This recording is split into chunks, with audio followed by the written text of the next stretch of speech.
Hello, greetings and welcome in everyone.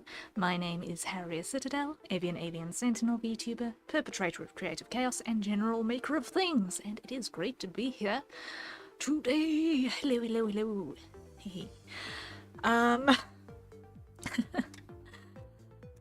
Thursday. It has been a Thursday, but it's fine, We're here, that's all that counts. Linksys, hello! Hey, yes, welcome in. Great to see you. My bot is botting, and I still haven't figured out how to tell it to not yell at itself and not welcome itself. But hello, Linksys, good to see you. Hope you're doing well. And I hope that everyone's week thus far has been treating them pretty decently as well. The reason for yesterday's cancellation was a headache, which was entirely because I decided to cut down on my coffee intake, and that backfired miserably.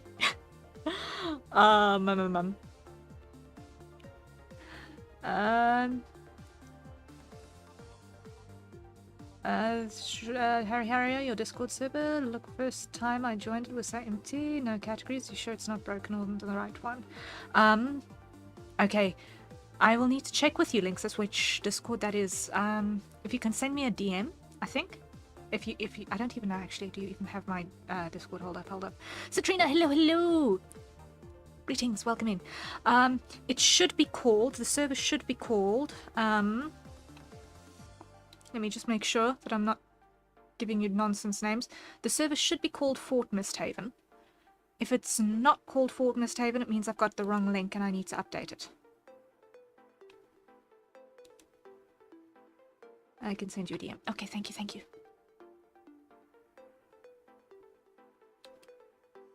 If it's giving us the wrong place, then I need to update it with the right place.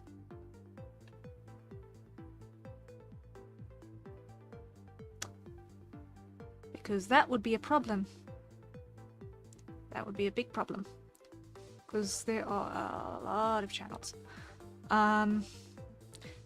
Unless what's happened is that it is taking you to a channel that it's not supposed to take you to. Because it's supposed to take you to a welcome channel. Or is it supposed to take you to the rules channel?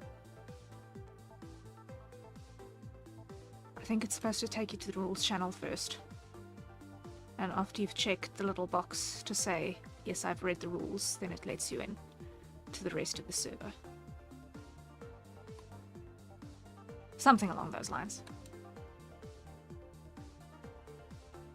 Okay. We will troubleshoot that. Thank you for bringing that to my attention, Linksys. I really appreciate it. Yes, so. I wish I could gesture with this model, but if you can imagine the hand gesture of waving my hands above my head to say, technical difficulty! Yay! Story of a Thursday. But we're here, at least, we're here. And that is something. Another thing that is weird that is happening today is that I am operating my mouse left-handed. I've decided that that's a thing that I'm going to try out for a while and see if that doesn't help spare my right hand thumb a little bit, because I've been feeling that muscle being a little bit overworked lately. To think that a thumb muscle would be a thing that could cause trouble is weird, but hey, here we are. So I'm trying to operate my mouse left-handed. I've switched it so that it's basically a mirror of what the right-handed mouse operation is like. So left click is right click, right click is left click. It's really, really weird. But at least the general dexterity is mostly there. Like, my aim sucks a little bit, but I hope that that will get better in time.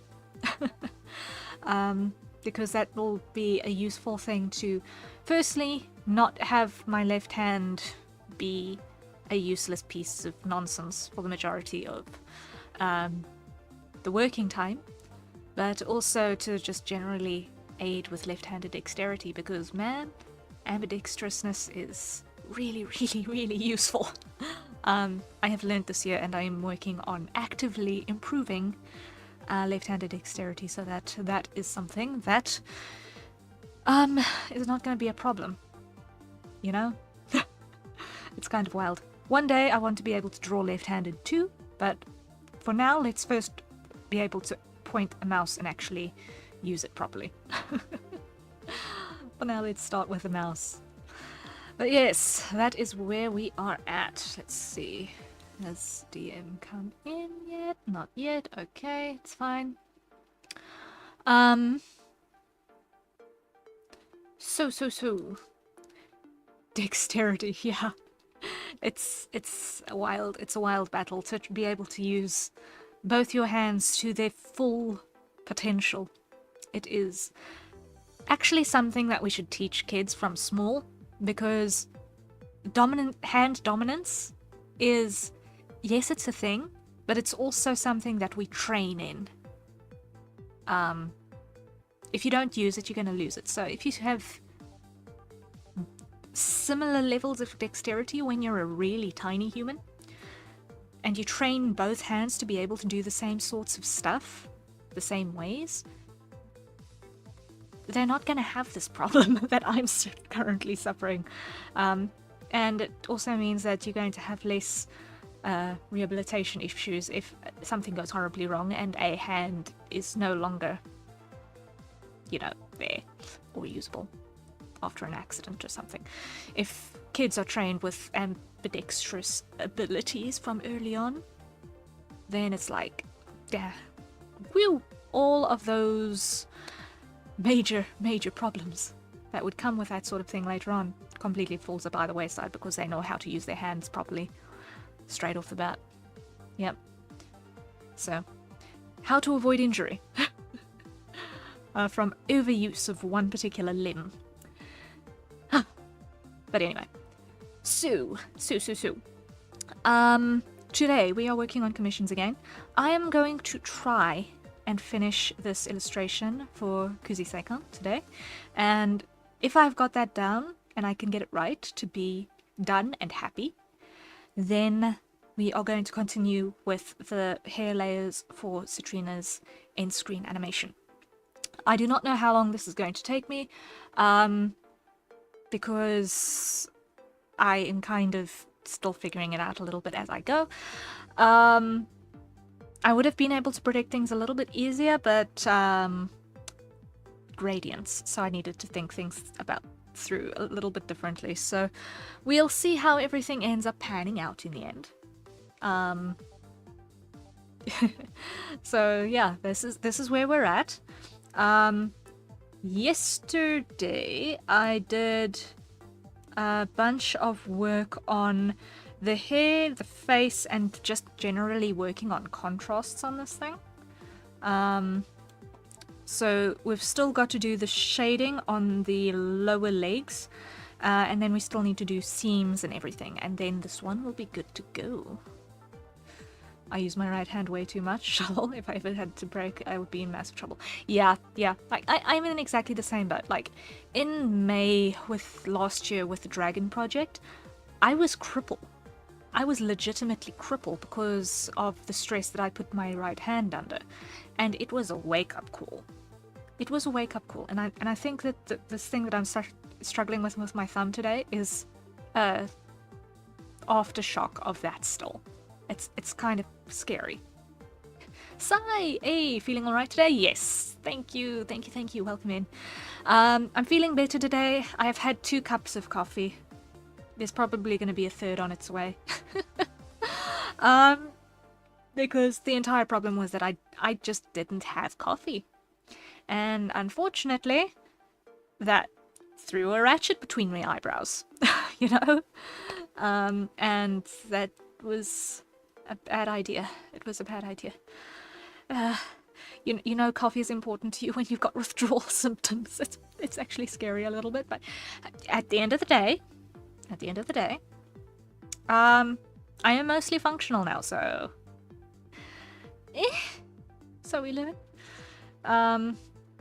We are going to try and, you know, calm things down on the coffee a little bit, but I'm not going to do such a drastic cut-off again in a hurry.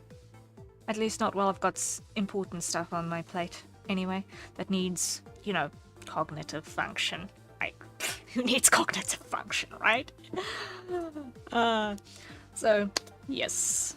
Mostly functional is good, yes, I agree. Mostly functional is quite helpful.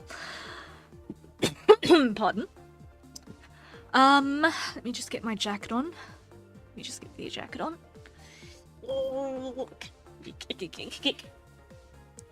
There we go. Right.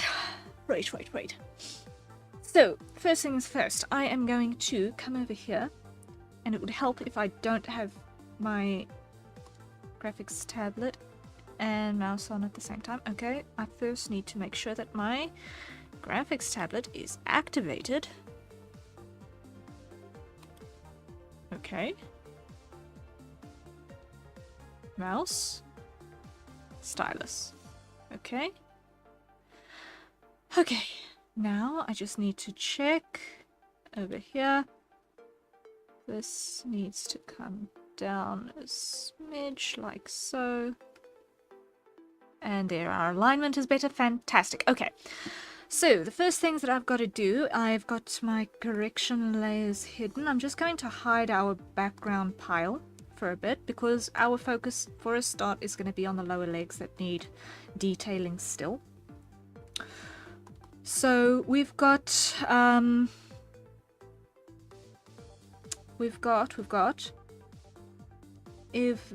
by our color layers, everything that's on the black parts above the knees and this red thigh strap here is actually all on the same layer. It's all one layer, but because of the gradient on the pants here, I can't use the same methodology from there down. That section of the leg, I cannot use the same methodology. So I've got to use a multiply layer to counteract the fact that I do not want to have this gradient blend weirdly. So, let me just see. I just want to check if I've gotten that DM. Have I? Negative, okay.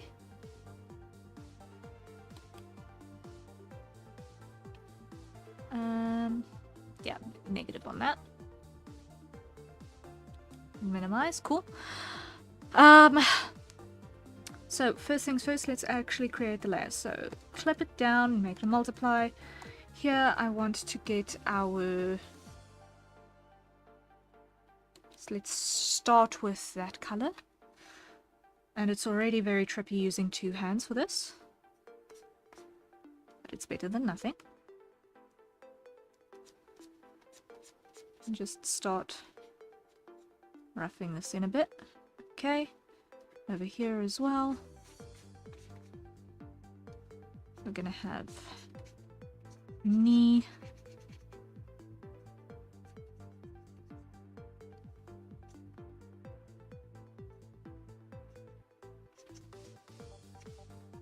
Like so. And it sort of more or less looks almost right. Might be a little bit pale. Maybe a little bit pale. We'll figure it out.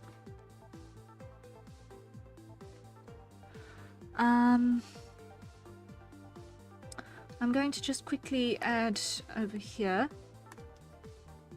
a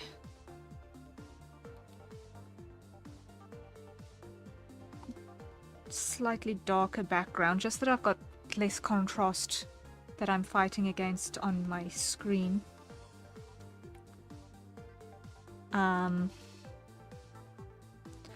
Because I'm straining a little bit to see what's happening. Hi, hello, welcome in. Good to see you. Because I'm just struggling with my tablet to actually see the contrast that's happening over there, so I just want to not have the background fight with me at the same time. Oh man, I love making my own characters break the fourth wall all the time. Such fun. Ah, yes. There is definitely a lot of fun in making characters break the fourth wall. As a writing tool, it's like one of the coolest fun things that one can do, I think. It would help if I was on the correct layer. It would help if I was on the correct layer. There we go.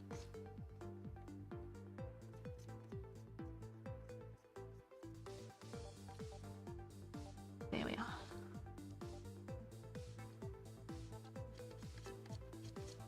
Fourth wall breaks are always fun.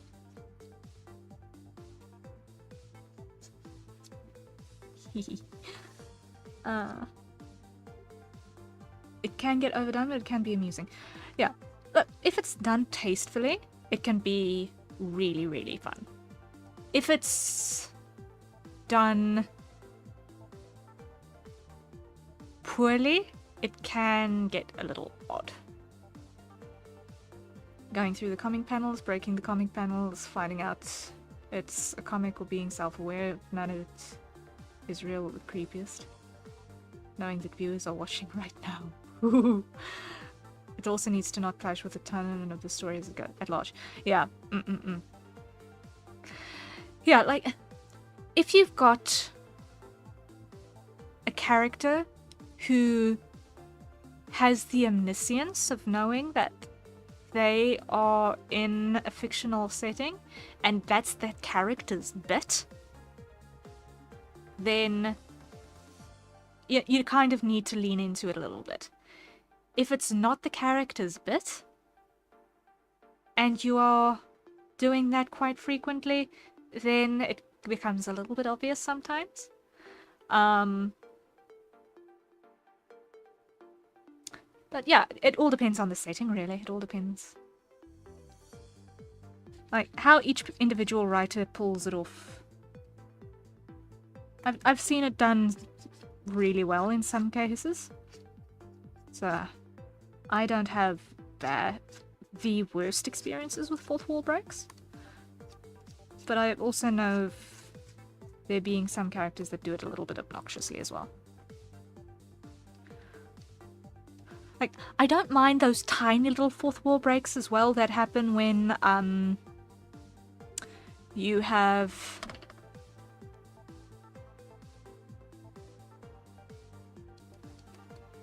whatchamacallit.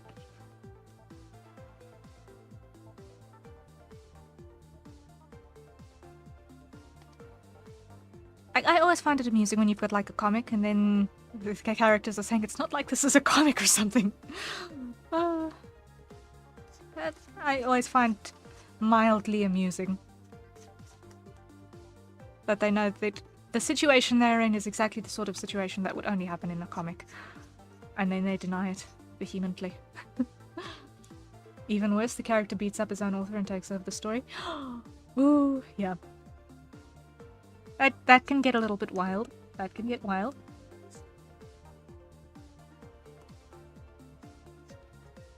A little bit trippy in that case.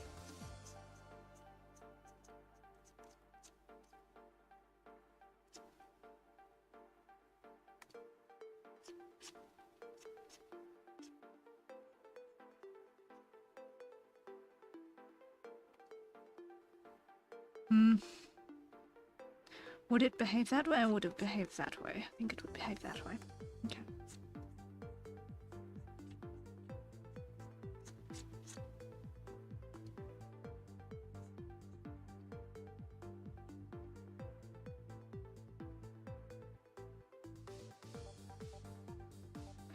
The one fourth wall break I love the most is the character doing a how to draw one. They talk to the viewers and teach them how to draw and make their own comic.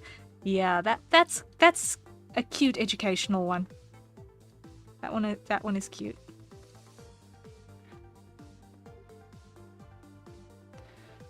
Fourth wall breaking is just jarring by nature because unlike most things, it's inherently counter to the normal nature of maintaining an illusion in storytelling, so it's hard to use that element well.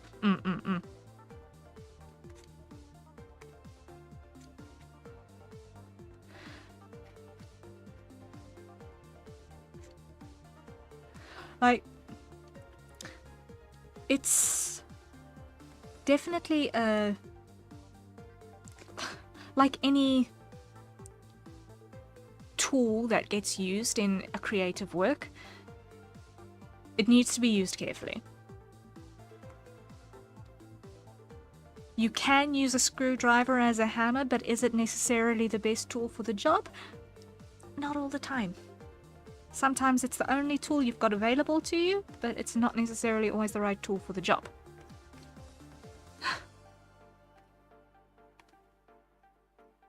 And yes, you can use the handle of a screwdriver as a hammer in an emergency situation. Hold it by the metal bit and then smack it with a handle. You know what's the best tool? It depends on the job. What the best tool is depends entirely on the job. The butter knife. Please elaborate. Why is the butter knife the ultimate best tool?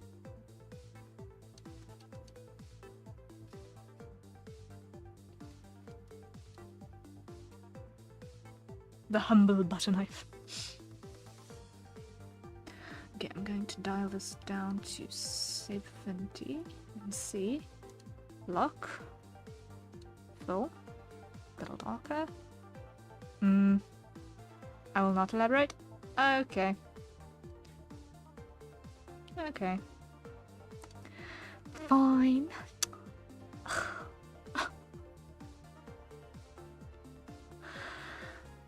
Okay. I think I'm happy with that part. And there I reached for my mouse with my right hand again.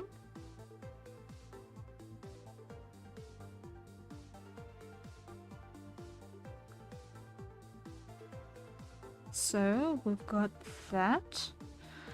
Now we also need to add shading to the red. If you know, you know. Okay, I am clearly not in the know, but it's fine. It's fine. I can do without the knowledge of the butter knife. Probably.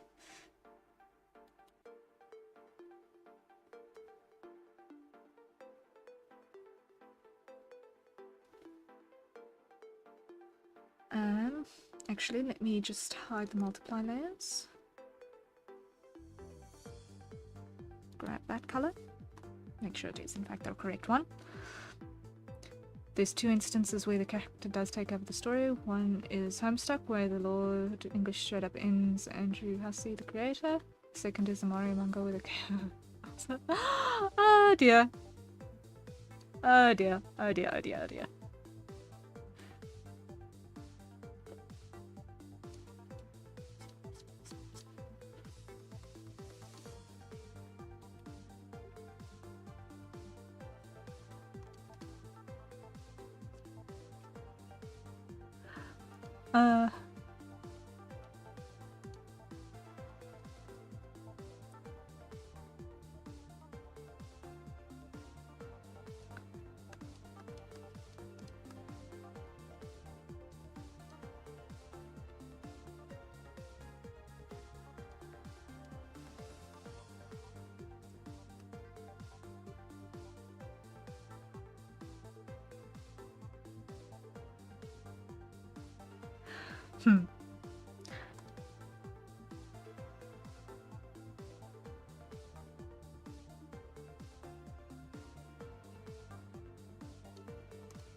I still personally think that of the fourth wall breaks that I've seen in media, or one of the best ones that I have seen to date is still animator versus animation.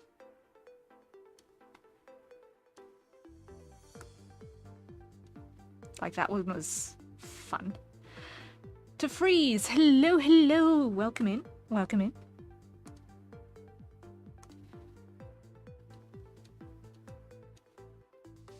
I hope you are doing well on this Thursday Asterisk. I don't know if it's already Friday in some parts of the world. Probably is. Yeah, it's definitely already Friday in some parts of the world. Oh, joy. And it would help if I did not do that. Undo. Undo.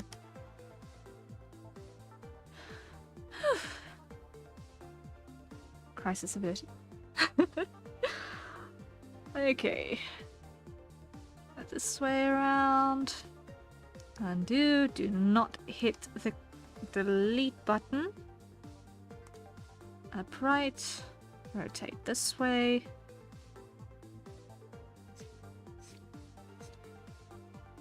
Okay, upright. It would help if I actually had my reference open. Hold on one second.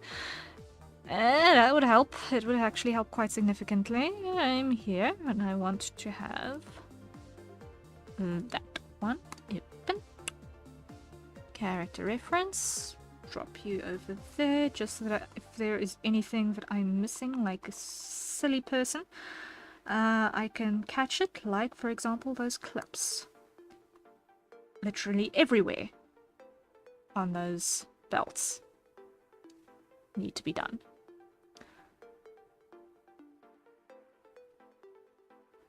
Another fourth wall break is the plot twist where the main character turns out to be he's the author and all fools think he wasn't.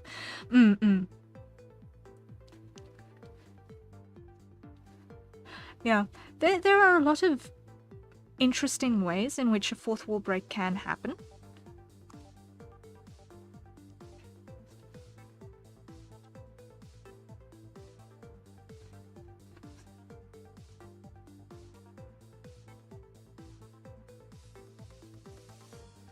And I think it's an entertaining way of handling certain themes.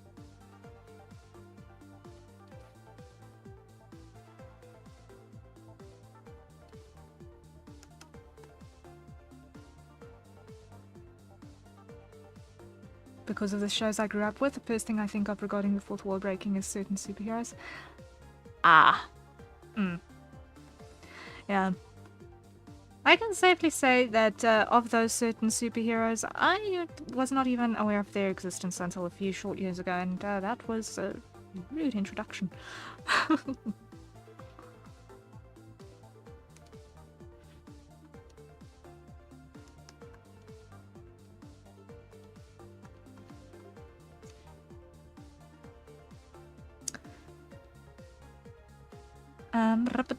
Dum. Okay.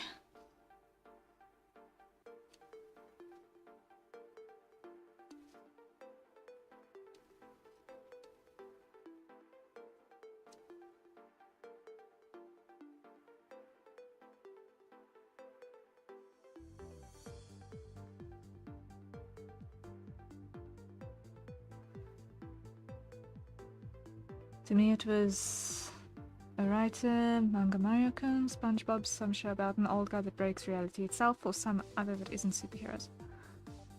It's not well known, but the Joker has actually broken the fourth wall many times. Ooh, I see.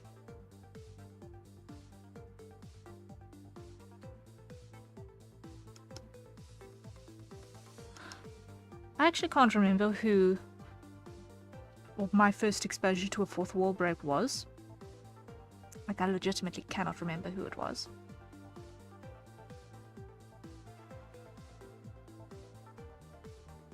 It was in some other webtoon.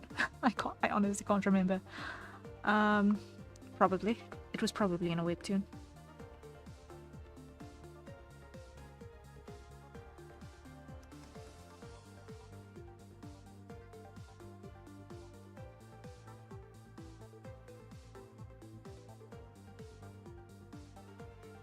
Mario-kun main gag is that he does KO outer source with a single punch.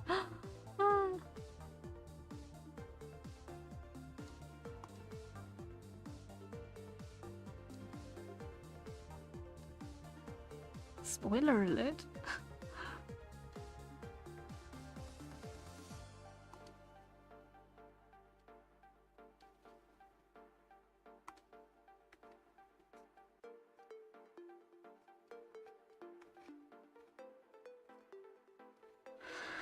Okay, I am not happy with this. I need to give this a bit more mass. Because this, firstly, is tapering really stupidly. And a clip like this will have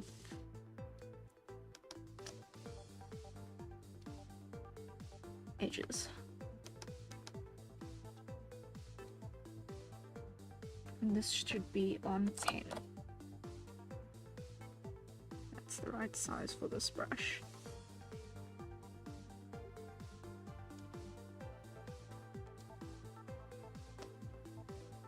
Despite Deadpool being the most well-known fourth wall breaker in superhero comics, he's the one who basically did it first was actually She-Hulk. Huh. Interesting.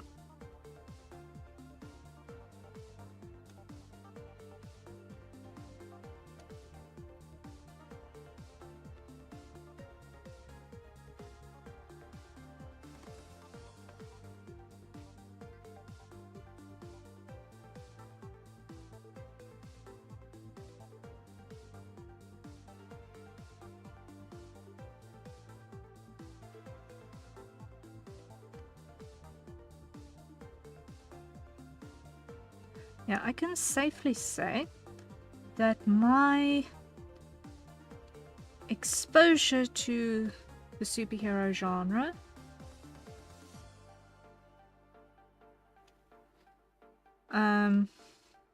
is incredibly limited, actually.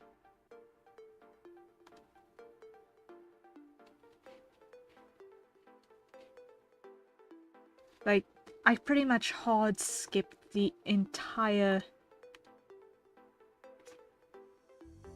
existence of Marvel and DC for the longest time.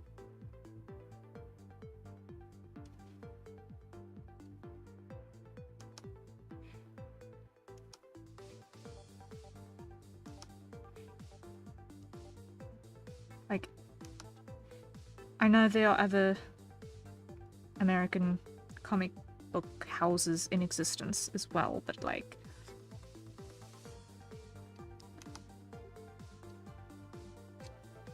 in my part of the world, you just didn't...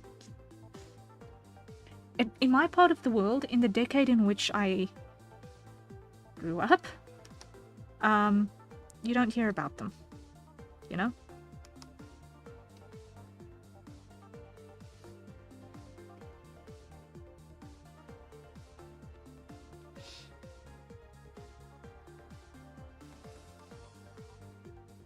Bugs Bunny looks at Deadpool and Joker. Look at what they have to do to mimic even a fraction of my power. Yeah. I see. Yeah, Bugs Bunny does sound like someone who would be a little bit more of a master of that fourth wall break. He has been doing that for a long time.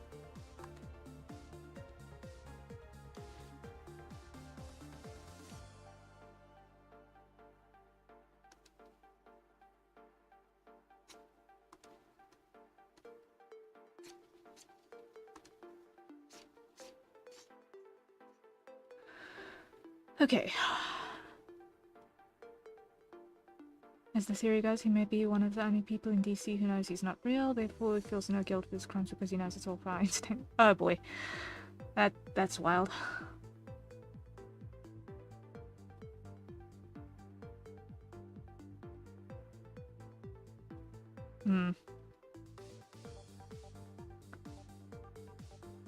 Lord English from Homestuck doesn't even carry off to his own creator. He wants more power.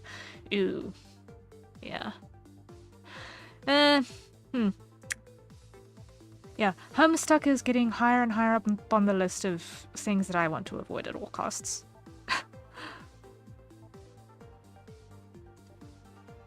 The more we speak about it, it's like, I really don't want to engage with that.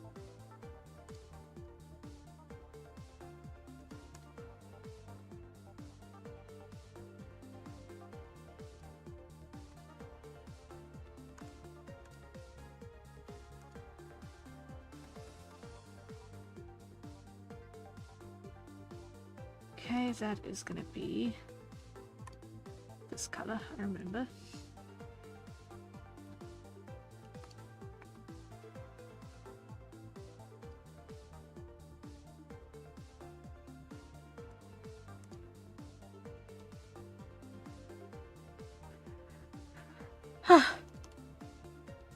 Thank you, Satrina.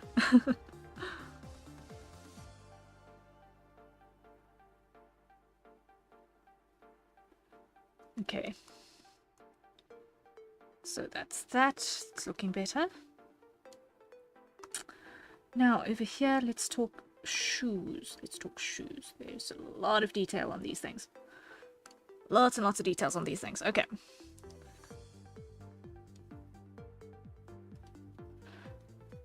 We've got a belt and a belt. Okay.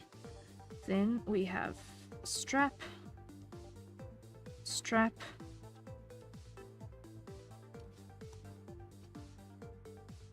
which has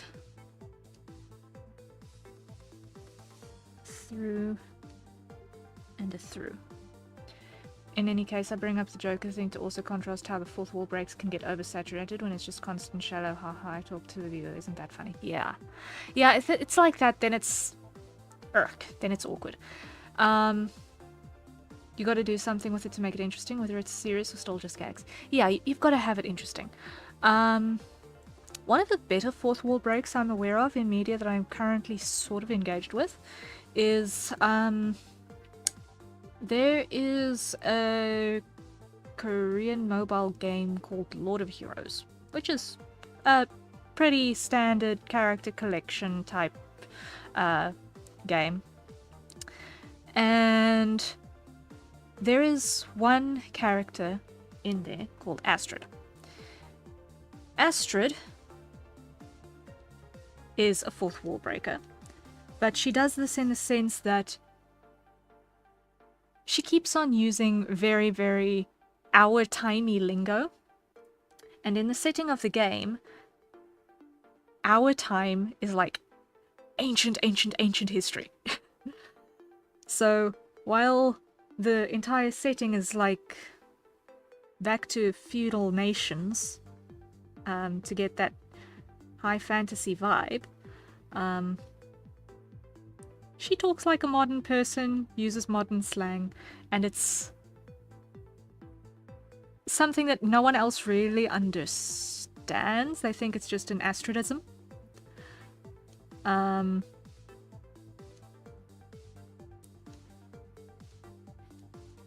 But she knows no one else gets it, and she kind of just rolls with it.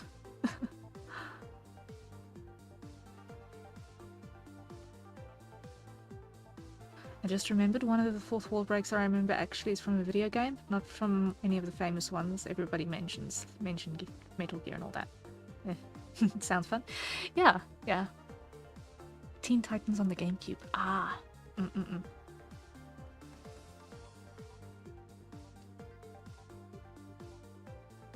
Yeah, no, if you go hunting, there are a lot of well done breaks. You just need to sort of keep your eyes open.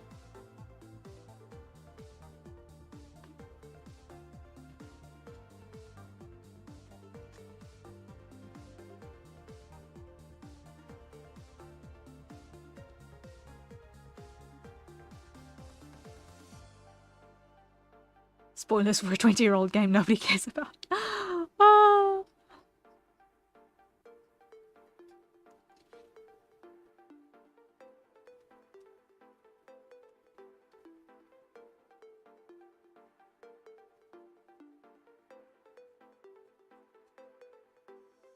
Okay, left hand, right click, asterisk.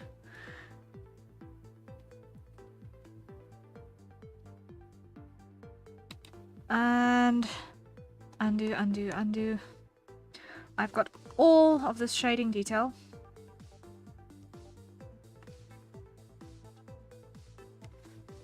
Here and here. Cut.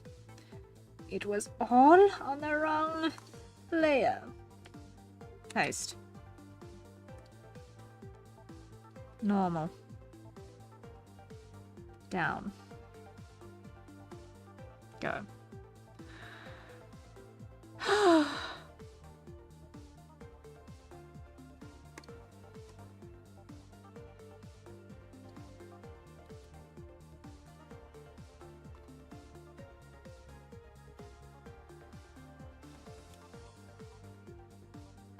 You basically go through the whole game fighting various iconic villains, but it turns out the final boss wasn't pulling the strings. They realized the boss was the one who was... you. Okay.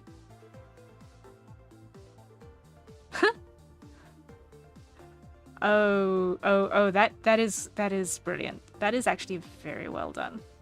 Like, yeah, being called out like that.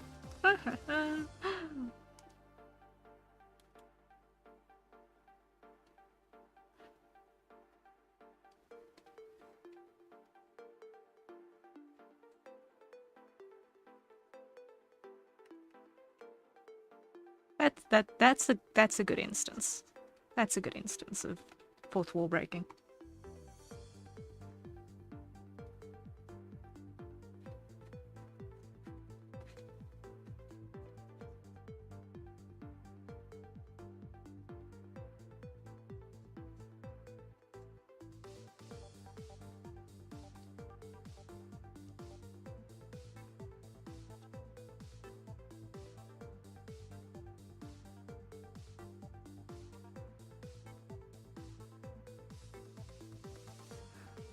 And then after the credits, Beast Boy asks if you want to play a game. Oh, my word.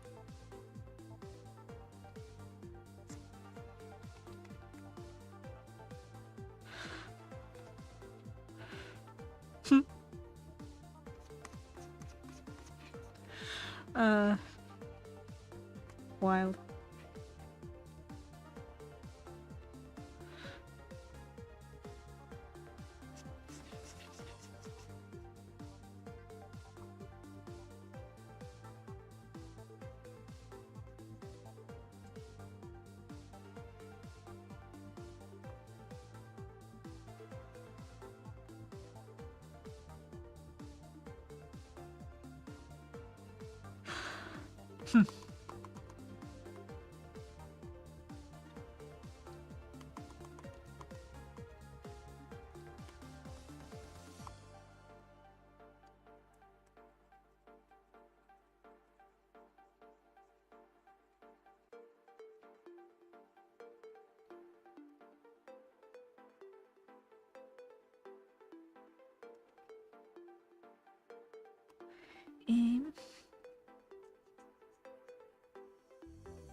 There's also fourth wall taps with a more gently poke at reality. I like how fictional character says he's the ultimate character when the viewer have the most power of them.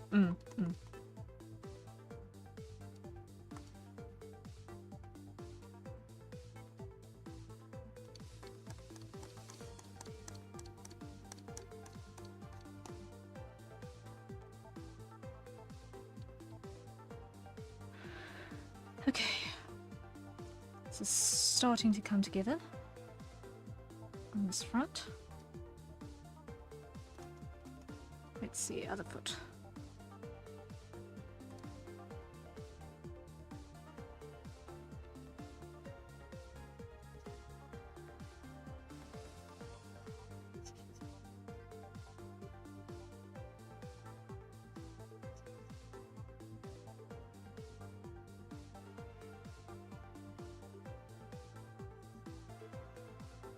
Like so. And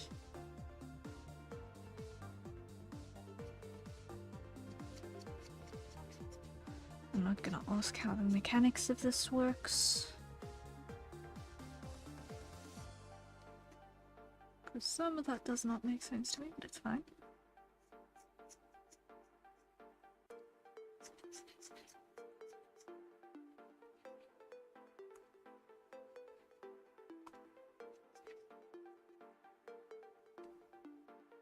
In Dragon Ball Super, a character being transported to Earth asks how long it'll take. The answer is 22 minutes, and they note that it's about the length of your average anime episode.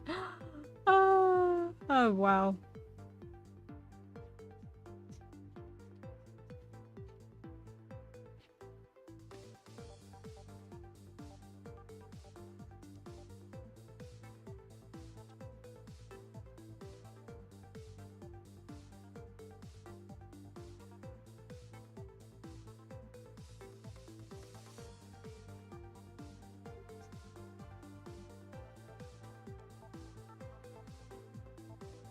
And they show up at the beginning of the next episode. I am slowly coming to the conclusion that I need to stop procrastinating on Dragon Ball. Because it's one of those things that's been in my to-start list for a small eternity, and I've just not had the guts for it. But I need to stop procrastinating on it sometime in the near future.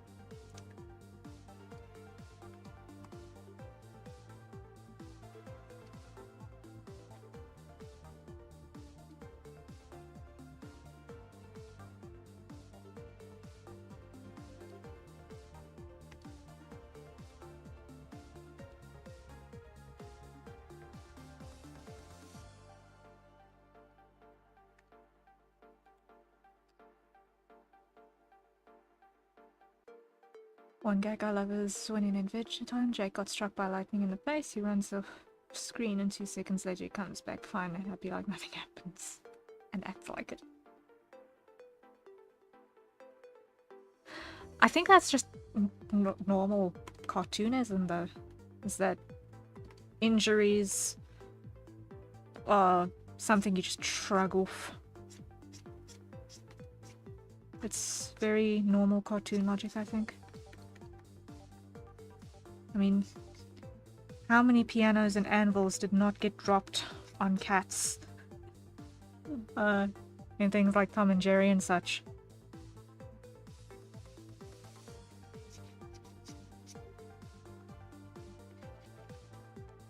And like 2 seconds later they are totally fine.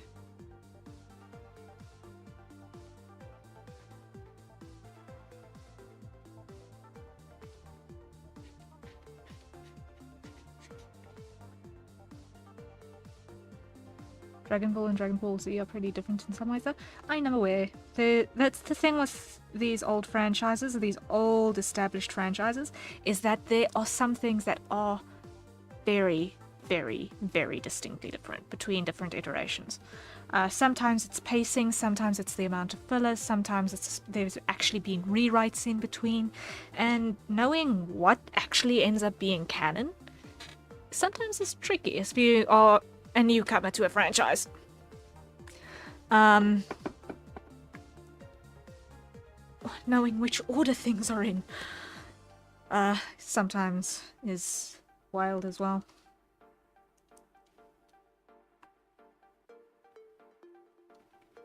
Being a newcomer to an old established franchise is a challenge.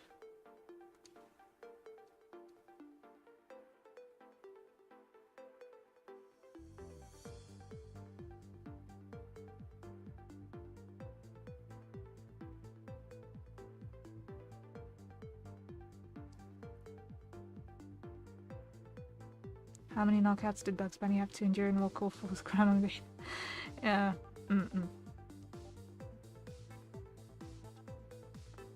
Yeah.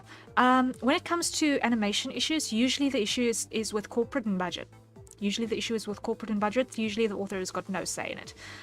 Because the producers say, okay, budget cuts, let's go. And then it's like dumpster fire after dumpster fire, because once again the corporate overlords get their hands in things, and then it kind of doesn't go as well as it deserves, you know. And I think that's a recurring theme with animation studios all over the world, is that usually if there's issues with animation quality, it's because budget cuts happened, or deadlines got pushed forward way beyond any reasonable limit.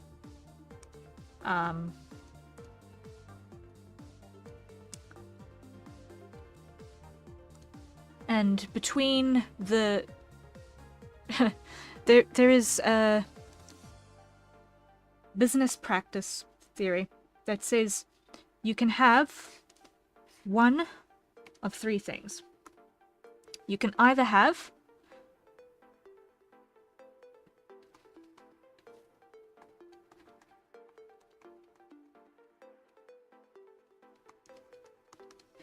you've got three aspects to making a product. You can only choose two to be good. You can have it be cost effective at a good time frame, but then you're going to have poor quality. You could have good quality at a good price point, but then it's going to take slow. If you have good quality and a reasonable time frame, it's going to cost a lot to make. That's the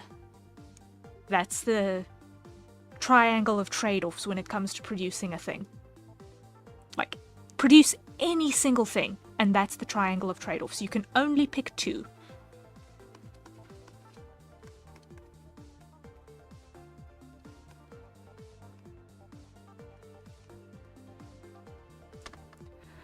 Do you have an animated show or movie, Rhea?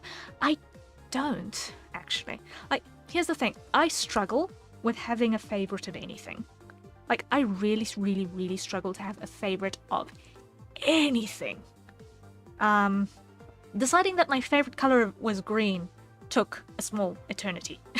Like, seriously.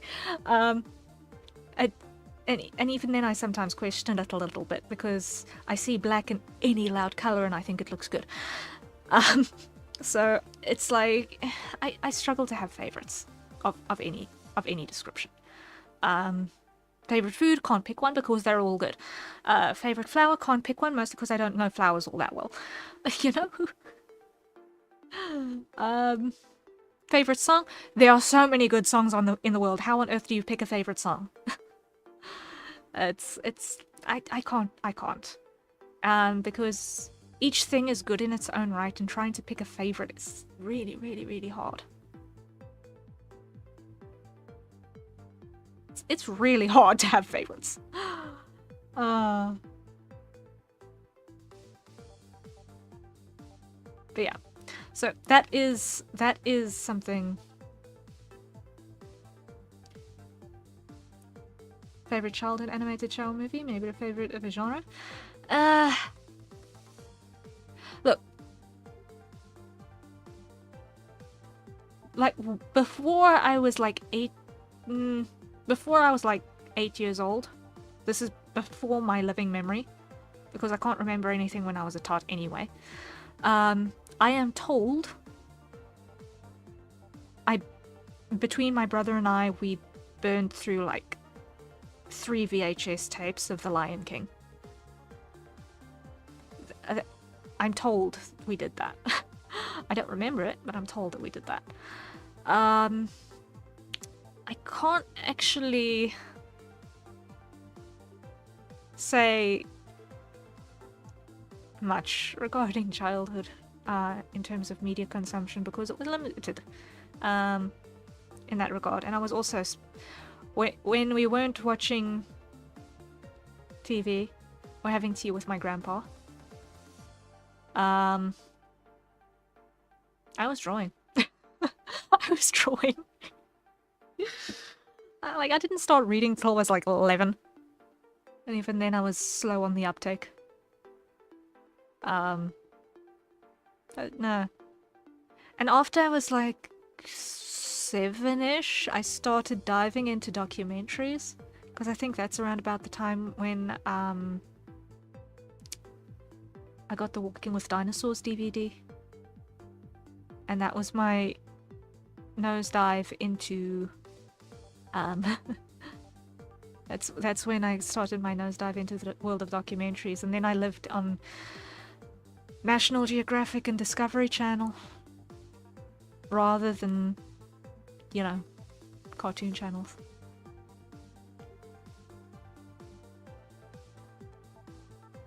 Reminds me of a friend who watched one DVD so much as a kid that it started having spots where it would freeze or skip. Oh man, yeah, yeah.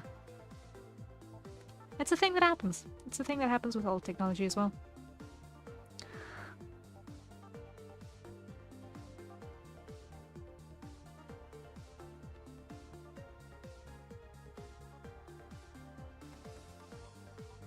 I remember I'd had a DVD of SpongeBob and my sibling would have one from the anime and we'd switch sometimes. Ah. No, my brother and I always did stuff like that together, watching shows and things. So we kind of had the same exposures. What we found interesting was different, but we had the same exposures. There was no such thing as your turn with the remote.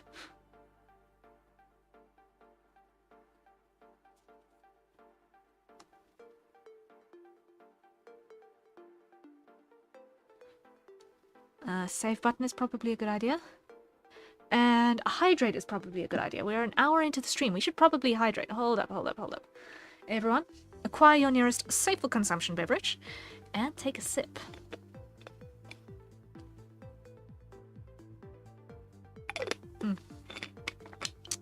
I had a VHS with 4 or 5 episodes of G1 Transformers that featured Dinobots.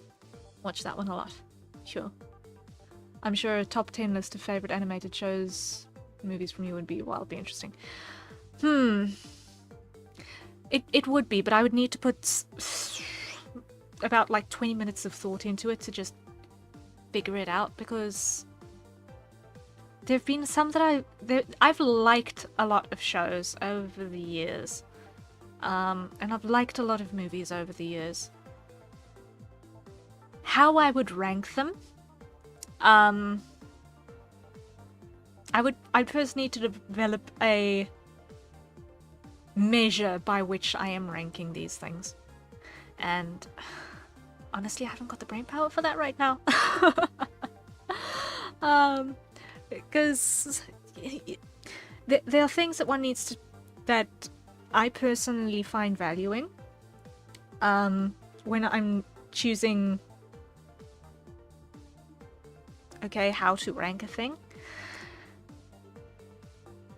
If I'm going to actually bother to rank a thing, I mean, I like having binary answers to some things. Like, do I like it? Yes or no. Would I watch it again? Yes or no. Did I enjoy it? Sometimes the answer is yes, but would I watch it again? Sometimes the answer is no. Or at least not within the next 15 years. Why? Because I'll remember it too well.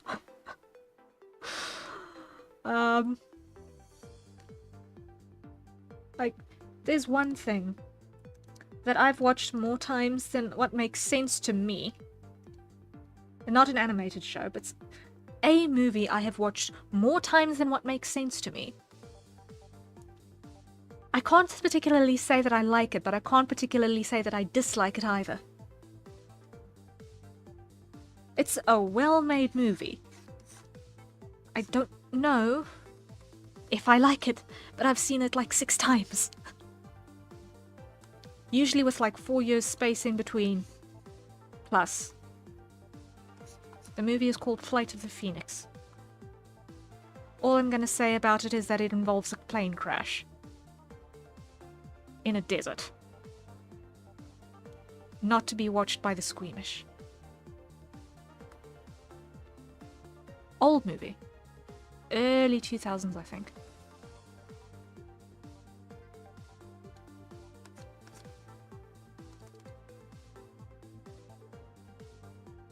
On a technical aspect, I know that it had a little bit of controversy about it because the model of plane that crashed in the movie, there were only 2 of that model of plane left in existence at the time when the film was made. One was working and one wasn't. The working one they used for the parts where the plane was intact, and then the unworking one they actually wrecked for the movie. Ooh, apparently that was a little bit of a stir.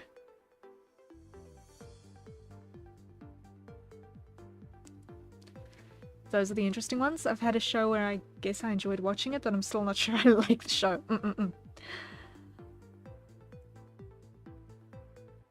I'd say you can't like a movie until you've watched it at least a dozen times, a series half as much.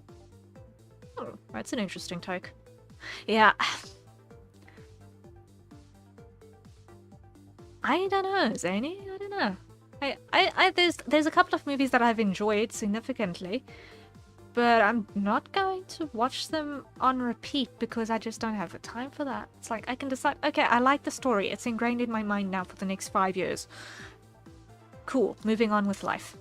Check.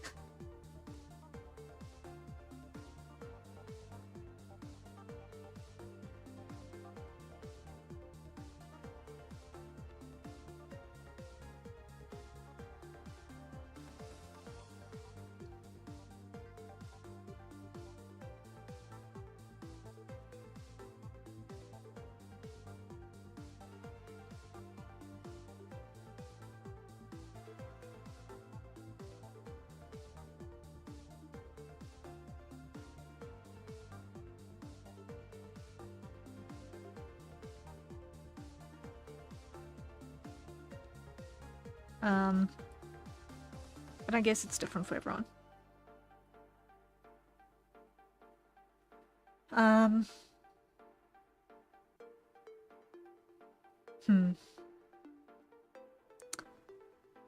can't... As far as rewatchability goes, there are only a handful of things that I'd say confidently that I've got no problem rewatching anytime. I'm not the type to rewatch something, honestly. I would like to keep the feelings and thoughts I had during the first run. Also time issues, yeah. The time issues are a major consideration. But like, they're like I was about to say, there's a bunch of stuff that I could rewatch it if I could make the time for it. And as far as I know, I can, off of the top of my head, list only a few things that I would actually put on that list of things that I could rewatch at any time and not skip a beat about it. Some pieces of media are rewatchable, replayable, and some just aren't. It's not about quality. Yeah, it's just it either vibes with you or it doesn't vibe with you, you know? Like The Lord of the Rings and The Hobbit always are on the rewatchable list. Always on the rewatchable list. For always and forever.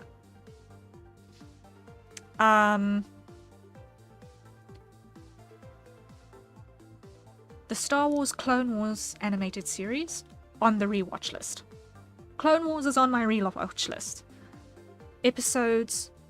Star Wars episodes 1 through 6 is on the rewatch list. That's on my list. Specifically, Star Wars episodes 1, 2, Clone Wars, 3, 4, 5, 6. I'm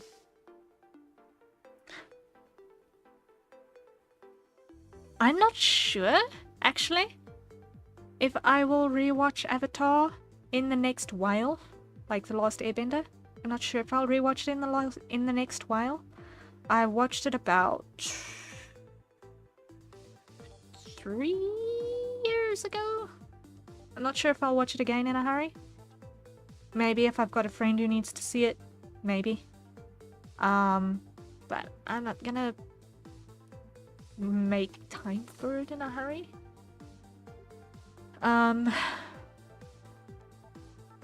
But aside from that,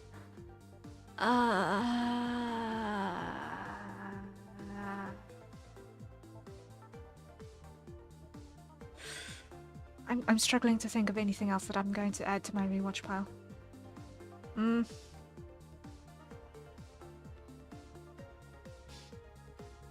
Maybe the Black Cat anime? Because it's been... okay, that one is in my rewatch pile because I only watched it like once more than a decade ago, so that one's gotta go in my rewatch pile. Other pieces of media have layers to unpeel or rewatches that you need to go through multiple times. Also, for some reason, I've lost the drive to start watching stuff. That's why I want to come back and do watch-togethers. Watch-alongs. Watch-alongs would be cool. Watch-alongs would be cool. Some are just timeless enjoyment that never get old. Yeah. Black Cat? Yeah. Black Cat was my second anime ever.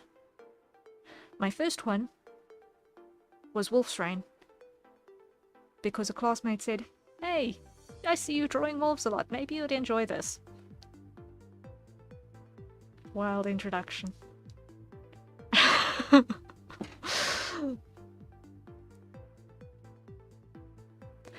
Black Cat was... The Black Cat I'm talking about is the one with the assassin. I'm not sure if there are other ones, but that's the one I'm referring to. Let's go, Wolf's Rain, yeah.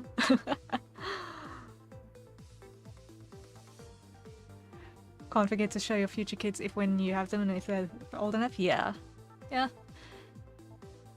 Some things are generational exposure like that, yeah. Yep.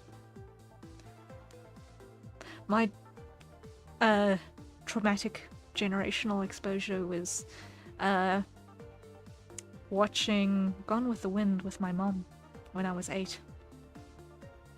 I'm not going to... I think I sat through Gone with the Wind twice in my life. I don't know why I did the second one. I don't know what possessed me to sit through it the second time. Love for my mom, probably. But not love for the show, not love for the movie. Power Corvius! Hello! Gone with the Wind, what an epic. Yeah. That's not on my rewatch list. That's not on my rewatch list. Not my kind of story. That one kid's voice, it rings in my head even now. I can hear that high-pitched whine. Ooh, no. Ugh.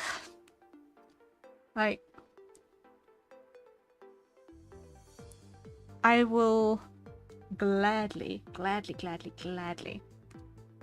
a million times over, rather watch the old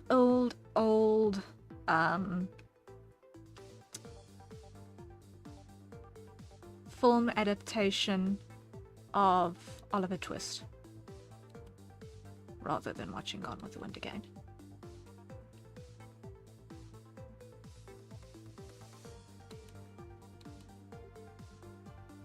And a 4-hour endurance movie too. Hats off to you. Yeah. And that one was 8, I think. Somewhere around the age of 8. Ish. That was bad. That was wild. I'm gonna call this one Scenes.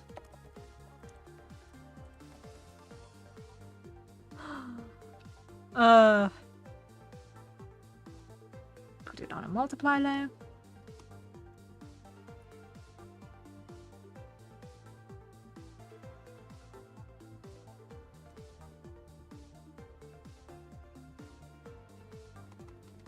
Okay.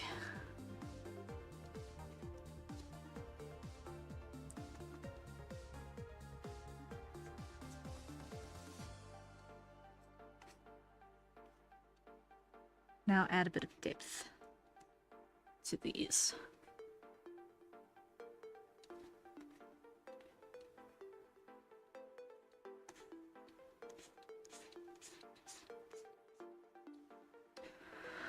Okay.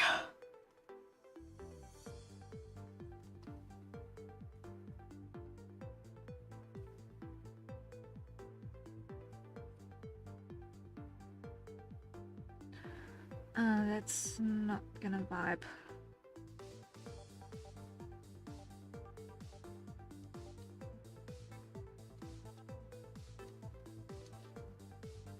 Is it? I'm not happy with that. Nope. Clear it. I'm gonna need to do this layer per layer. Okay. Fine. And also I'm missing it on the red here. I'm missing this here.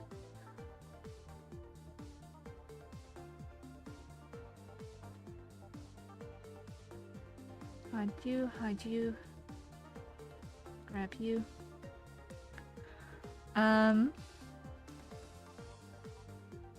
Do you have any tips on starting a series artwork? As in like for like a stream series, or like what do you mean by series artwork?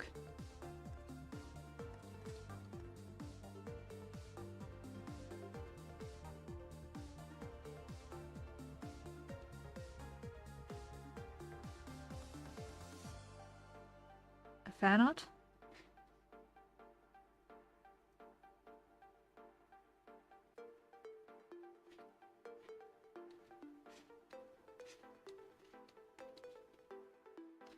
Yeah, I'm also not 100% sure I'm understanding the question in context.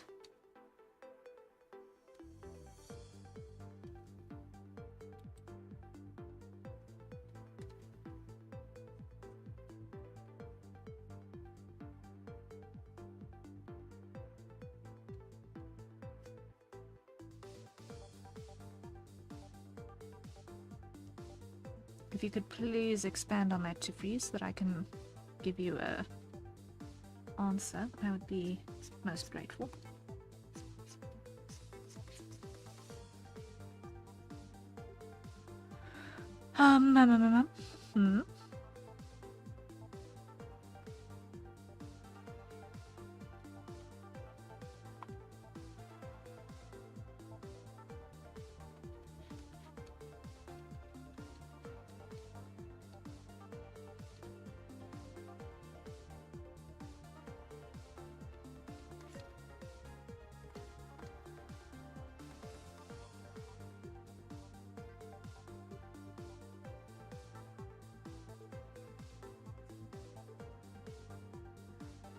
And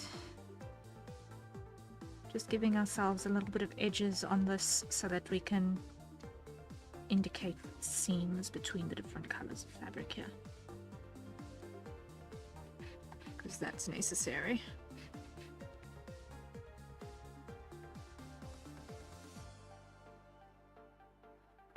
Which one do you prefer, traditional or digital art? Digital.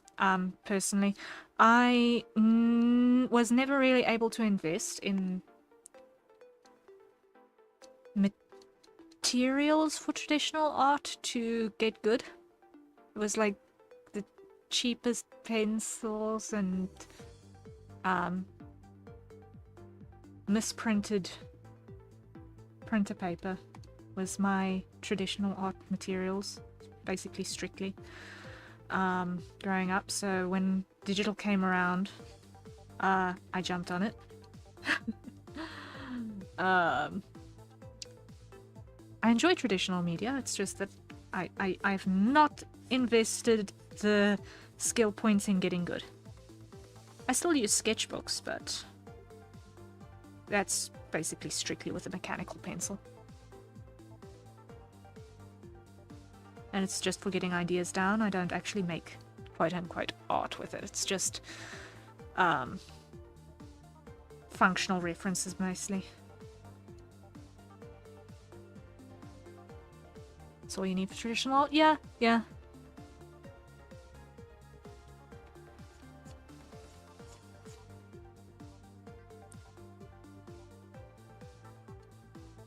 This is true.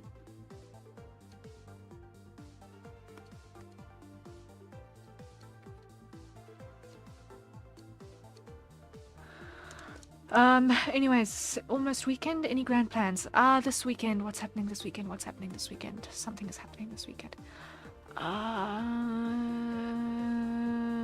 There's a thing that my dad's got to do work-wise on Saturday. This is still February. It is still February.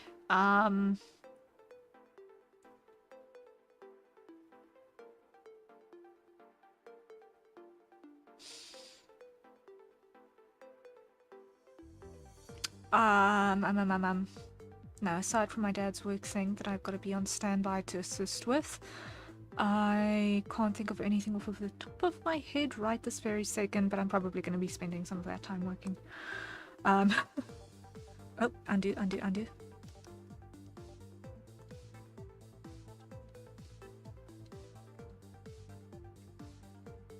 Oh, wait. No. It is my uncle's birthday, so we're having a meal with family for my uncle's birthday.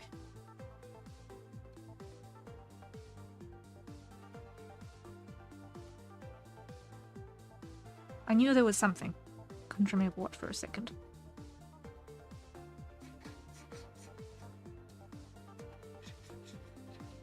Which means that that particular day is going to be busy.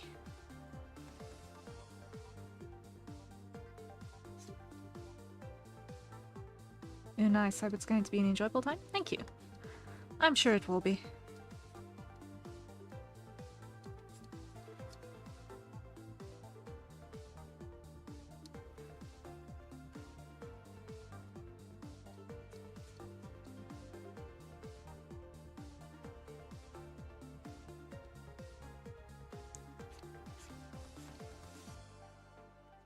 My family is pretty low-key when it comes to parties and things, so it's just gonna basically be a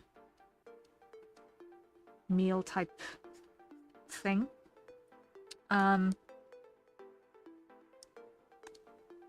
But you know what? Eating together is one of the oldest and most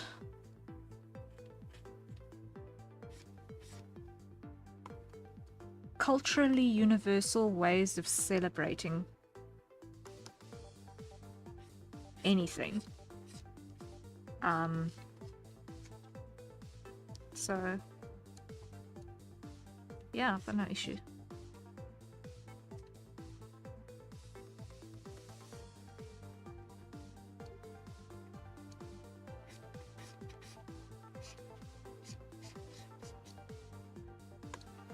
Is there a scene there? Yes, there is a scene there.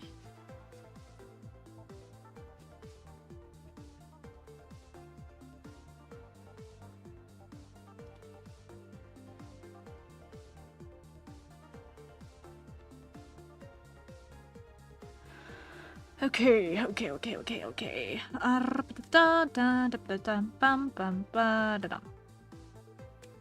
need to add some mass to these side ribbons.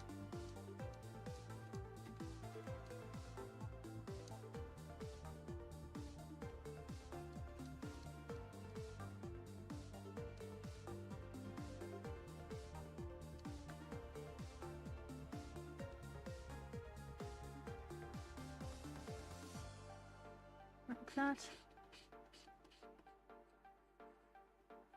And like that.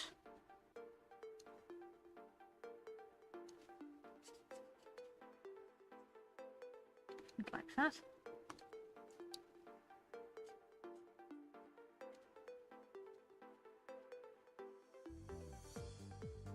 That'll do the trick. That'll do.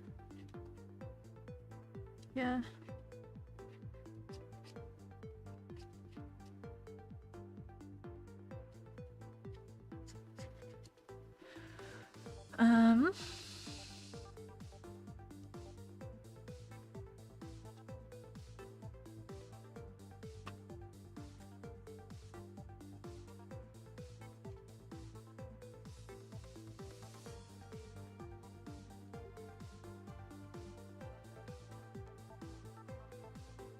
There we go. And here, this one needs mass as well.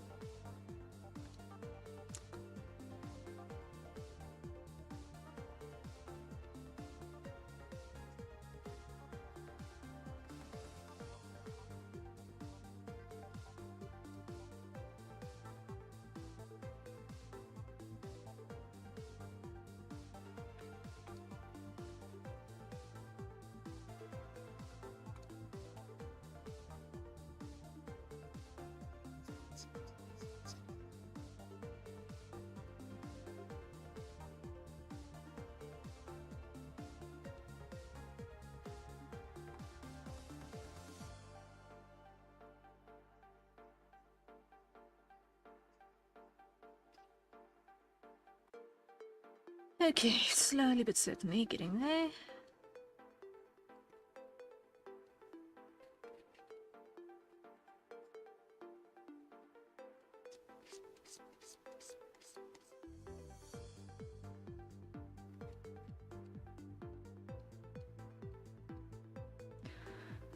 And then we're gonna need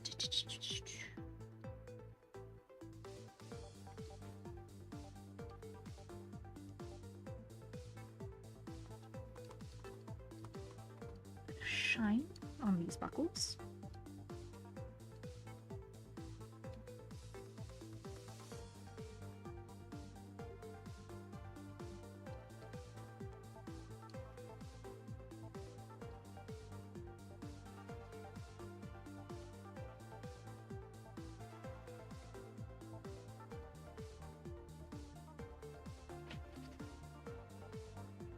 Just a bit of shine like that to do the trick.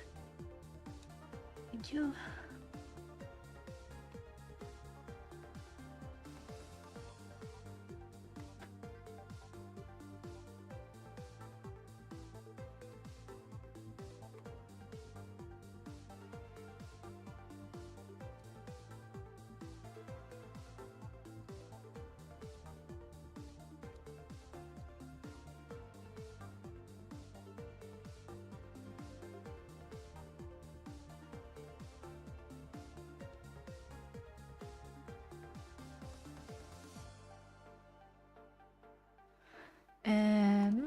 And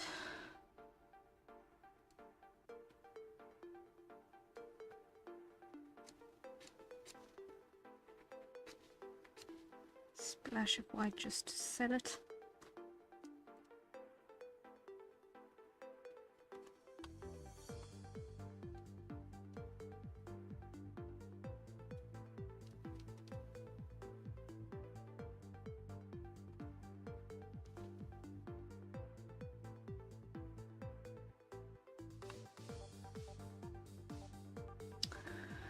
Okay, now by black again, we need one more multiply layer over the top. I want that color, if I can aim, thank you. That one, and multiply. And this one is going to be seams on the black.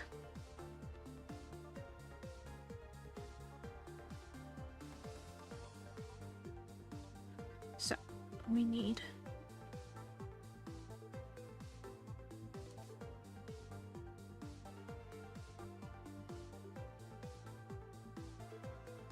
something like that. I'm just going to use this to also just pull in a little bit of extra depth over here. Do you read books? Not as many as I would probably have liked. I do not consider myself a well-read individual. I enjoy reading, but I don't make time for it enough. And I've not read a great many things that one quote-unquote ought to have read. I enjoy reading, I just don't get around to it as much as I'd like.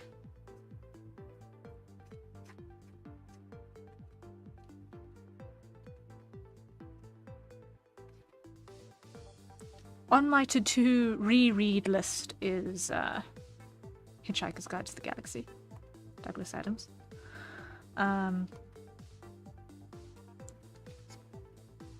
Hopefully relatively soon.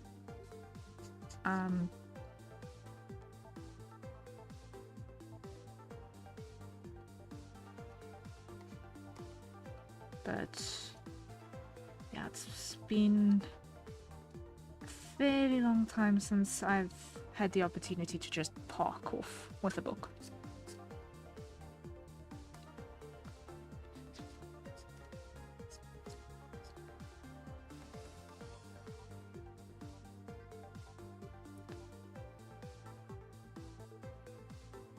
I'm gonna hop on the Discord and say it's in there. Okay.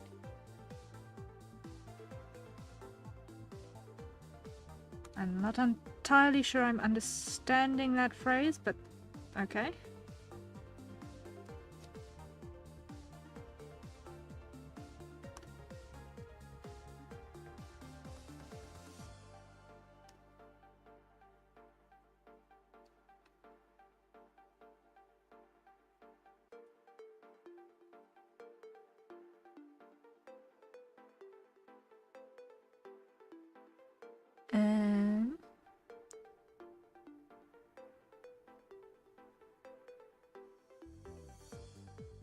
I'll tell you if there's any problems or errors I might run into. Okay.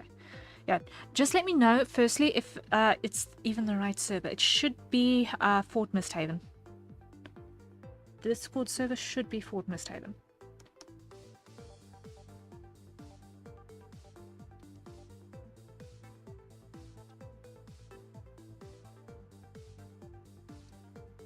If it is not, then I have bigger problems to fix.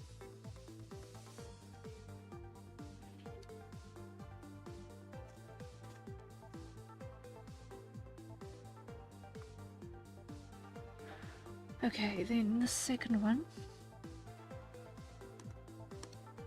Seam comes down to center of this.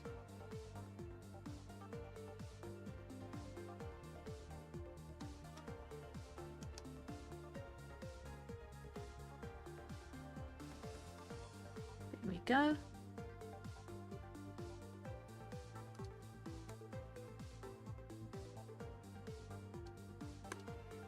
And on this side, you're not going to see any of the seam from that angle.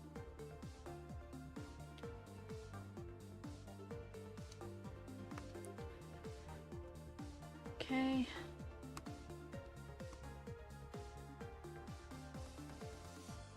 Let's start with the inner thigh seam, get that one out the way, just like so.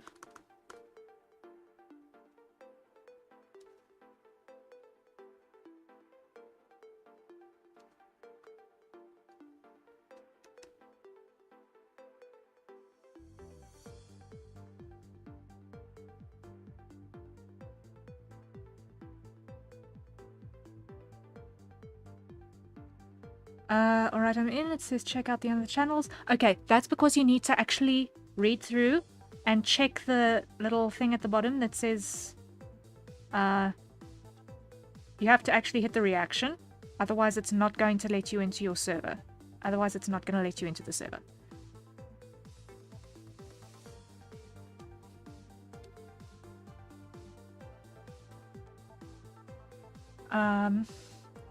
I believe it says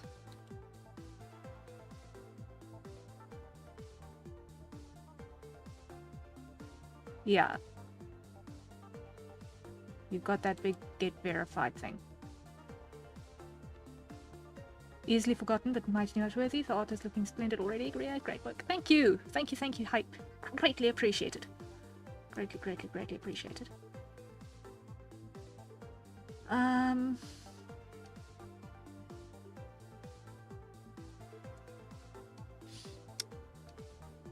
The seam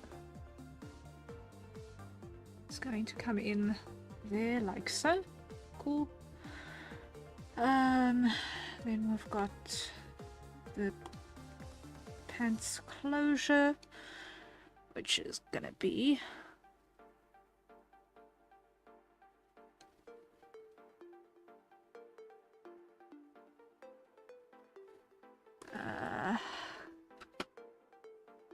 undo.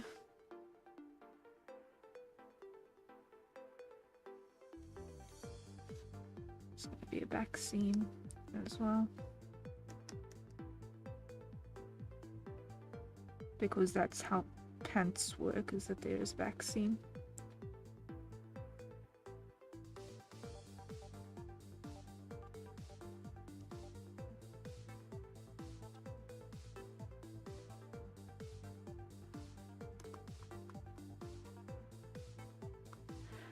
Okay, and then I still need to do shoelaces. Okay. Pants work in mysterious ways. Yes.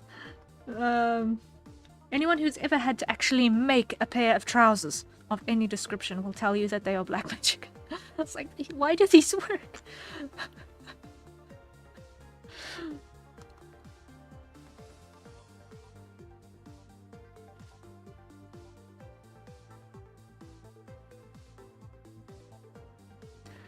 Okay, so now these shoelaces. How am I going to handle the shoelaces?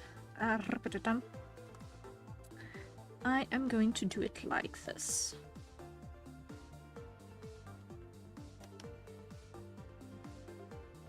The age-old cheat it.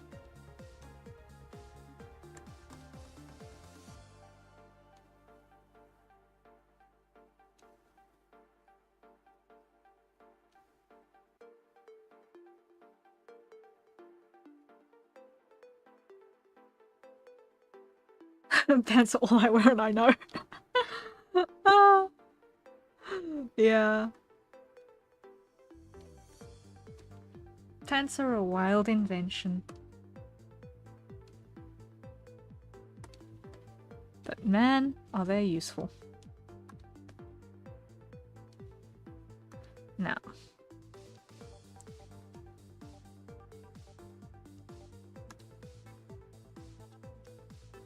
It's probably gonna be some sort of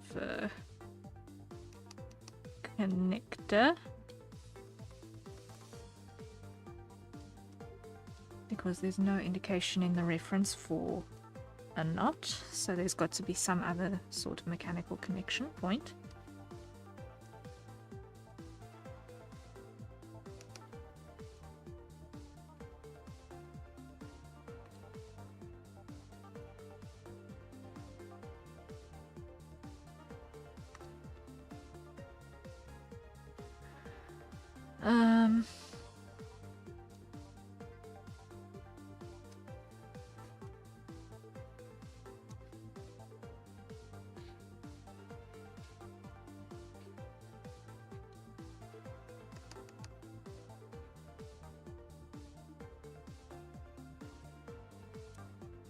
And here, what this is going to need is it's going to need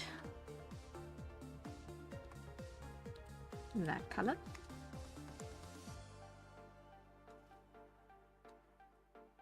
Add it. Add it. Add it. There we go.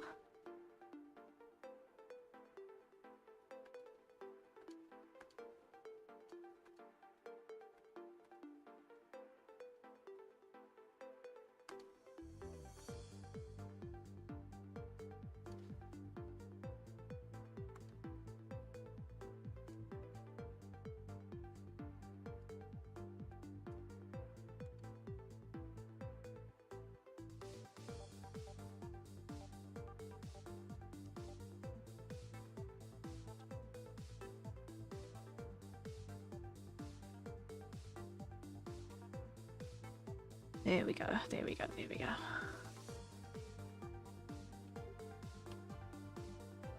Would you have to have as a roommate for a whole month? SpongeBob, Bugs Bunny? Bugs Bunny. Hands down Bugs Bunny. I actually watched Looney Tunes. I did not have the energy for SpongeBob. Ever. Ever.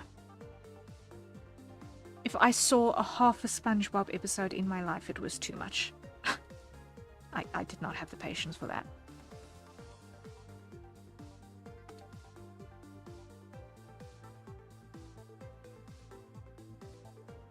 I actually have very, very, very little patience for comedy. Like, comedy genre is like straight up, I do not have the patience for it. I get annoyed by them.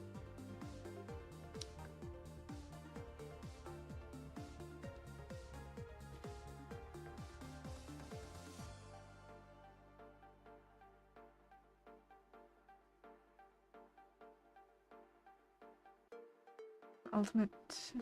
I do not understand that reference. I'm sorry, Lynxus. I do not understand that reference.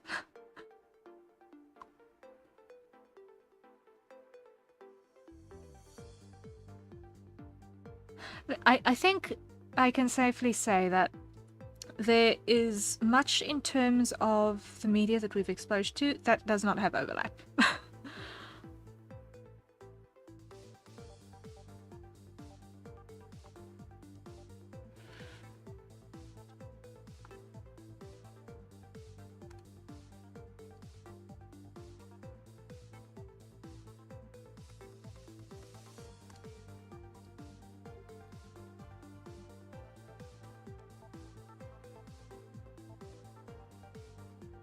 I do not know where Peter Griffin is from, but, okay.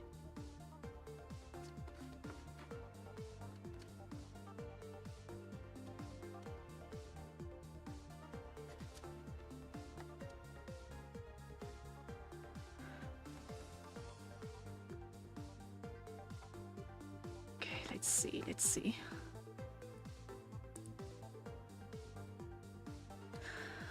Now it's just this electric blue. I don't think it's necessarily glowy.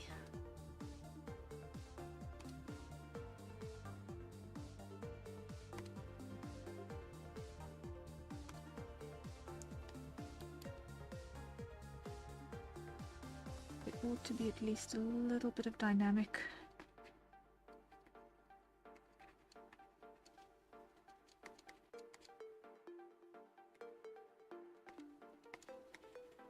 Over here.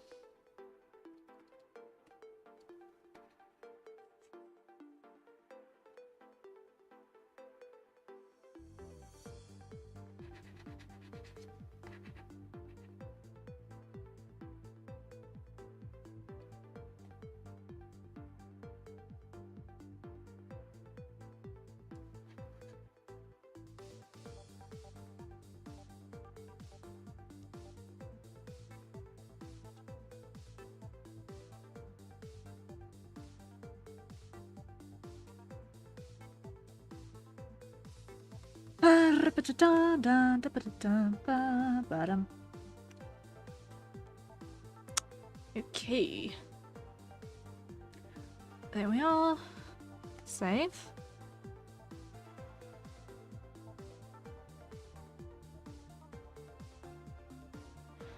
And I think it's time for a hydrate save, right? Acquire your nearest safe consumption beverage. And let's take a sip.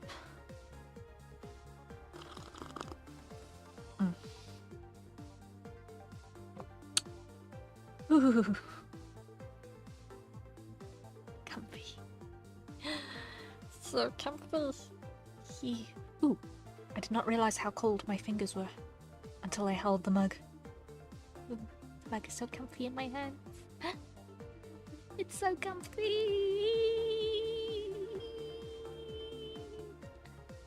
This mug is so comfy to hold. I'm a happy bird. The mug is so comfy to hold. Nice and toasty. Ah. Okay. Another sip of coffee and then we shall see if what we need in terms of finishing touches. Let's see. We've got our extra depth. There we go.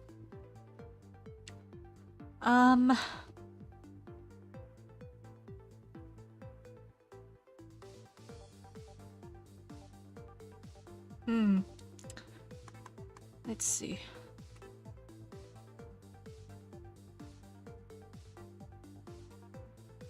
I still need to do the dome. I need to do the dome from our Panda spacesuit. That still needs to happen. I knew I was missing something.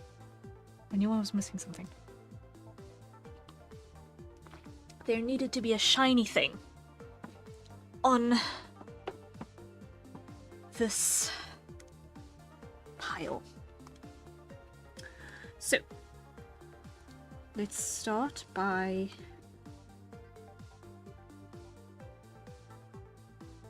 making a layer for it. There we go.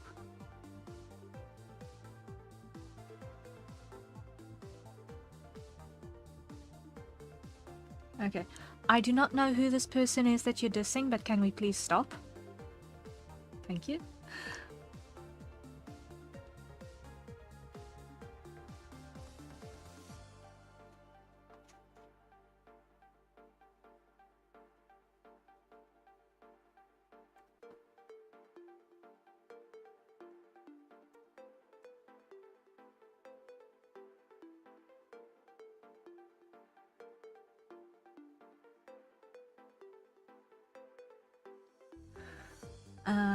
Now what I want to do is I want to grab a circle tool. There we go.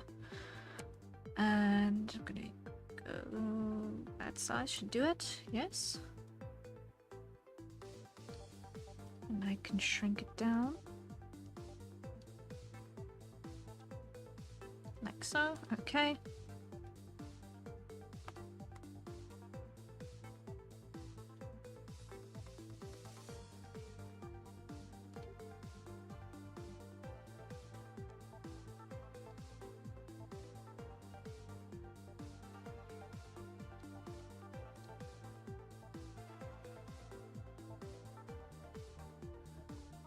And upright. Zoom in. Here. Fold that up a little bit more.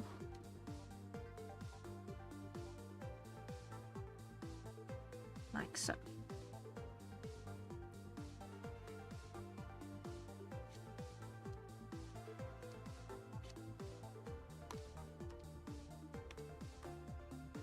Alright, so this is going to be our dome mask. Okay. Firstly, we're going to grab that, and we're going to grab pure white with our airbrush.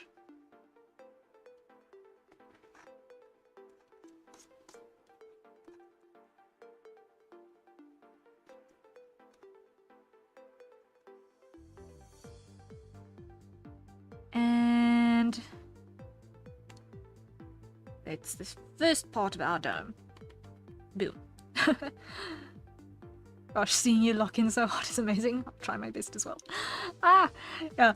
I have a habit of locking in quite hard and then kind of forgetting that I've locked in. A little bit, and yeah, sometimes it gets a little wild.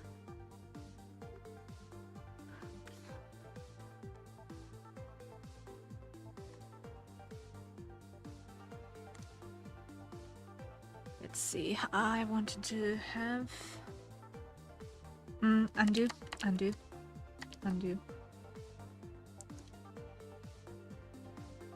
A bigger gap, like that.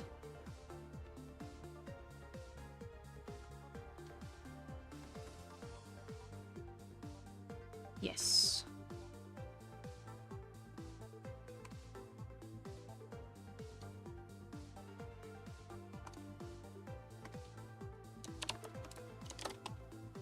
Dome mask interior.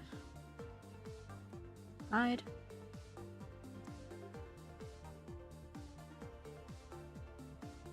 Let's go add.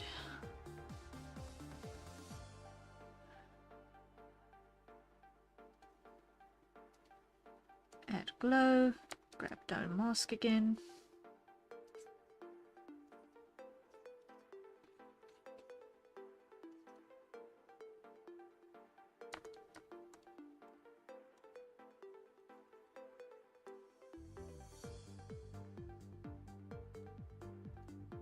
It's normal again.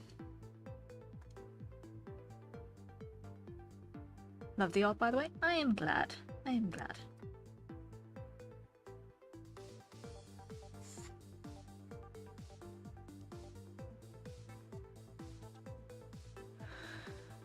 Okay. Here I'm gonna clear this because I'm not happy with it all together. A little bit like that. Clear it. Grab that. A little like that. Smaller. A little in the back.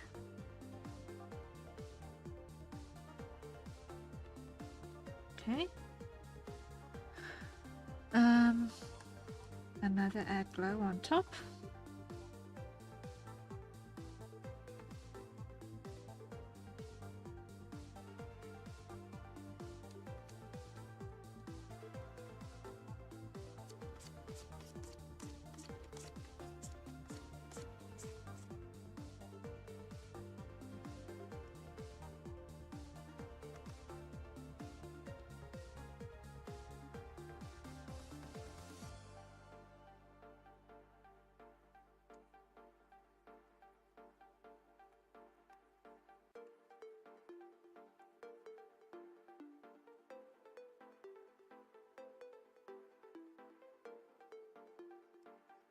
Sort of half get the sense of some studio lighting.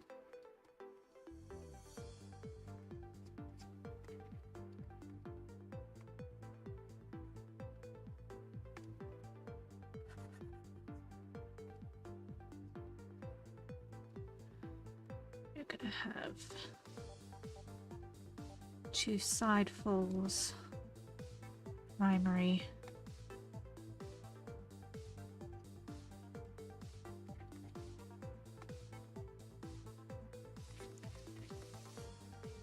Reflected.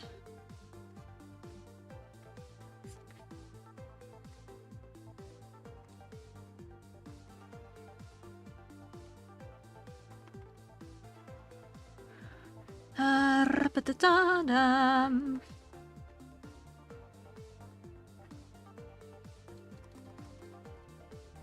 That's looking nice and shiny.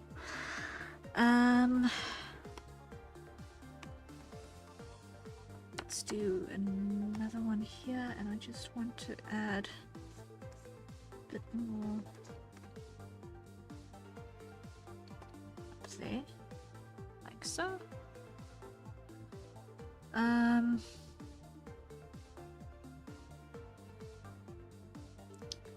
And I want to grab that, and here, let's just soften that in as well. There we go. Select, reselect, soften that in as well. There we go. So now we get our little spacesuit dome, and that is somewhat looking like glass, which is great.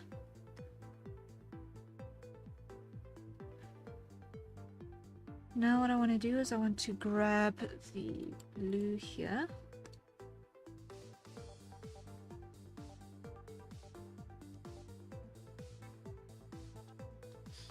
Come over here to our overlay layer.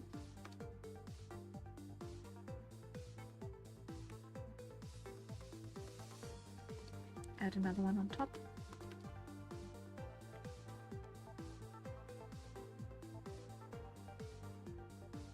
And add in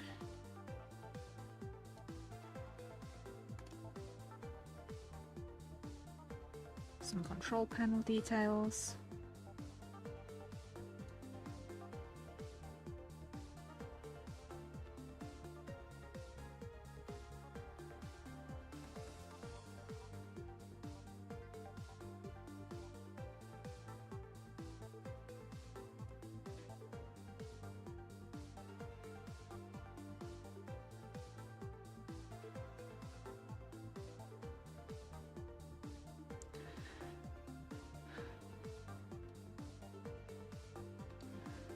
And over here, I'm going to very quickly hide the dome.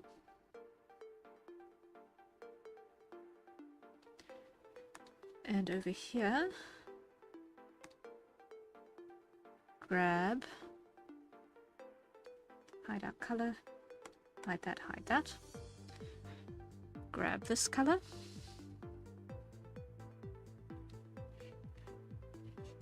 And build in a little chair. Feels like it needs a chair for that to sit in.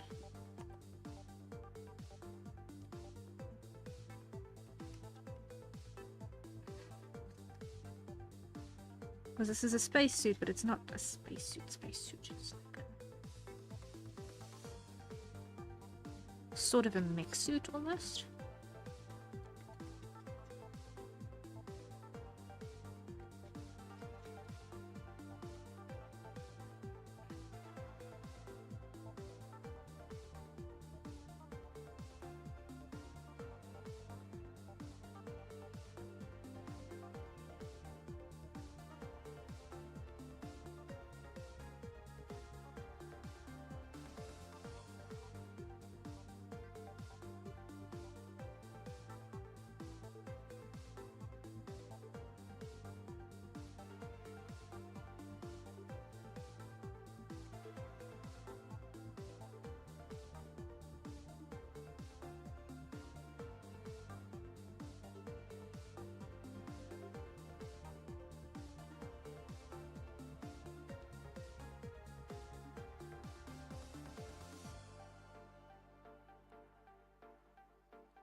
And grab that.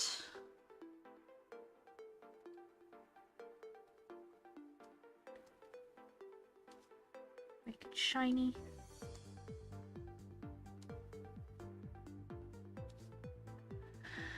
And show our dome again.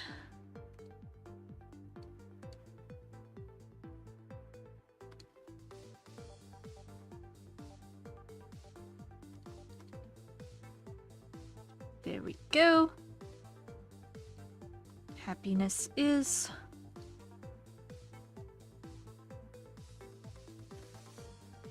Show that. That is looking significantly more complete. Oh, that's looking significantly more complete. I'm happy. Okay.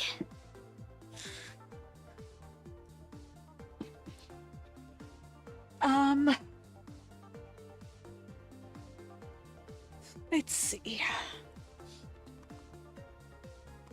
I'm now going to quickly hunt for things that are bugging me that I may need to correct. For instance, this entire hand needs to come out of that shadow.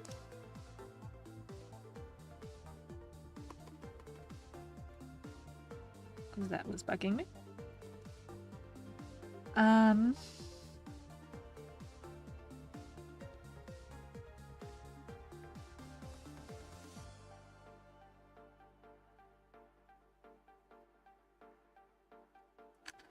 Let me just check my crops.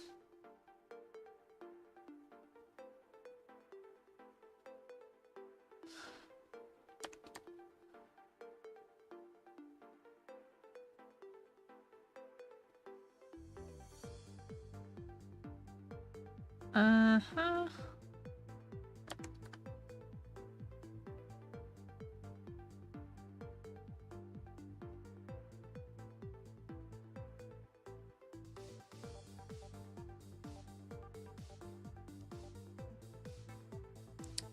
Okay, and check contrasts.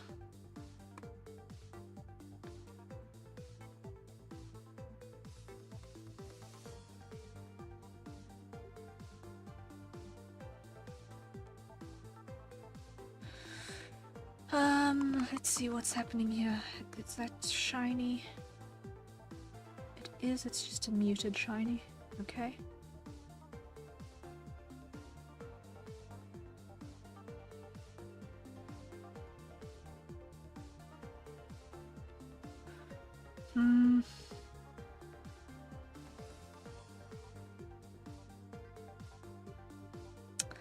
I feel like this is going to need something happening over here.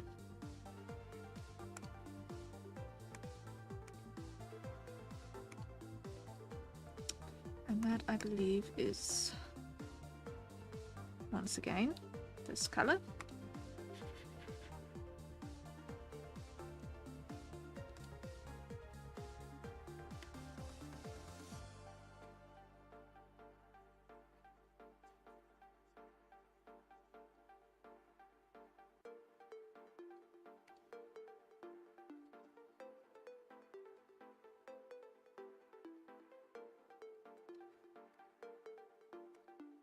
And add glow.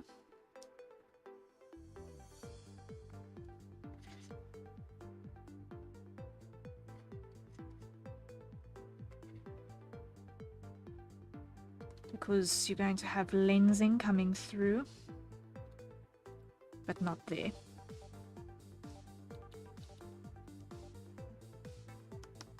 The lensing is going to be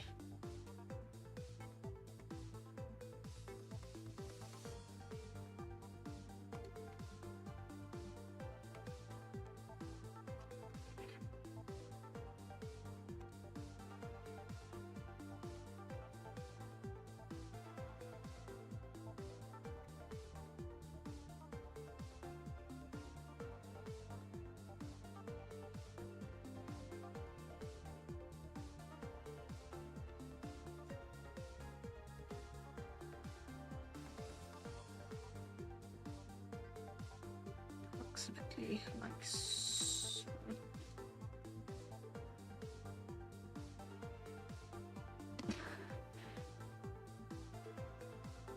What kind of projects am I working on? A whole bunch. Like, one or two of them I can't actually speak about yet, but I'm currently working on a bunch of things that I'm going to be putting on the VGen store, the digital store, when it comes online. So that is coming along. I've been doing a bit of study work in relation to that as well. I'm working on my 3D model. That's still happening in the background. I am busy with a writing project. I have a group project that I still need to finish my last little piece of before we can go into the next steps of that as well. It's also just waiting for me to actually have hours in a day. So yeah, I've got a bunch of stuff in the works. I can't talk about all of it. Most of the stuff that I can talk about on stream, I talk about on stream. If I'm not talking about it on stream, it means that it's literally because I can't yet. But I keep you guys pretty well informed about stuff in that regard.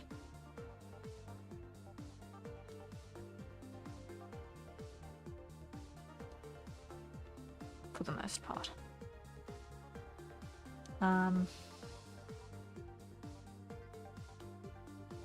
Yeah. Now I'm feeling better.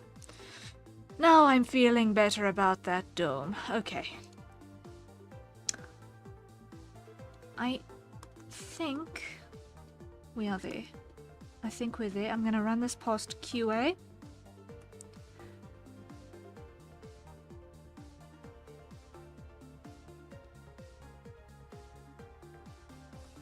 And see if there is anything that needs help to just, you know, tighten things up a little bit more. Because a fresh pair of eyes is going to be very, very useful at this stage. To see if I can get any valuable feedback on that. But aside from that, I think we're pretty much there. I think we're there with this one. Although I do think up here I can ease off on that just a smidge by that knee. It was looking a bit heavy-handed.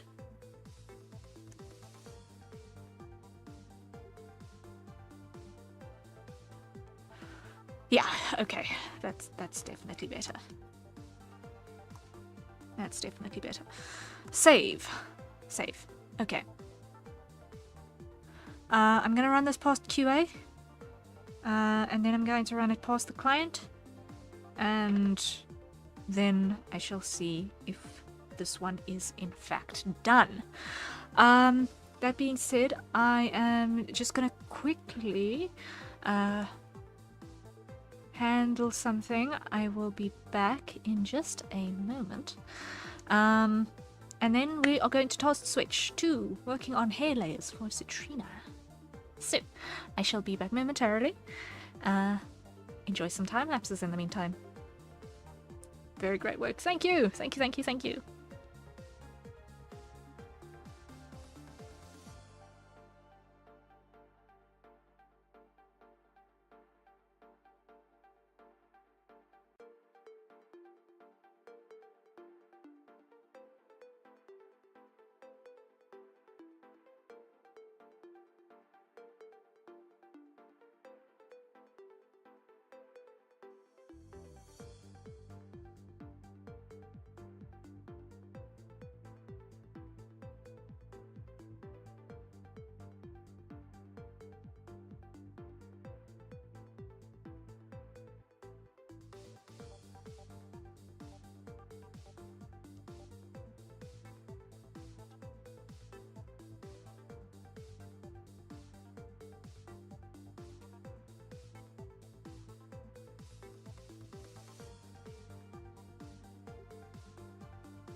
And we are back.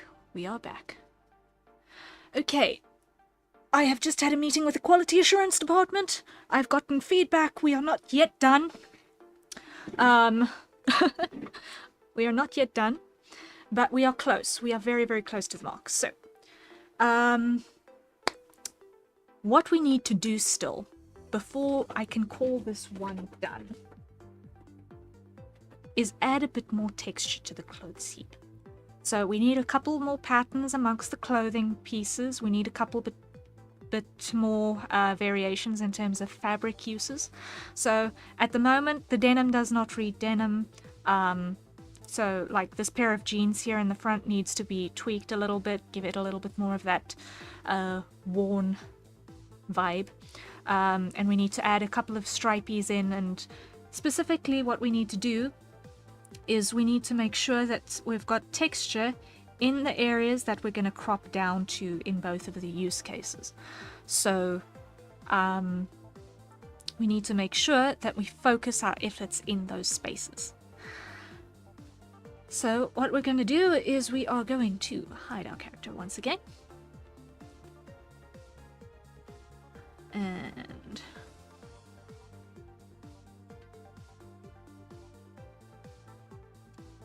is this hide view once again? Okay. Come to our little color madness. And we've currently got the parts that we can see in the landscape crop. So now what we're going to do is we're going to pick articles of clothing, and we are going to start adding some extra details. So if I take the overlay and put it on a normal quickly, here, hide you, hide you.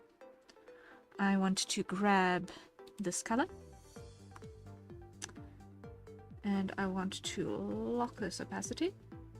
And I want to go a bit darker and make this an overlay again. Great. And here what we're going to do is we're going to add some stripes.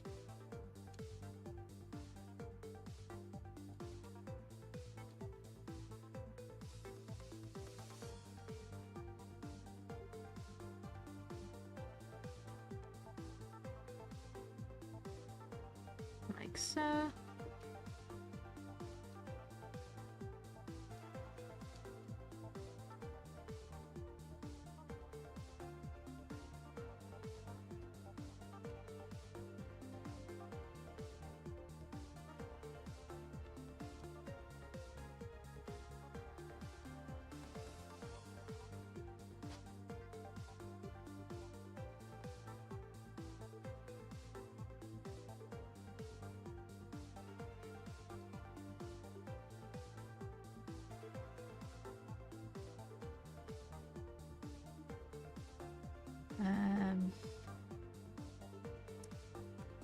Make it normal again. Grab you. Grab you. Like so. Grab you. Clean up edge. Like that. And overlay. Okay, so there's a stripy thing. I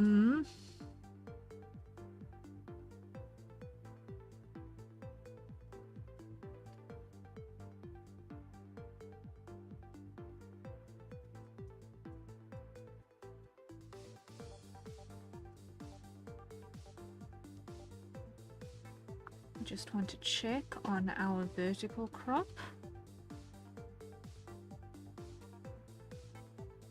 This patch of maroon also needs something. Normal. So this color.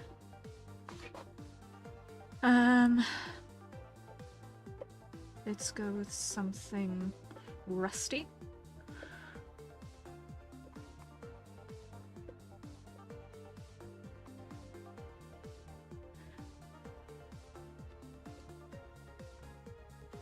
and overlay.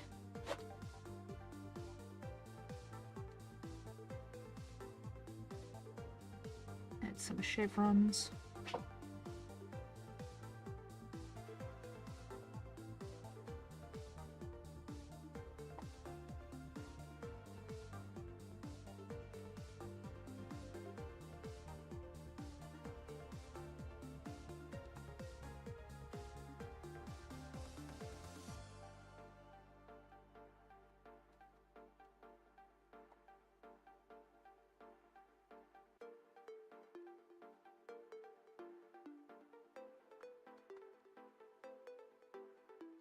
Like so. And now I'm going to take bring it down.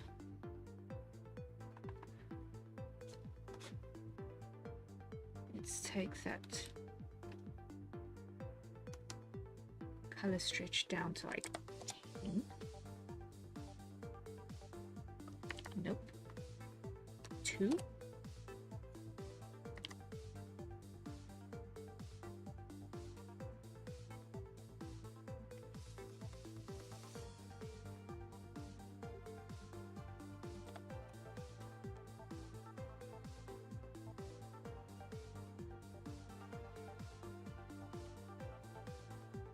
I'm not happy with any of that. Fingertip. Fingertip. How is this my favorite Brillo tool? Ah. For adding quick texture to stuff. Wild.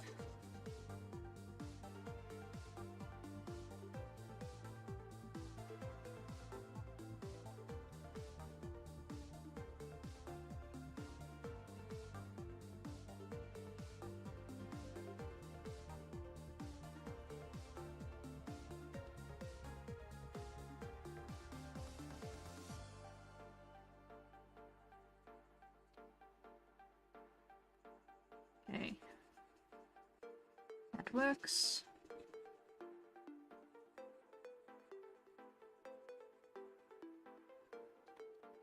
That already looks a little bit less plain than what it was previously. Back to a normal layer. Let's grab this green thing. Make something a little darker. Overlay.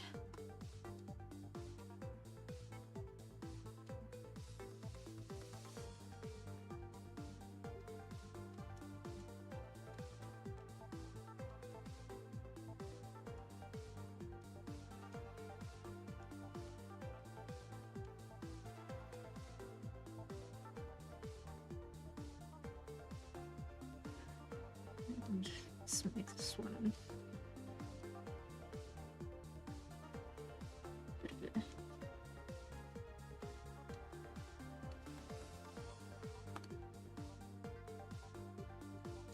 such ways pattern.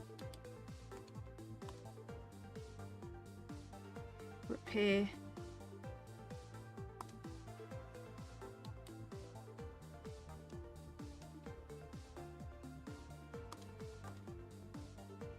Overlay. Okay.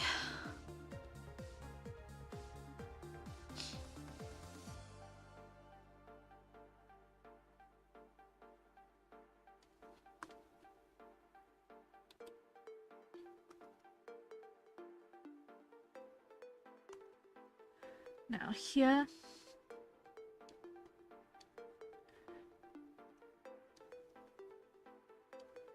gonna add detailing.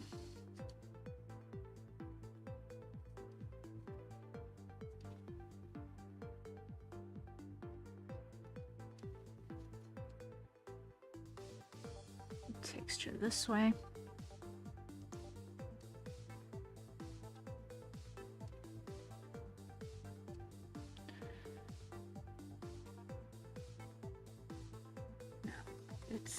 have? I should have a fairly coarse texture brush.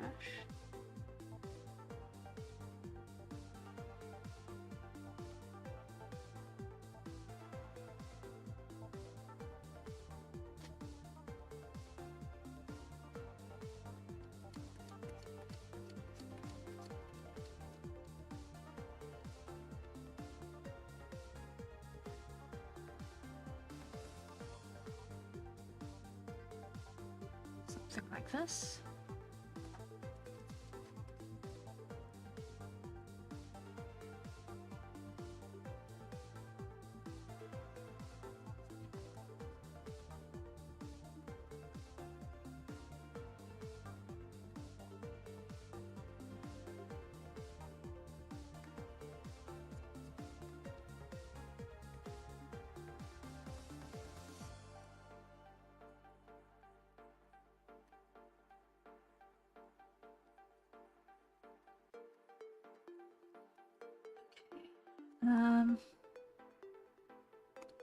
Put this on normal again.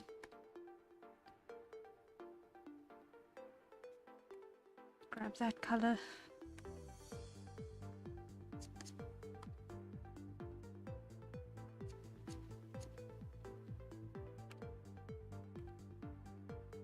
Let's flip this over.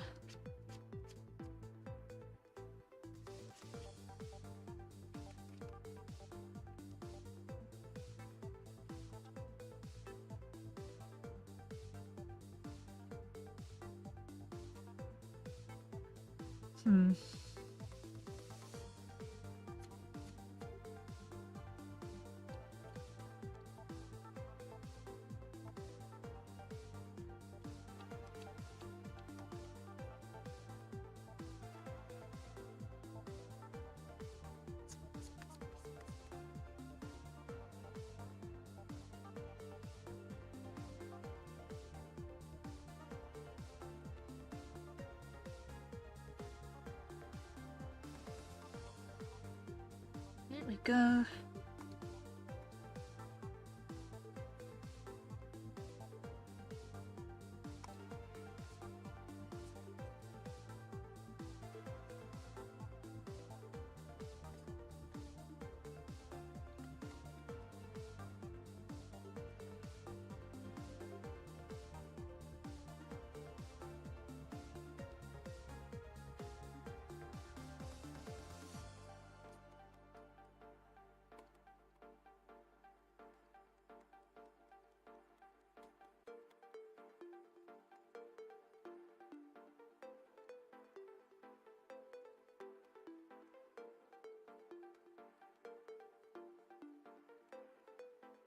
Just really trying to rough in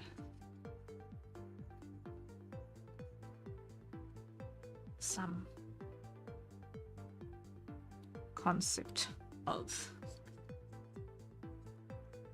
deniminous, really.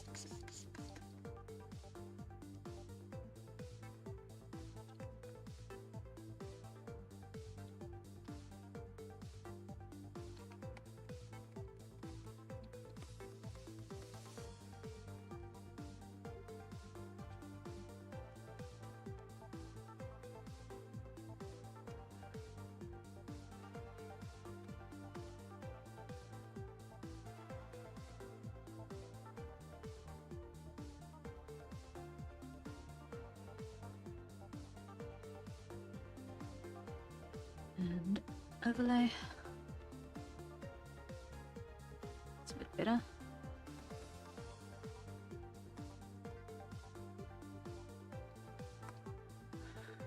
Up at the time. Still not great.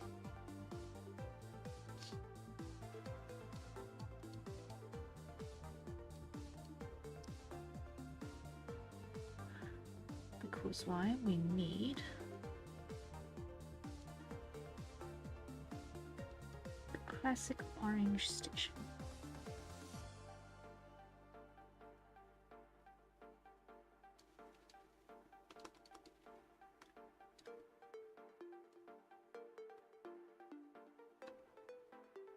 Undo. And this is gonna be with the gold line dashed brush size 2.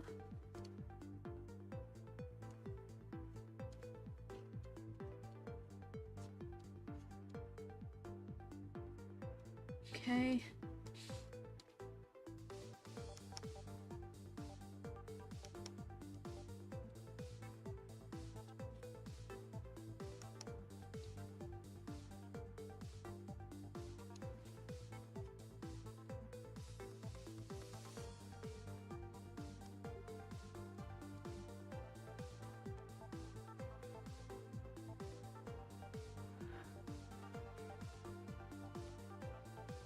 Do you like cats? Yes, I do. I'm rather fond of cats. Whether they are fond of me is another question, but I am fond of them.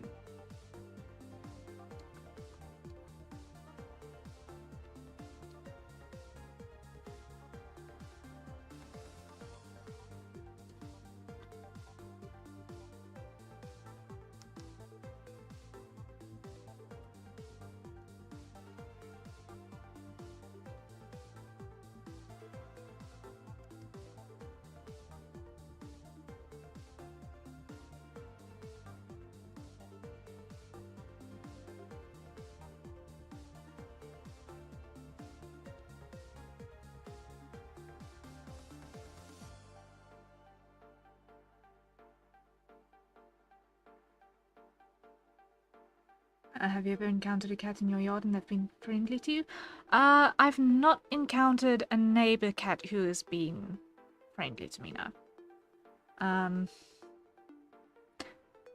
Generally speaking, I haven't actually had any wandering felines come into my space. At the moment, there are actually 3 cats living in my house that are actually ours. They mostly ignore my existence. Mostly. Unless they want me to give them milk. Or whatever. Food. But for the most part, they ignore my existence. We live past each other. Chaos Cat has not been in my room for quite some time, actually. I think he's more likely to join me in here in wintertime. When he's looking for someplace warm, because mine is the warmest room in the house. Why would they ignore you?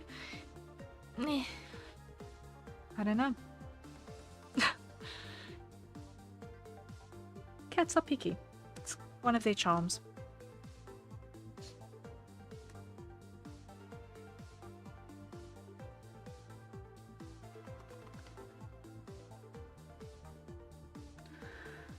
Okay, now let's come back here. I want to come here again. And also chop up this a little bit.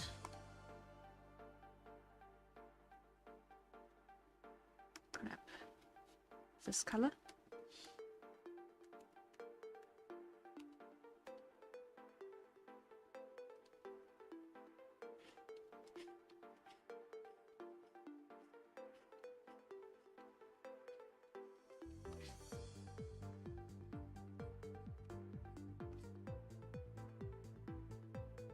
Like you.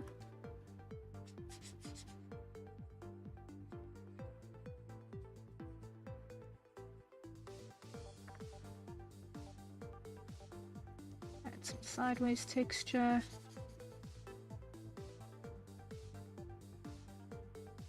Just dice this up a bit.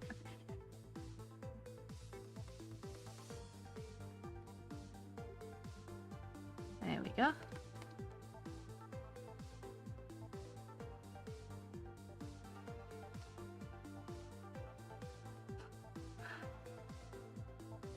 Yeah, cats are just otherwise made.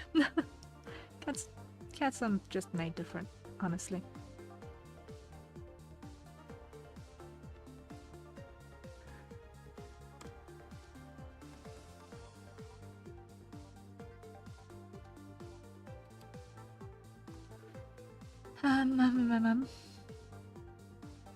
actually, yeah, I think what I'm going to do with this overlay, normal, overlay here, yes.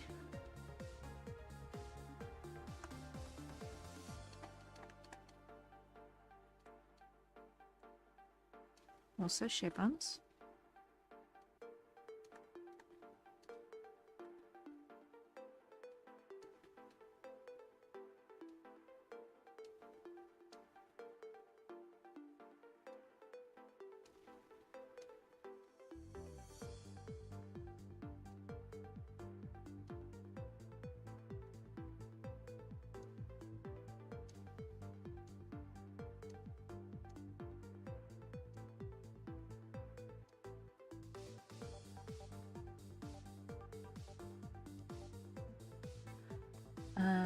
Here we're gonna go light as well.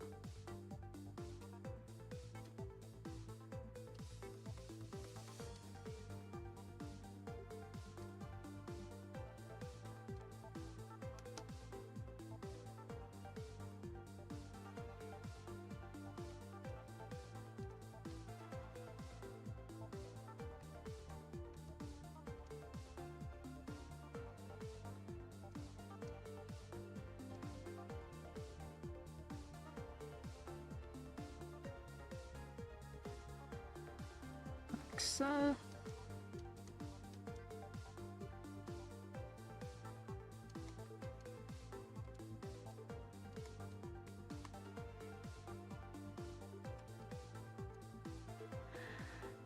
And chop it up.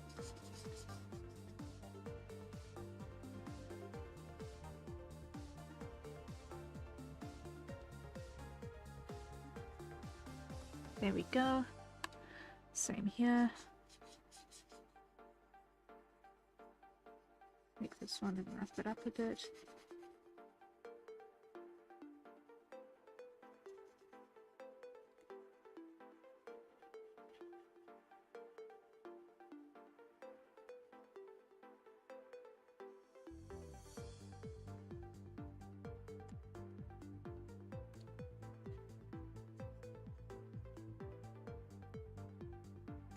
Right, you.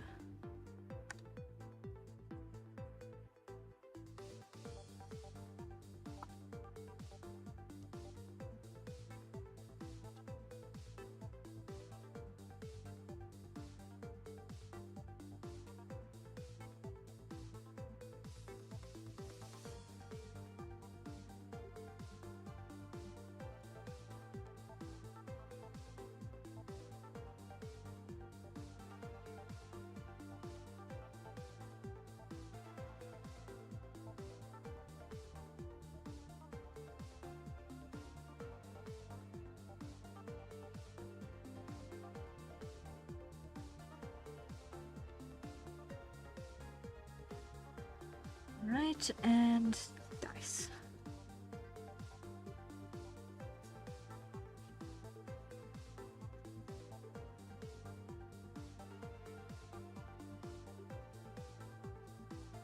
Like so.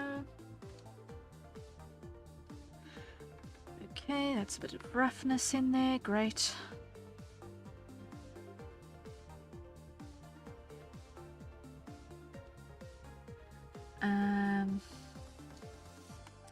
Another thing that I need is that I need a couple of things that are a bit more shiny. I need a couple of things that are a bit more shiny in here.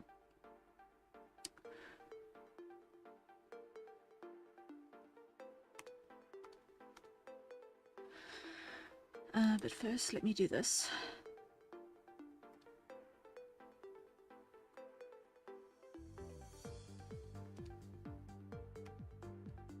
This one, I need to add knit lines.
Slowly but certainly, we are getting there. My dad took me away from my PC. Oh no, the art is looking cool. I'm glad, I'm glad. Okay, sorry, I missed something. Hold up. How do you feel about VTuber lore? There's such amazing creative designs out there with a premise of deep, rich, and interesting lore that some of them don't take advantage of that, in my opinion. Yeah. There's no right or wrong, of course, just interested in your thoughts if you have anything. I think that if you have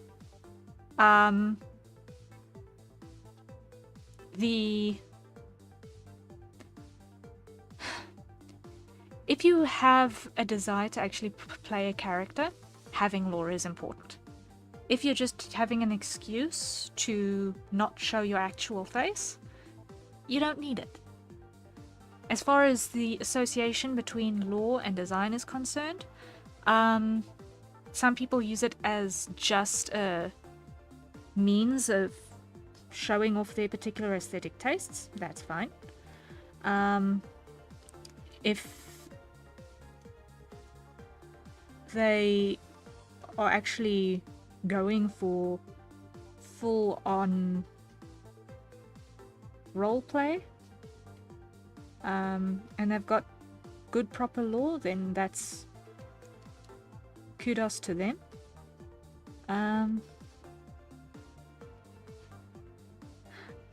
I personally find that lore is a useful way of separating yourself from your character. Like, speaking as the human behind the screen at the moment, not being anything at all like the character that you guys see is a major help to... how can I phrase this? Draw a line between fiction and reality. Because it's easy to fall into the trap of, you know, associating too heavily with the fictional character that one portrays or plays at. And just like how method acting can sometimes get a little bit dangerous and crazy, I think sometimes people take their VTubing a little bit too far as well. But it depends entirely on the individual. So, for me, it's helpful to have, like, practically nothing in common aesthetically between myself and my VTuber. But for other people, that might not necessarily be the case. You know? As far as mental health goes.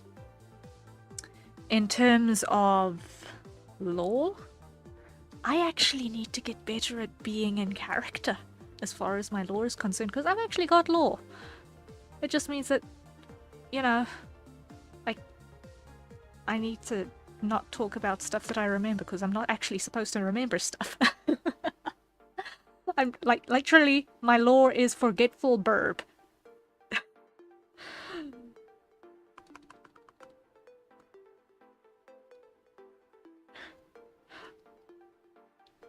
I need to talk, I need to actually, if I wanted to be more in character, I need to not remember stuff. And be kind of oblivious to a few things, you know? Like, I'm only supposed to have, like, what, 4 or 5 months memory? Maybe a couple of weeks, and anything before that is supposed to be the most unreliable nonsense.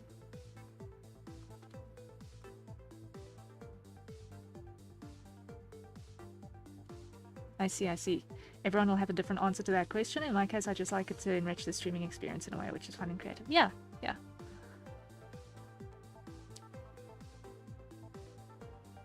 No, there's lots of ways to approach it. Some of them are reasonable, some of them are less so. But really, it's such an individual thing. And there, like you say, there is no right or wrong answer. It's just the right or wrong answer for that particular person.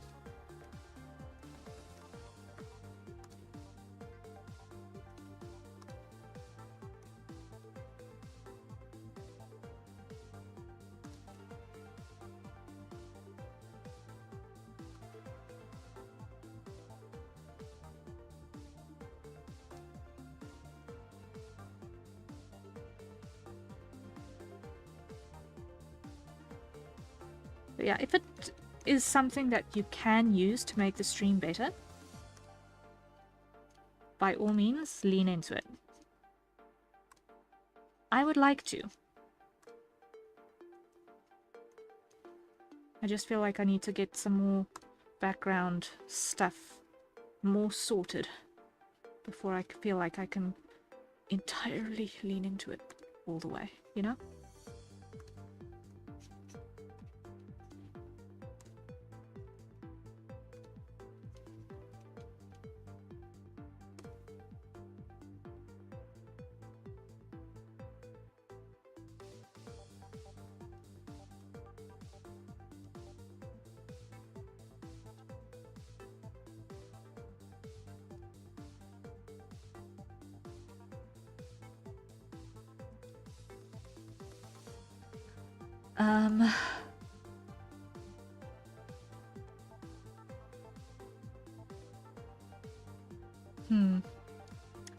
Let's see, what else can be a bit more shiny? It's also fun to incorporate it yourself. Bring the completely bland guy normally. It's nice an outlet to... It's a nice outlet for creativity in a way I've never really experienced. Yeah, yeah. To have a way of kind of pulling in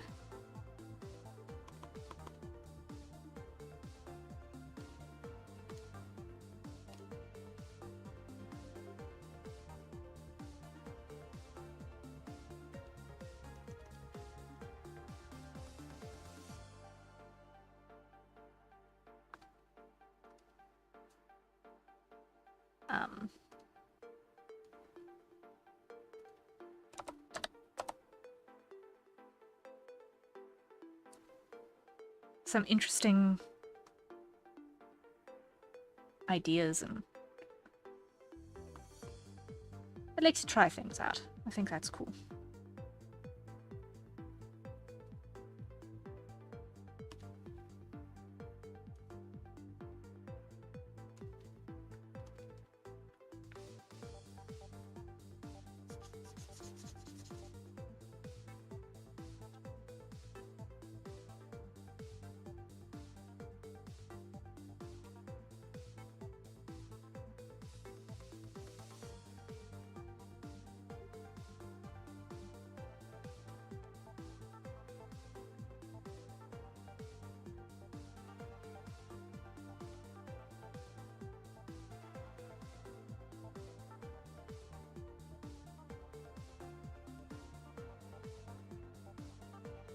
What about your lore do you find the most interesting?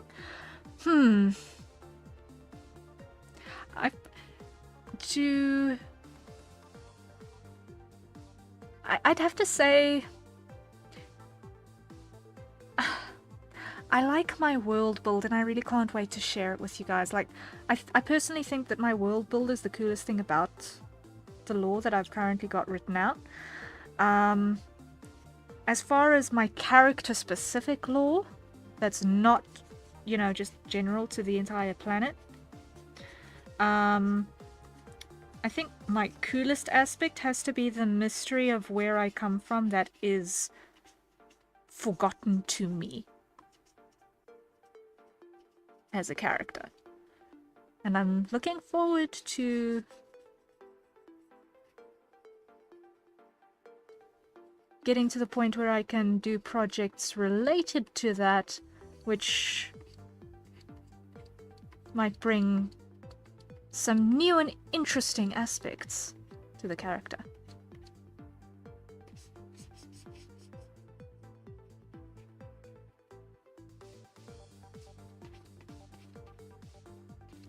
Like, I really can't wait to be able to actually share the Misthaven world build with you guys in more detail, because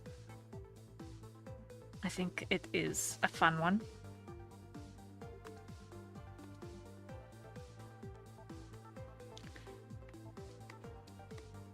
There's just a lot of groundwork that I need to do still before I can let it fly, you know? in a way that is digestible and incorporable in the streams.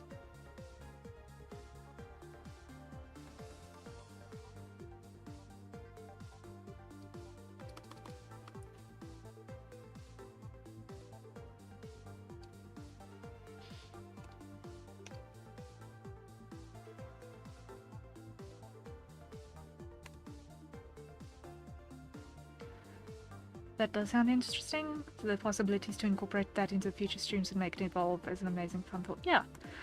Like, I think that lore is something that gives you as a content creator the opportunity to explore the character that you've got and that you are playing and use it as the basis for several creative projects.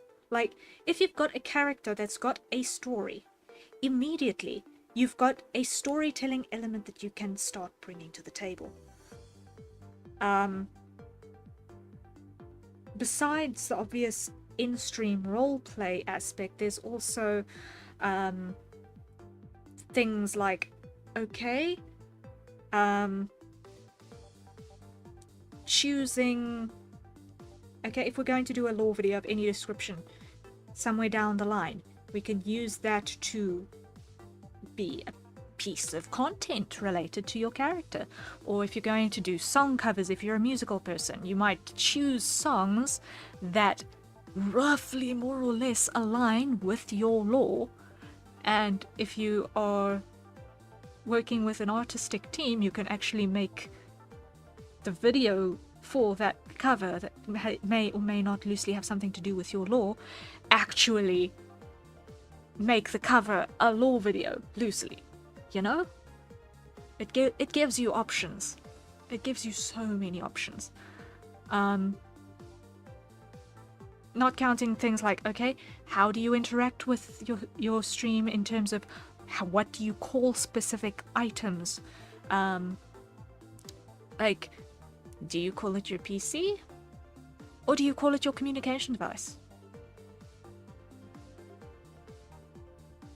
Is it your magic mirror? Is it, is chat an ethereal being from the outer realm? Is it a fourth wall breaking phenomenon? Is it the voices in your head that's bothering everyone else? You know? Those are the things that you can, as soon as you've got lore, you can start actually implementing that. And using that to build an experience in your streams. That's what I like about the idea of lore with content creators and like VTubers, because it can feel like you, as the viewer, are watching it grow and develop live in a new and exciting way. Exactly. It's a lot of fun. And it means that you can, you know, also from the content creator's perspective, it means you've also got more options for things like, you know, ways to make it help support you as a content creator. Like, it's very difficult to elevator pitch sell the marketable plushie of, it's just me but a bunny, or it's just me but in a very specific hoodie, or it's just me but anime. Whereas if you've got a character that's got lore and you want to do a marketable plushie, you could say, hee, it's me but dragon. And somehow in the elevator pitch people associate the world build or the character concept much more easily, and it makes merchandising and all of those fun things that much easier, because to a random person who doesn't know your content, it's easier to sell when you've actually got a concept and a theme. And lore supports the concept and the theme.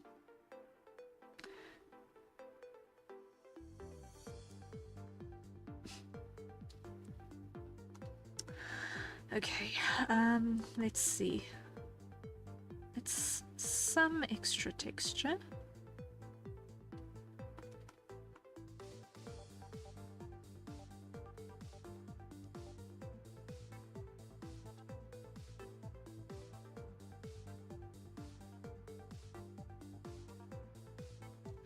I feel like this needs to get sickled.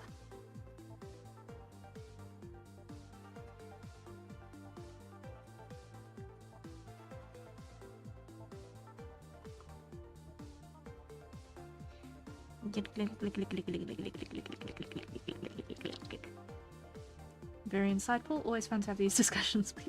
Yeah. It's one of the reasons I'm building up for myself. Yeah. I mean, everyone's got their own reasons for why they will or won't do some things. For some people, having that marked ability isn't important as much because it's just a hobby. If it's just a hobby, you don't need to think too hard, honestly. If you're trying to turn it into a career option, you need to consider, okay, firstly, what can I keep up at with a long-term character? Can I keep up this character? Can I take this design and adapt it in ways over time that as I grow, it'll still be recognizably me, even if the parts change out little bits at a time, over time, so that the merchandise from year one is not irrelevant and completely a different character and unrecognizable by year 4. Because come on, if you're being if you're being a VTuber for a career, usually you want at least 2 years out of it. You know? How you view the content creation is probably one of the most important factors in play. Yeah. Like, what are you making for? Is a big question you need to ask yourself as a content creator. Are you doing it for just the self-fulfillment? Are you doing it as part of your self-sustainment policy or methodology? Are you doing it as support for other things that you are doing in the background? Like, are you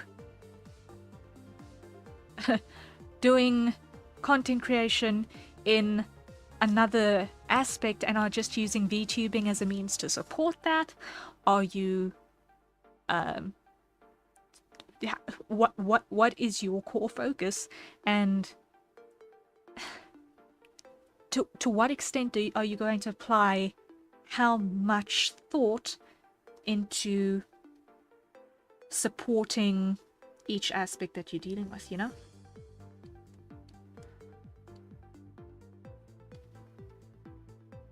You've got to do some effort to versus return calculations. You forgot world domination? Don't forget world domination as a focus. But isn't that the point of being famous? No. Like, seriously, isn't that the point? I'm so lost in this conversation. I like hearing it though. Yeah, like, a lot of us in chat here are content creators. Like, Citrina I know is a content creator. Hype I know is a content creator. Linksys I'm not 100% sure about you. Zany is a content creator. World domination, my favorite motive. Yes.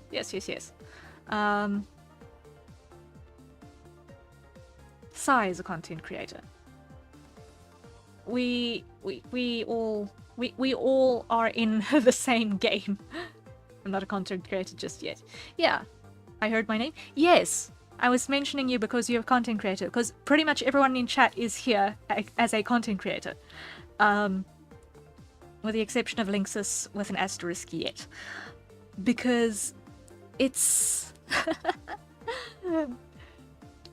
We were talking about how lore is not important to different people, to what degrees, and how you think about your character in relation to your content creation and how much effort you apply to different parts of your journey and actually doing the thing. And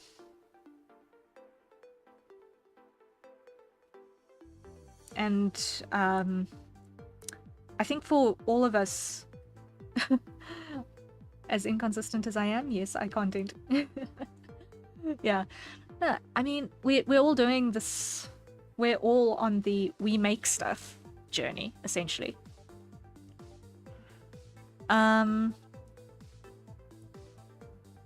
And it's a lot of trial and error, and it's not always easy, but it's definitely fun. If you've got the gotta make stuff mentality, then you're gonna find a way. You're gonna find a way to make it work.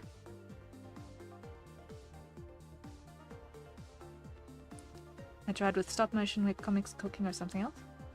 Well, throw everything at a wall and see what sticks, you know? As the old wisdom says, try all things and retain what is good.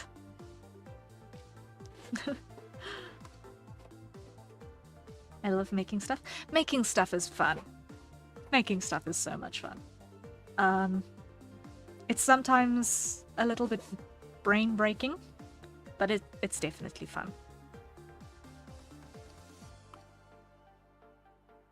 Wait, are we all general makers of things? Maybe.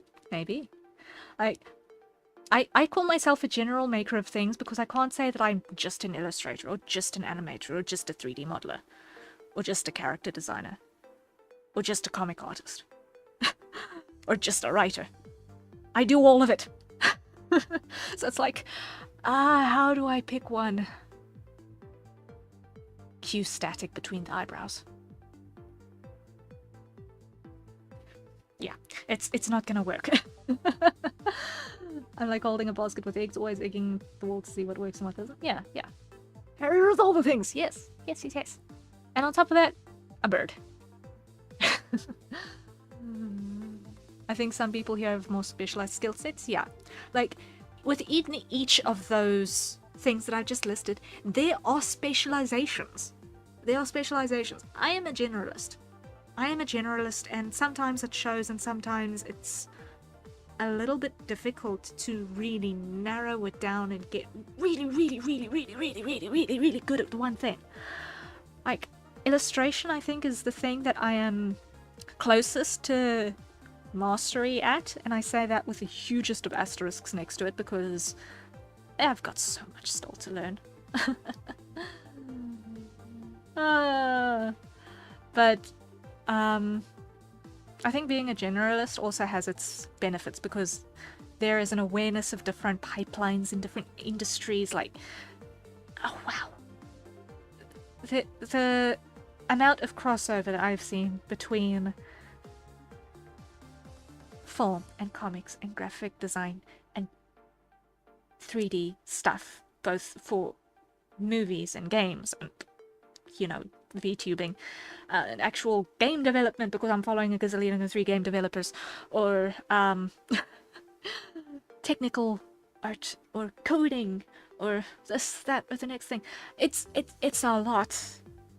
I'm never going to be able to learn all of it, but I want to learn as much of it as I can because there's cool stuff that I want to make, and I need to know a couple of things, or at least how they talk to each other so that I don't do one part of the process that's going to be in direct conflict with another. And that coordination is a little bit wild sometimes. But it could be worse. I'm particularly good at photography, but I can't share the majority of my content because I would very much dox myself, but I would find a way eventually. Yeah, Satrina, I would be very curious if you ever get into miniature photography, because that is an interesting thing, because then if you are doing something like that, it's not entirely dissimilar from doing set building for stop motion, but you get a lot more control over your environments, and you can literally look at your scenery and things like that and light it as you would a large-scale shoot, maybe. Come up with some interesting shots. I'm just throwing an idea at you. But, like, environmental out in the big world photography, it is stunning. But yes, it is very, very, very easy to dox yourself by location. And that, in the VTubing space, is maybe not ideal. I think if you want to share your photography stuff, you might need to have an alt. And make sure that nobody knows that it's you.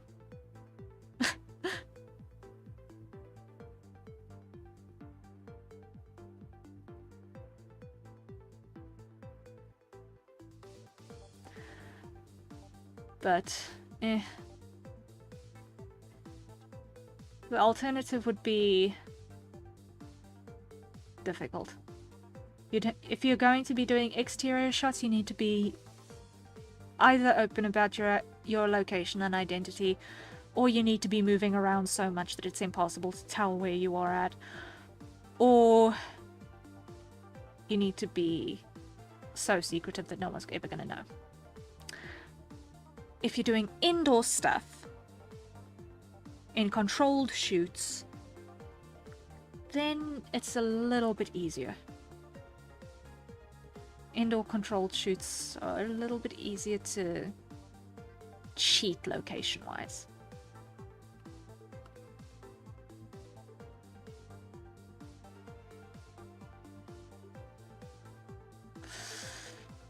Okay, I'm feeling better about this. Save.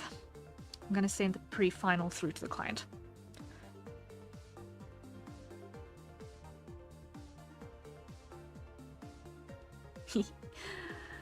Okay, I'm gonna send pre-final through to the client. I'm feeling better that there is a bit more patterning happening. It's not everywhere, but there's at least something.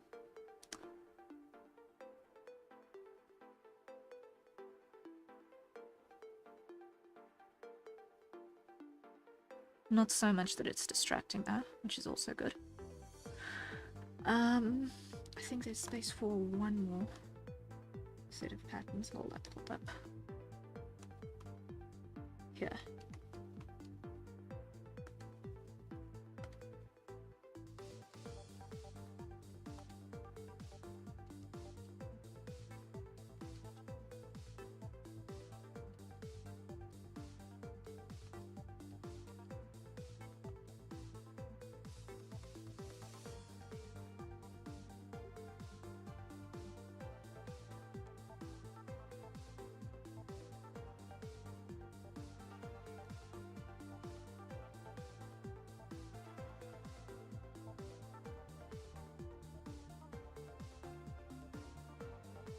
Okay.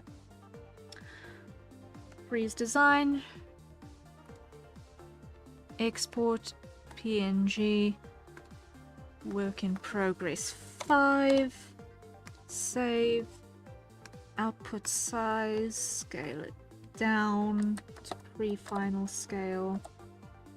Okay. You're all content creators. I'm just some young dude making comics that are never released on the internet. Yeah.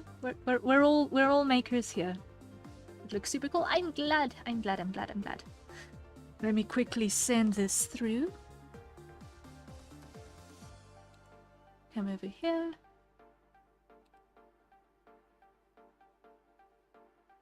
Oh wow. Okay.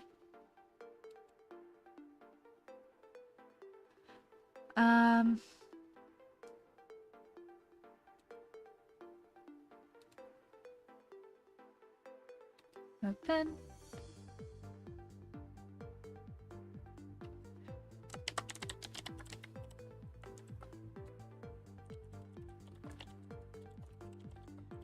Pre-final, please let me know if you would like any additional texture in the clothes file.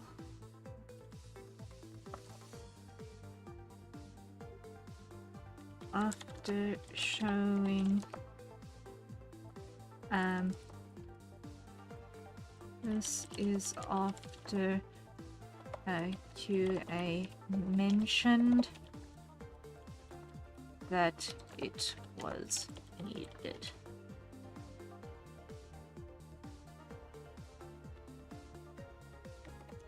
And a little more was added in.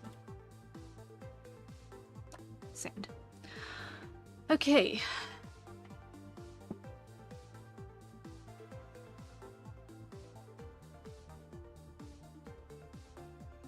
Okay. So, with that in place, it is possible that the use case for this thing is going to come into play. If I, in fact, have this thing done now, it might actually get released this week, which is kind of cool. Nice. Encoder overloaded. Relax, OBS. You are not going to fall over. Please don't fall over. But yeah, I'm happy. In terms of our crops, there is a bit of texture there, which works. There is texture there, which works. Okay, so I'm happy. I'm happy. Hopefully client is happy too.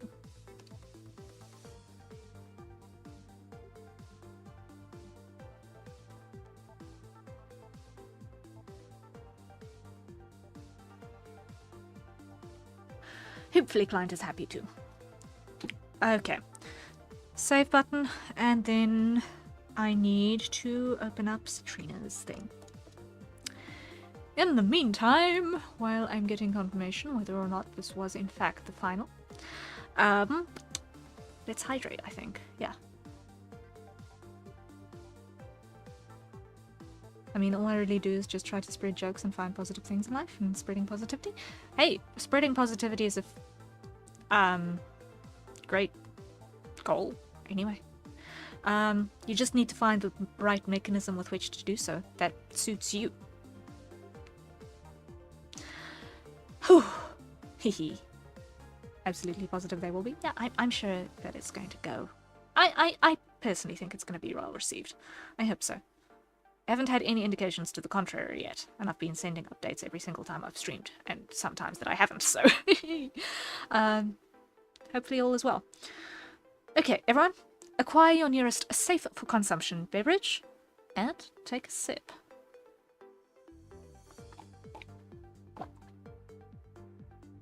Ah, the coffee is cold. Sad. Sad, sad, sad.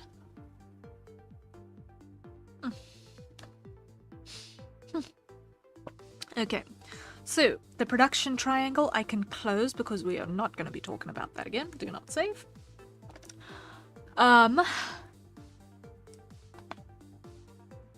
Oof. I don't know if you guys heard that snap, crackle, and pop, but okay. Then let's open up the other thing we need to work on today. Where are you, Citrina? There. There we go. Open. I have a dog in the car. We are adventuring. Adventuring with the puppy. Lovely. Head pats with a woof. From me. Head pats to the woof from me. Yay. Now we open reference sheet, alt.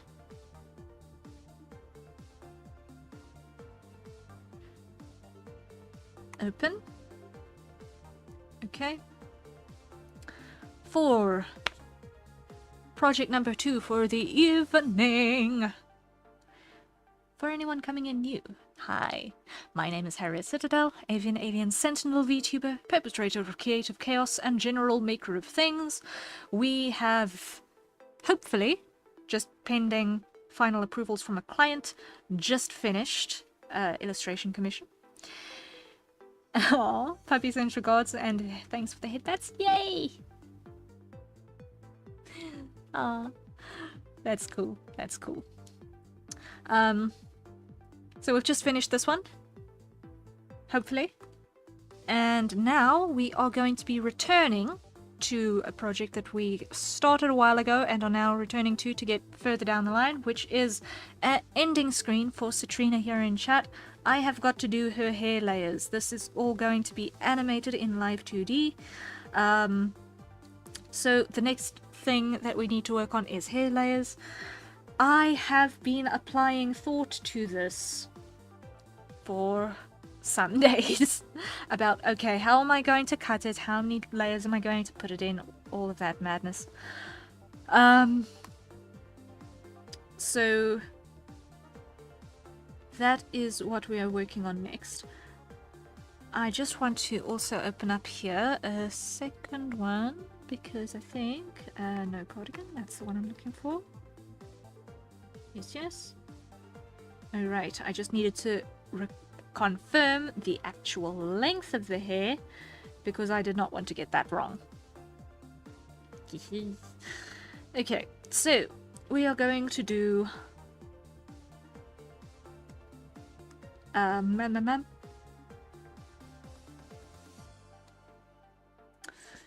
we are going to do it like so. I think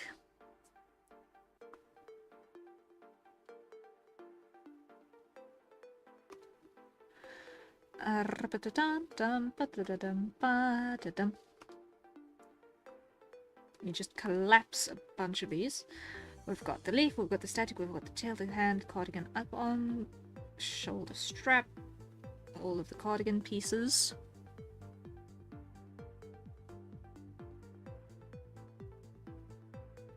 This is feeling awfully flat after the last couple of illustrations. It's amazing how much art has leveled up in like 2 weeks.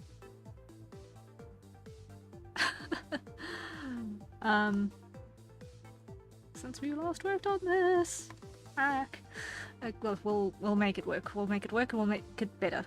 We'll make it work and we'll make it better. So now we're going to go here.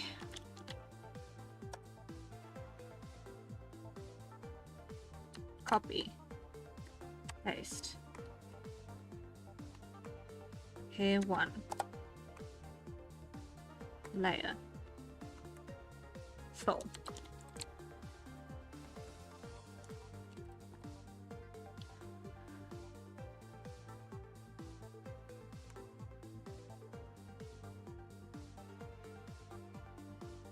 Grab the hair color, like so.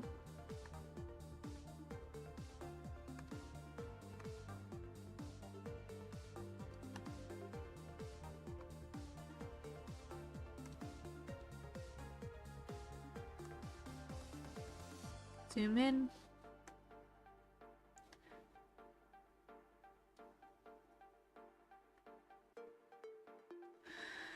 And start with a big brush like this, yes.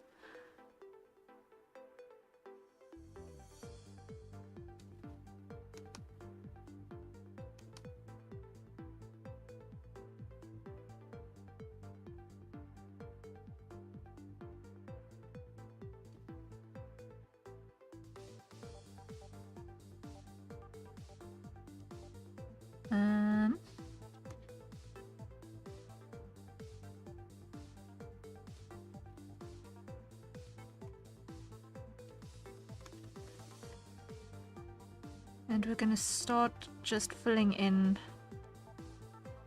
from the back forwards. A couple of big block shapes.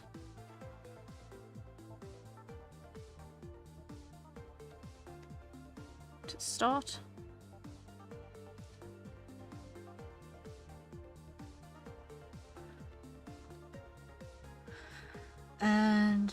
we go here and we go right click, duplicate, and clear, duplicate,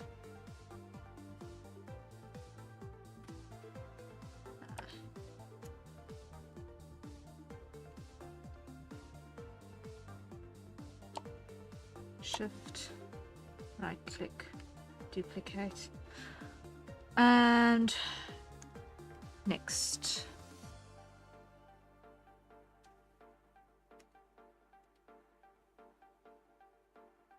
Section.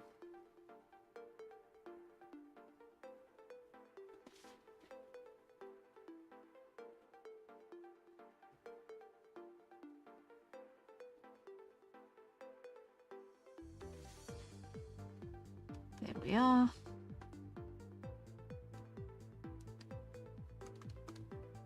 Okay, 2.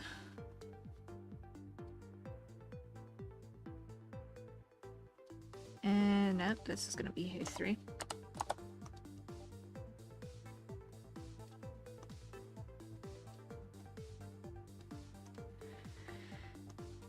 Here 2 is going to be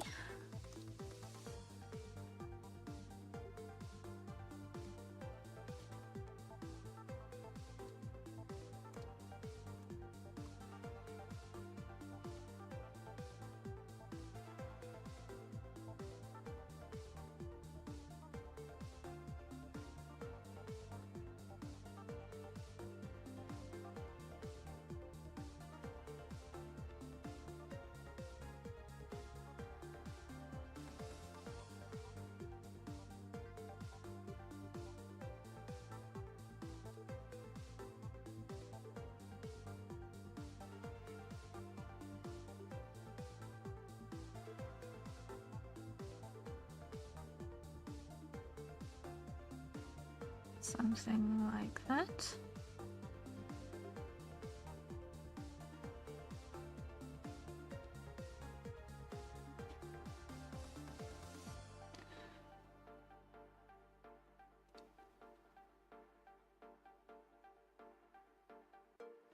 And then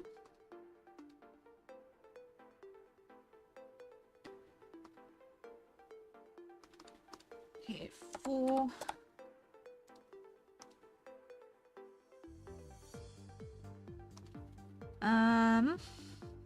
I feel like I've already got it too flat and straight. I feel like it's already too flat and straight. Whoopsie.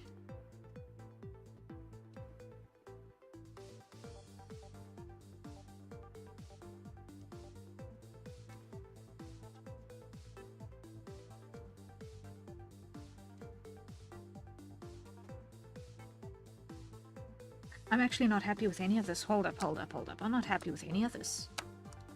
It's all too straight. This hair is wild and curly and bouncy and big and fluffy.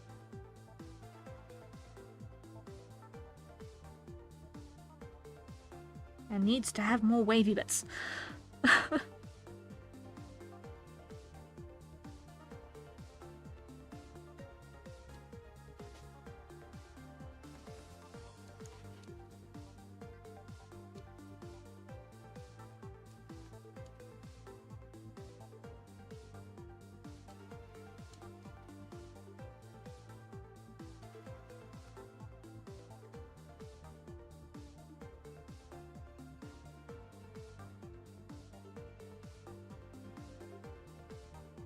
Wavy bits, yes.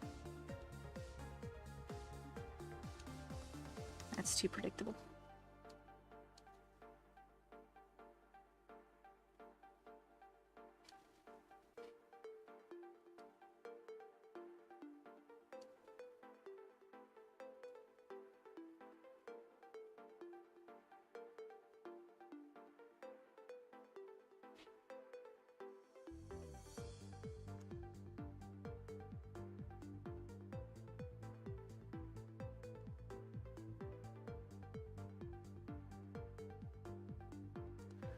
All right.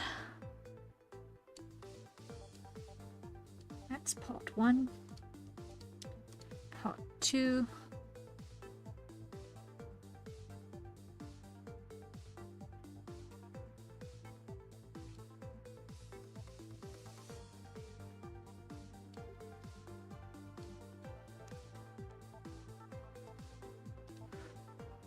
Free at last! I'm free, and I'm back.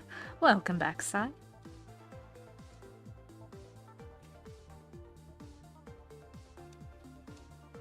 I hope work went well. I'm assuming that's where you're at.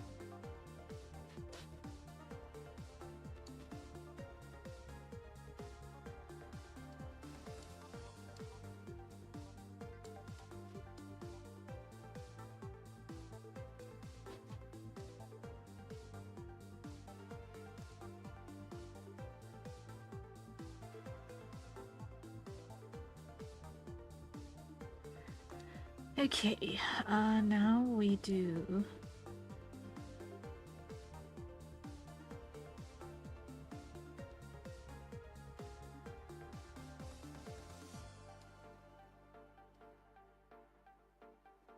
our little wobblies.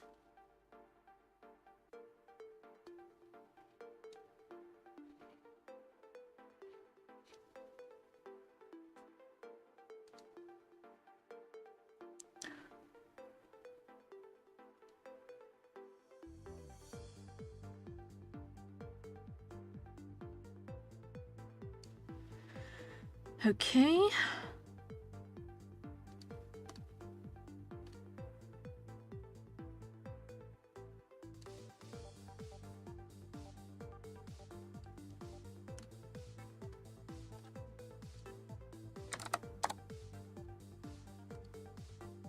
Number 3.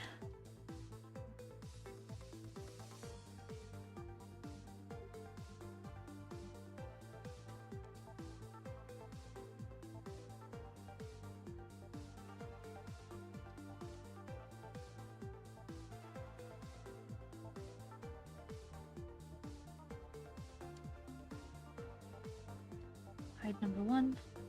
Hide number 2.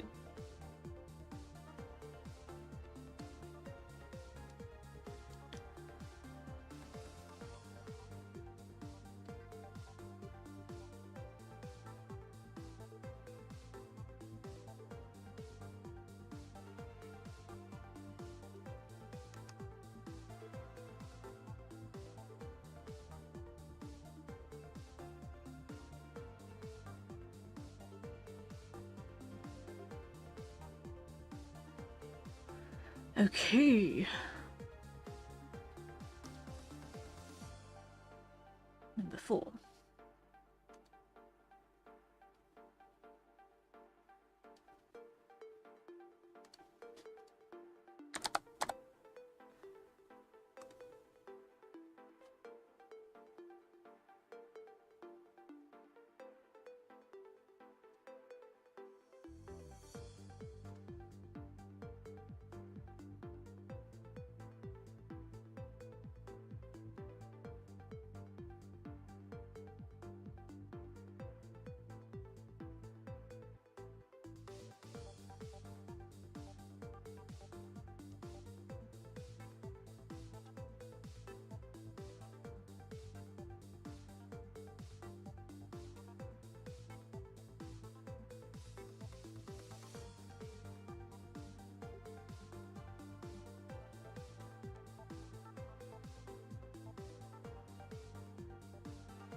And like so.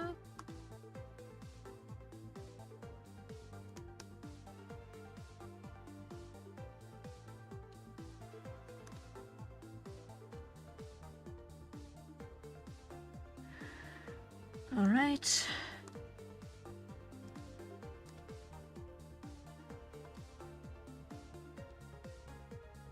Let's just do this because I'm struggling to see what I'm seeing.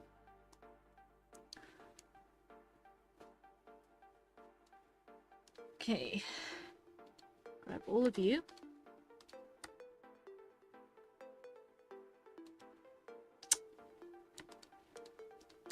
Lock capacity. Grab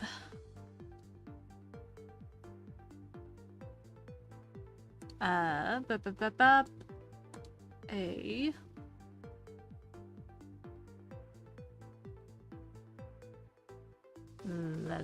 that color. I can just aim with my left-handed mouse. There we go. Clip, multiply.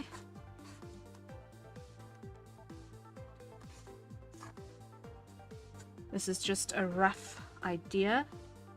Copy, paste, clear, copy,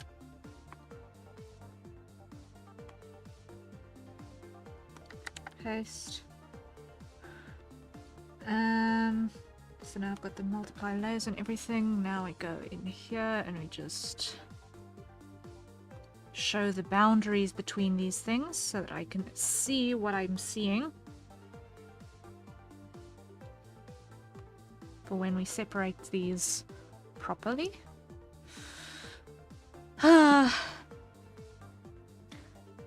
We're definitely going to need to do a second layer over the top to break this up a bit more. With some things a little bit freer. Eek. This is like the underside, the bottom half. This is like bottom half fluff. It's always nice to see what you see. Yes, I know. It's like very difficult to make an informed decision on visual topics if you can't actually see what you're looking at.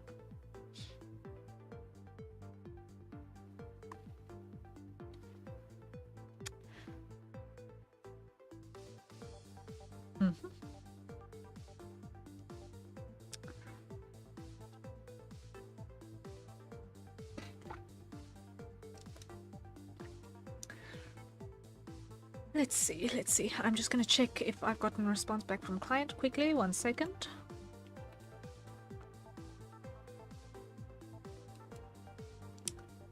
No notes from me. I think it looks wonderful. Yay! Okay, awesome. So, I'm actually very, very quickly then going to deliver this illustration to the client, so that he can get the ball rolling on his end. So I just quickly need to do that export real quick. So I need to firstly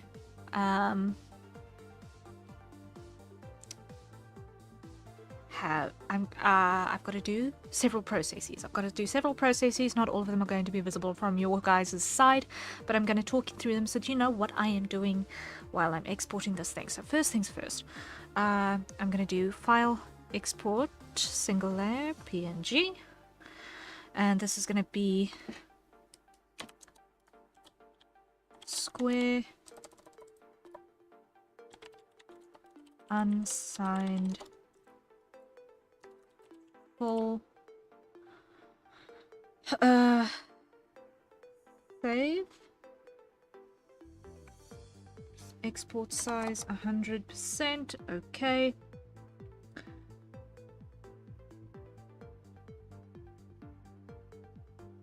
Rendering image, it's just going to do its thing quickly, waiting for a blue bar to creep its way across the screen.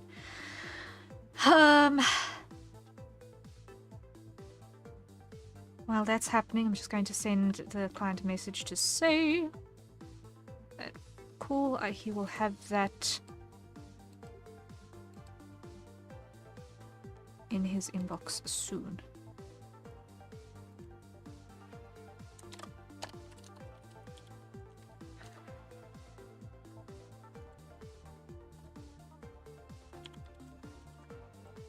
Let me export it for you in all its variations.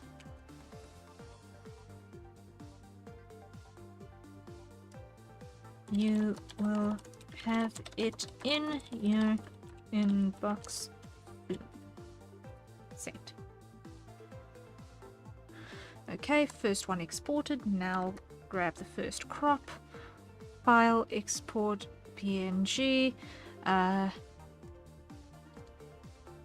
landscape unsigned full,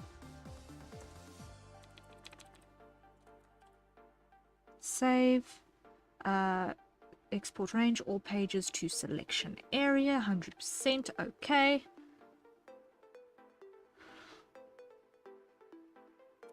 Come over here, minimize my browser again for a bit. Boop. Waiting, processing, processing, processing, processing, processing. Alright, then vertical, file, export PNG, then grab that and call it portrait, unsigned full, save, export 100, selection area, okay, go.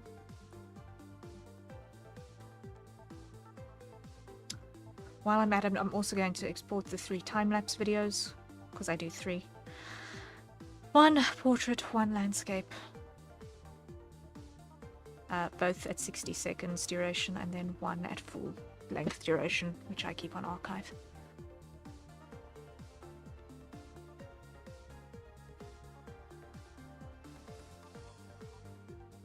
I should actually put those on the Keep It Media channel.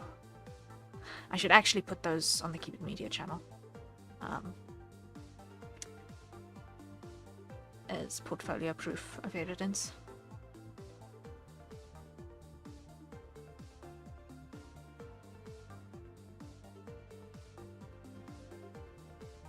Not be bothered about audio nonsense because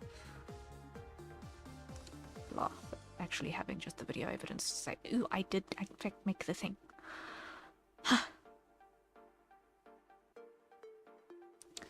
Okay, so that's all exported time-lapse, export time-lapse.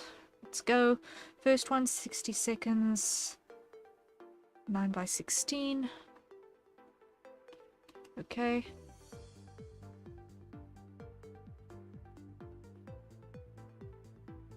Exporting time-lapse, waiting for the blue bar to creep across the screen.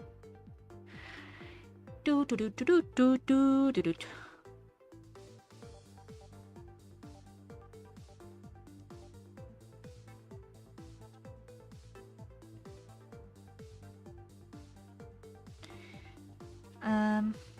Let's see, just checking something up here quickly.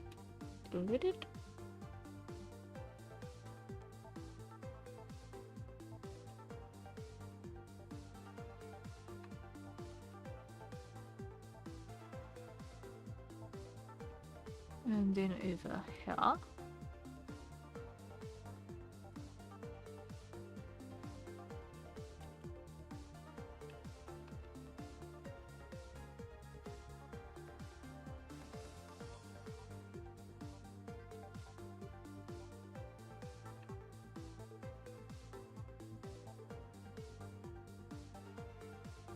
Still waiting for the blue line to finish creeping across the screen. And I've got to do this twice more. Hopefully after the first time it should go a little bit faster. In rounds 2 and 3. Come on, come on, time lapse. Export, export. We've got to export. Da da ba da ba da dum ba dum.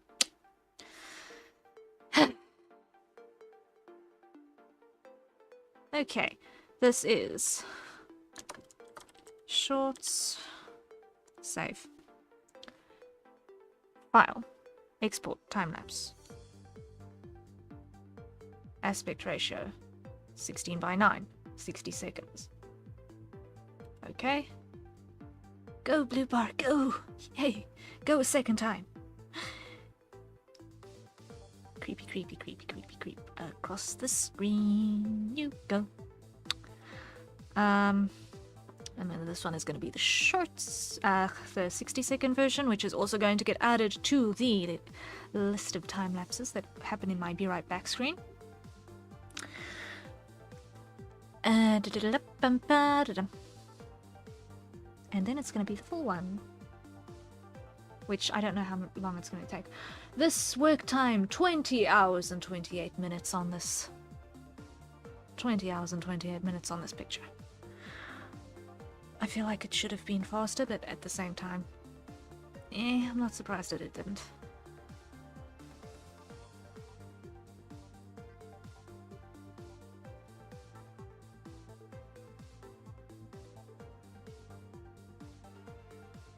I half feel like I crept back into old habits with this one a little bit. But the end result, I am happy with at the end of the day, so...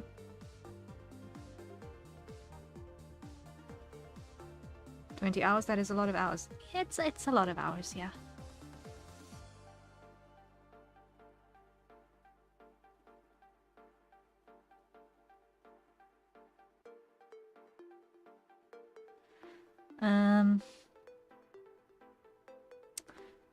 So this one is going to be shorts. No, it's not shorts. No, this is going to be 60s.mp4 save, and last one, and I just want to check. On Citrina's, we've only been working for 8 hours and 27 minutes so far. Okay, so back to this one. Last time lapse to export. Length 60 seconds is going to go all. And how long is that in practicality? 19 minutes of video footage. Okay. 19 minutes of time lapse. 8 hours. Yeah. Yeah. Whew. It's important to keep track of approximately how long each task takes you, because you've only got so much capacity in a month, and it's important to know, okay, how much of that capacity can I actually sell at a time? And therefore, what does it need to be worth? What is my time worth? Because, like, I'm doing this as my primary income. I need to make sure that the time that I sell, because I am literally selling my man hours on top of the intellectual property and skill and all of that, is enough to actually, survive. It's kind of wild. You have to figure out, okay, if I am working for 20 hours on an illustration, how many illustrations in a month have I actually got time to make? If you sell more than that number in a month, you're not going to meet your deadlines. So having the averages to work with is really important.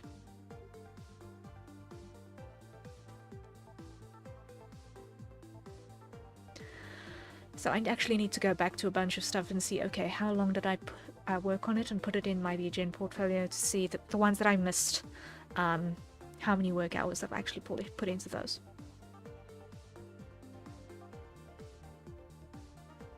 Because it's actually true for any job where you're doing a service delivery. Is, okay, how many man hours does it take to deliver the service that the client is paying for? And then work backwards from there. How much is the client willing to pay? And how many man hours are there in which to actually perform the task?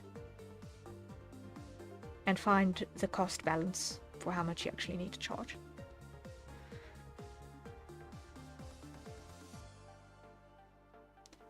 These are the weird little business things that they don't teach you in school.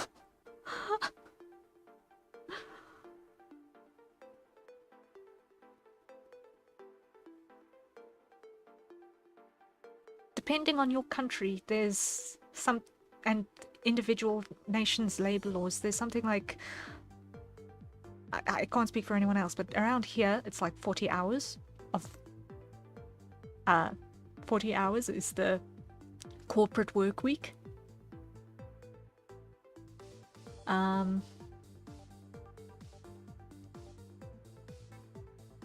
So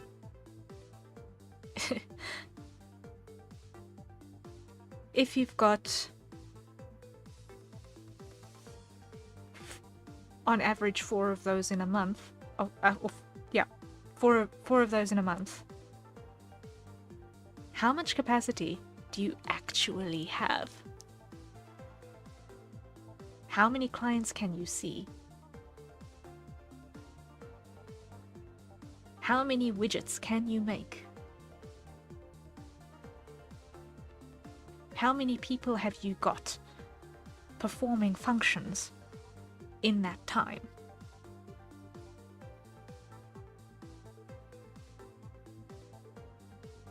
And from there you need to do your math backwards.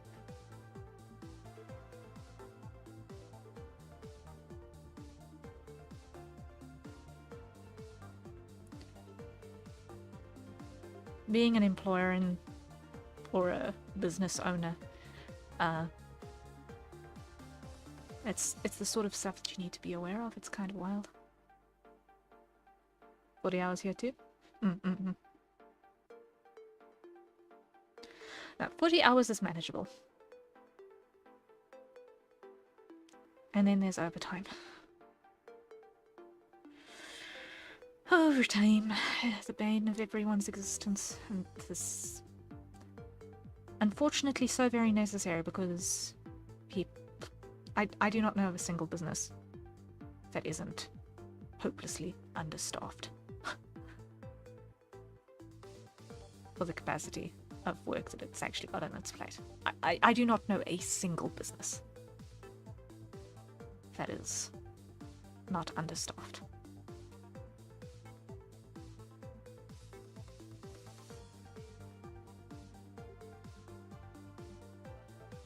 Well, of all of the businesses that I've seen any of the interior workings of anyway. For full-time, yeah, roughly 40 hours. Okay, last export is about halfway done. Woohoo, understaffing. The absolute sarcasm in those celebratory emojis is palpable. Woohoo! Understaffing! Yay! Joy, joy, joy. Ugh. Okay, so almost done with those time lapses. Now let's see. I need to open up a new tab, and I'm going to go to web layers. There we go. And I need to log in. I need to get my credentials.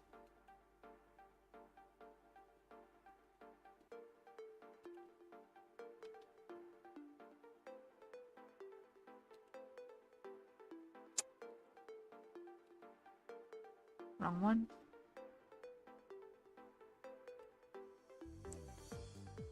I love that you love my sarcasm.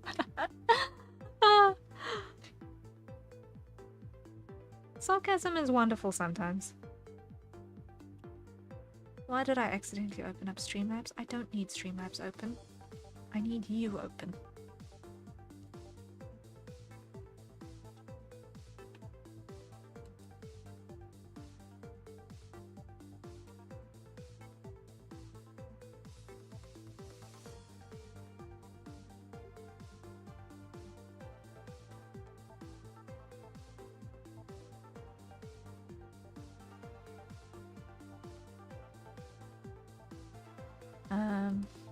Okay.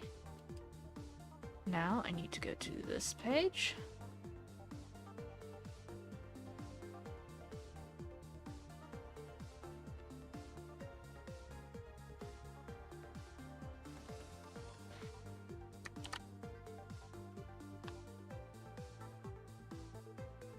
Go away.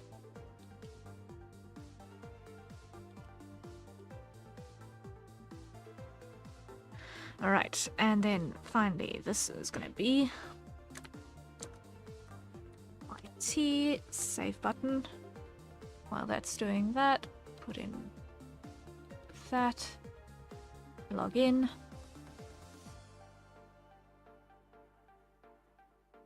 Really?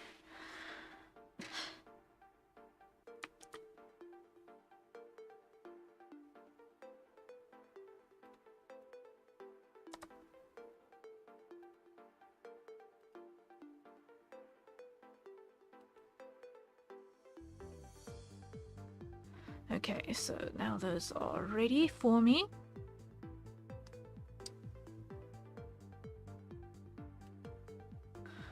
Now, I can hit the save button one last time and close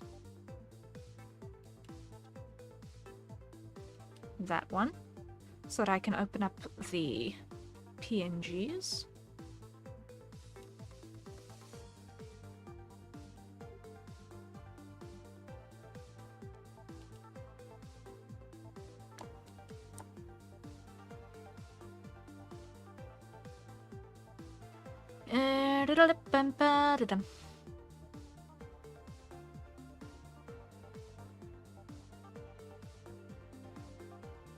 Right into file, almost done, almost done, almost done.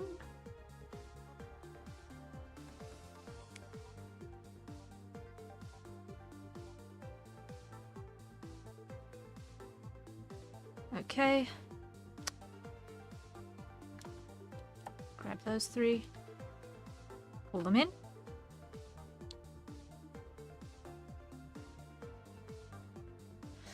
Now, file, export. No, before I do that, I want to first add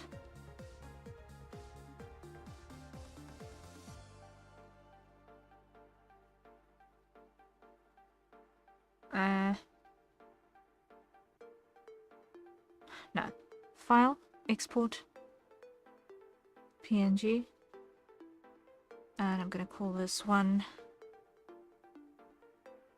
unsigned tiny. Why? Because this is a multiple step process. Specify output size, height 1920.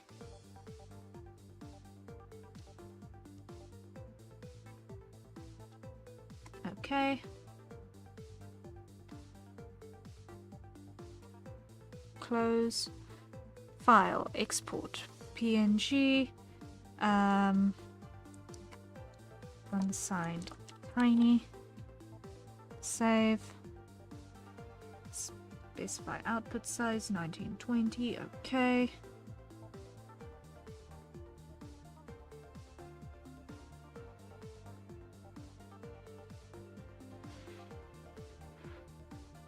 Almost done exporting this to deliver to client. Now, this one is not going to go unsigned tiny. This one is going to go signed tiny. This one is going to go... I need to open this one up. Self. Grab my signature, drop it over here. I'm gonna drop that on like so.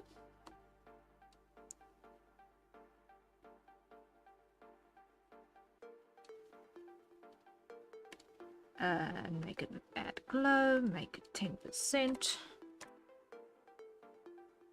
make it 20%.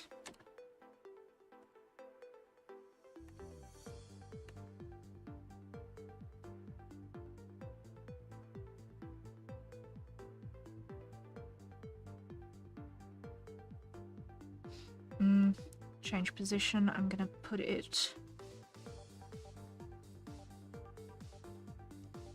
here.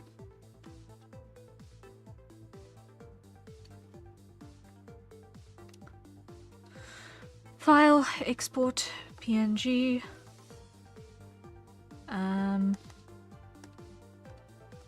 Square tiny.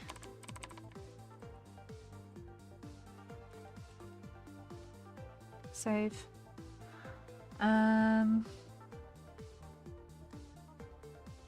Make this 2500. Okay. Now I've got all of my versions.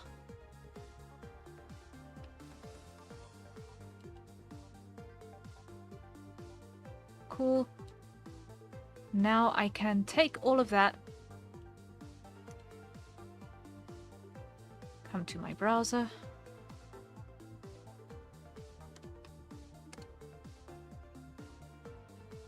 choose a file,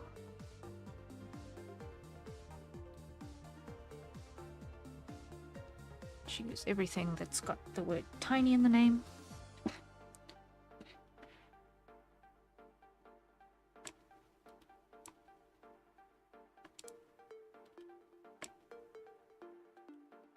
Okay, I have to pick them one at a time. Open. Default protection. Submit.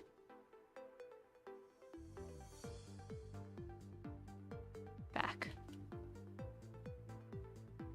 Choose file. That was landscape. Next one is portrait. Open. Submit.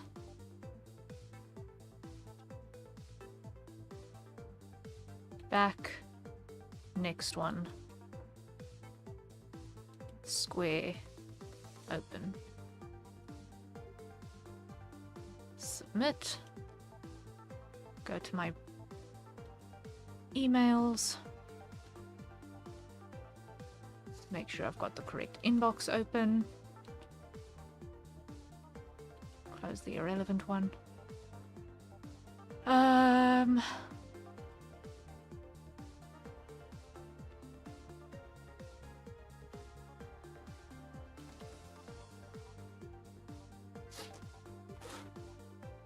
Hit the refresh button.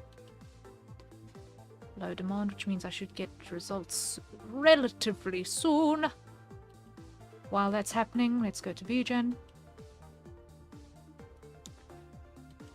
Open up this commission in question. Let's hit the refresh button there so that it doesn't do the stupid. Failed to load. Please try again later. Weird. Okay. Final delivery. Upload file. Let's grab all of these. Oh, I have to do these one at a time too. Okay.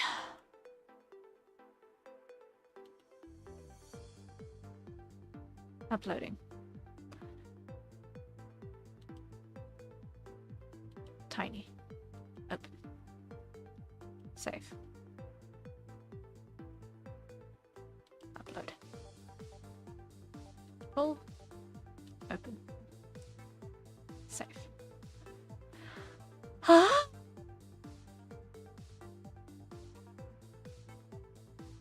Pull you back up to this screen. Minimize. Upload file. Tiny. Open. Save. Check email. Glaze results. There we go. First one, download. Put it in our right folder.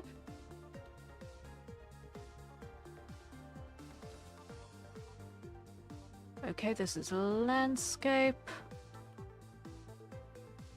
Rename. Glazed.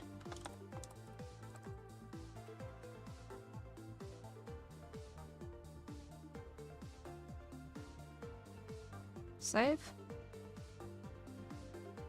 Download. Portrait. Grab that. Replace it with caps. Glazed. Save.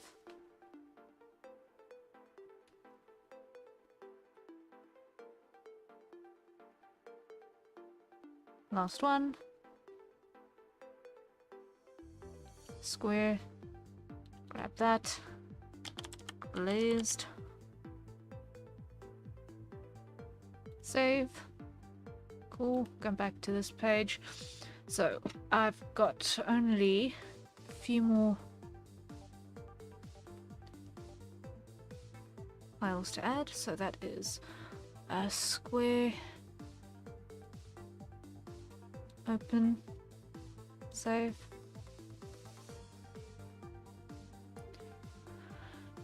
There's one thing that I can say is that they can't complain that I'm not sending all of the possible file types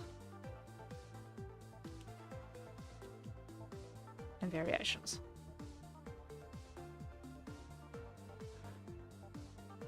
Okay, now all of the glazed versions. Open, save.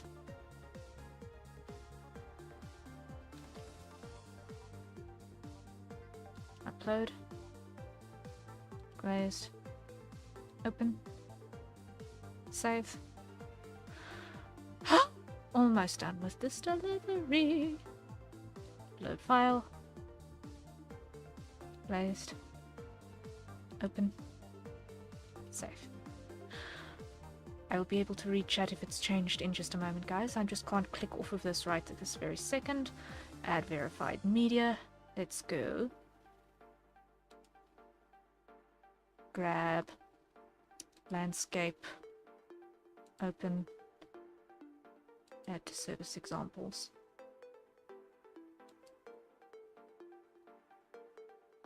Add. Let's do the portrait one as well. Glazed, open, don't add to service examples. This is a final revision. And then a note.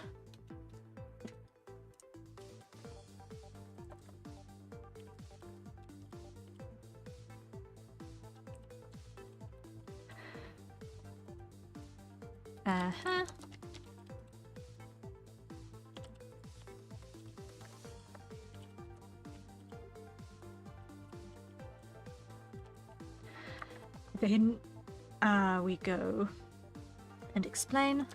I have attached 3 versions.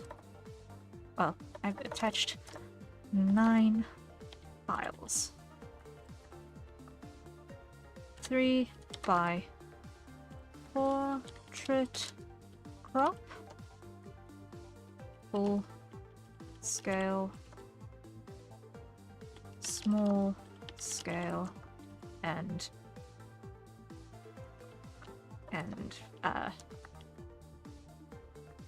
glazed for AI scraping protection. And then I grab that entire line, copy, end, enter, paste, where it says portrait, double click, type landscape, end of the line, enter, paste, uncrop.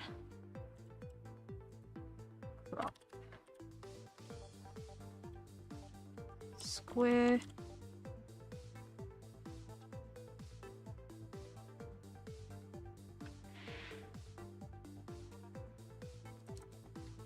please use each version at your discretion.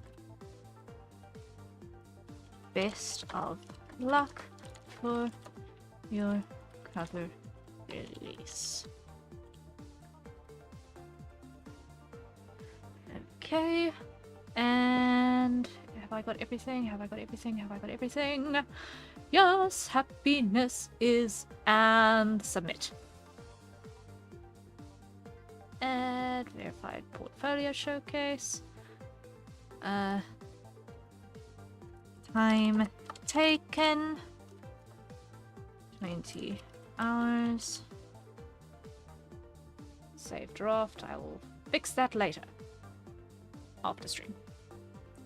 Do later. Review.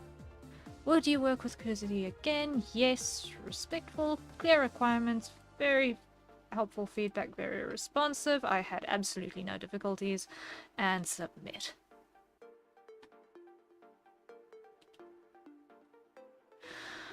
Oh.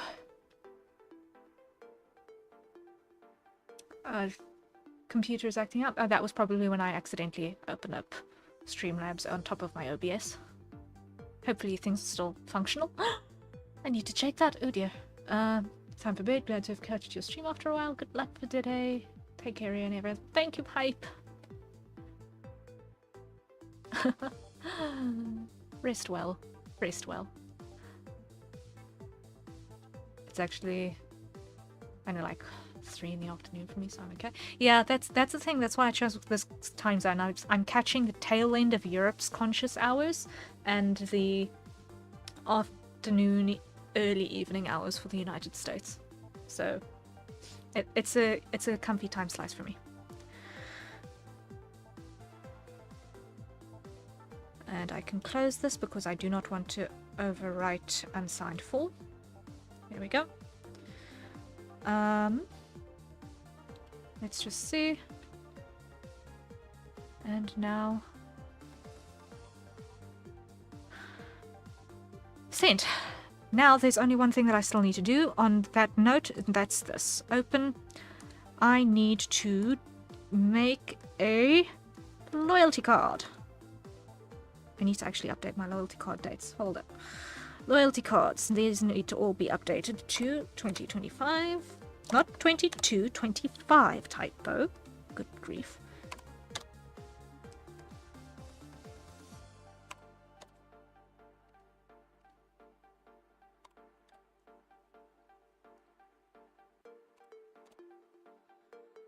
Okay. So save the loyalty card base because now it's all correct. File. Save as.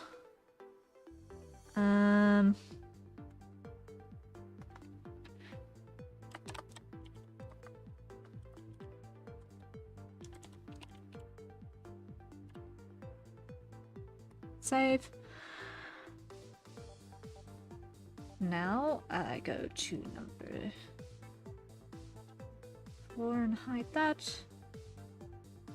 Number 3 and hide number 5 and hide that.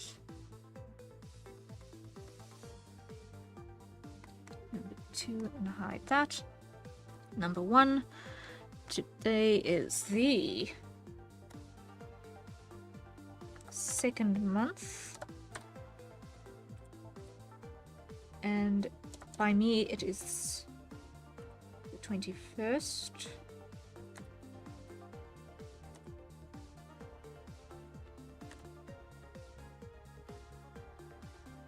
Okay, file, export PNG, and give it today's date, which is 2025, to 21, not 12, 21, loyalty card, save. 100% scale, okay. Text messages, left a review, come here.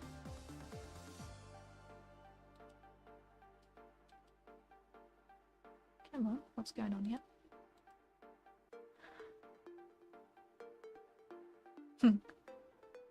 Comfy time slice, yes. Very, very comfy time slice. Okay. Full screen, please and thank you. Come on, come along.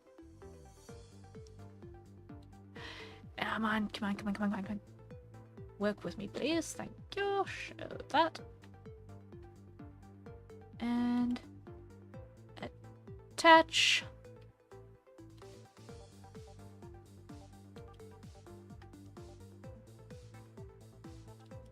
Send.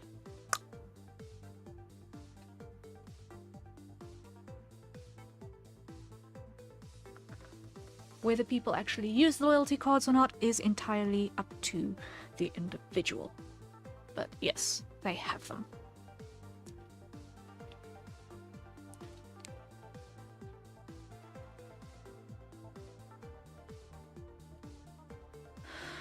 Okay.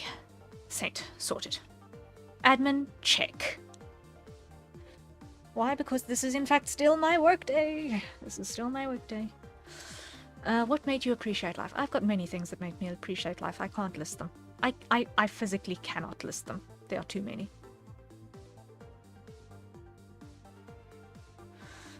Save. Okay.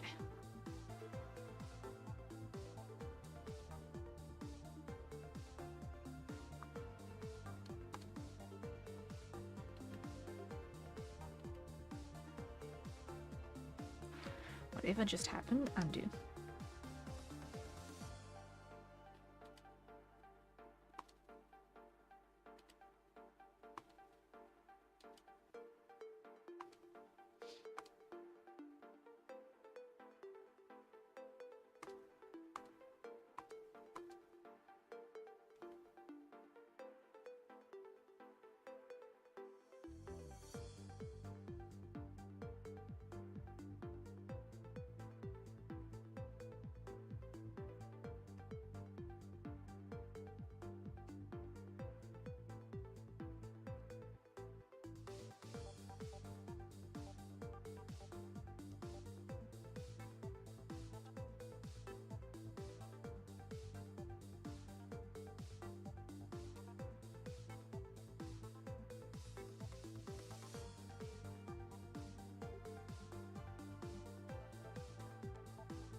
Copy, paste, clear.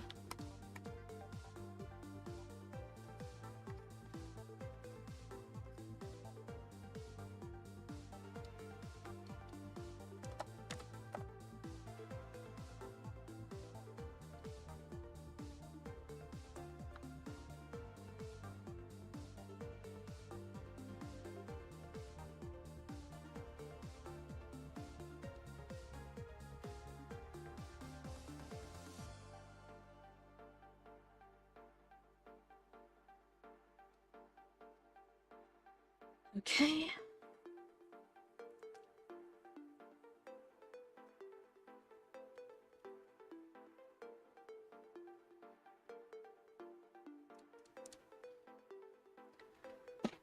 Ow.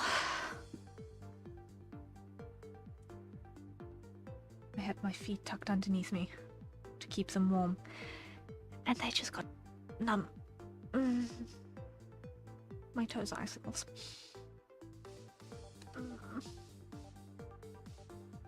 My toes are literal icicles right now.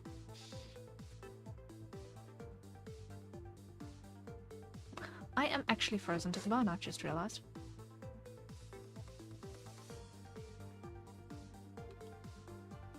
It is somewhat uncomfortable. Oh, eek.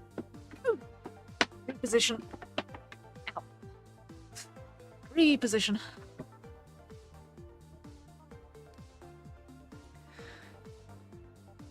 Alrighty, alrighty. Now let's see. A5, I'm going to just move in this way a little bit.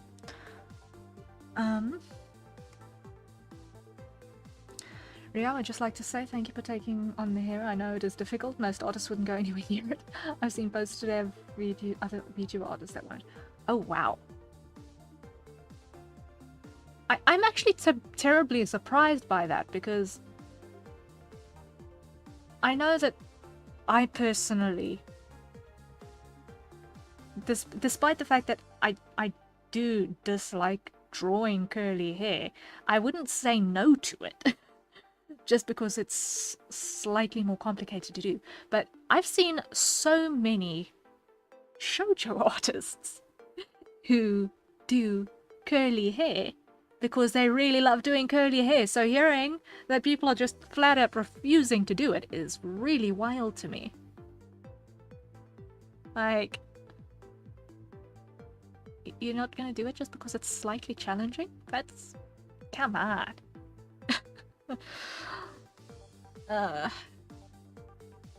Growth potential, people. And you know what? Versatility.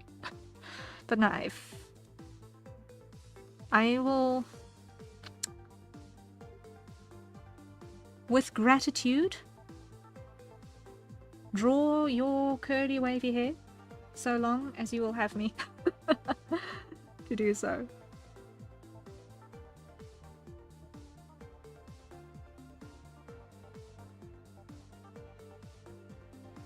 Why? Because I appreciate the trust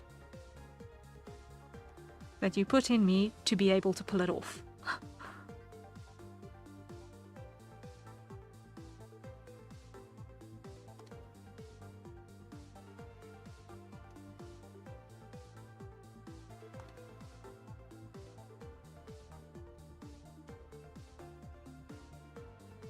I think that with the plethora of artists who only quote-unquote draw female characters, I would have thought that people would actually be more keen on drawing curly hair. I'm surprised by this, honestly.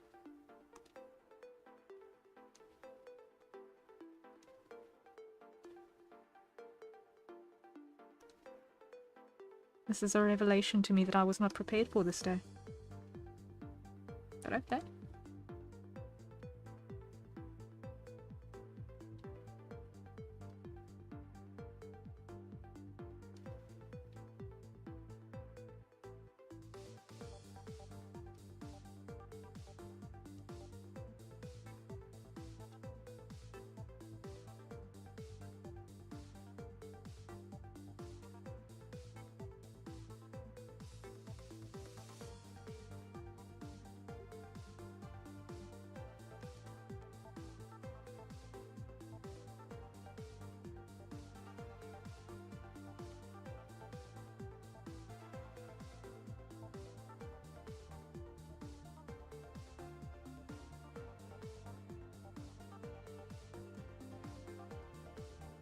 I've followed so many artists that won't...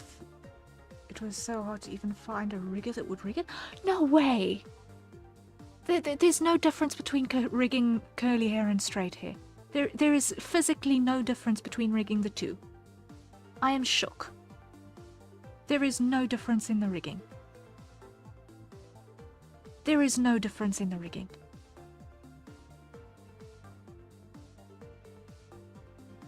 What?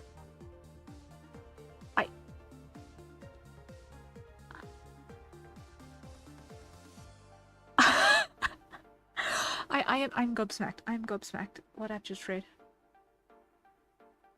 Guys? I know I've got an acceptable commissions policy as long as my arm, but guys, no way. People have restrictions on the weirdest things. Like, my acceptable commissions policy is only related to content. It's not related to what you actually look like. What?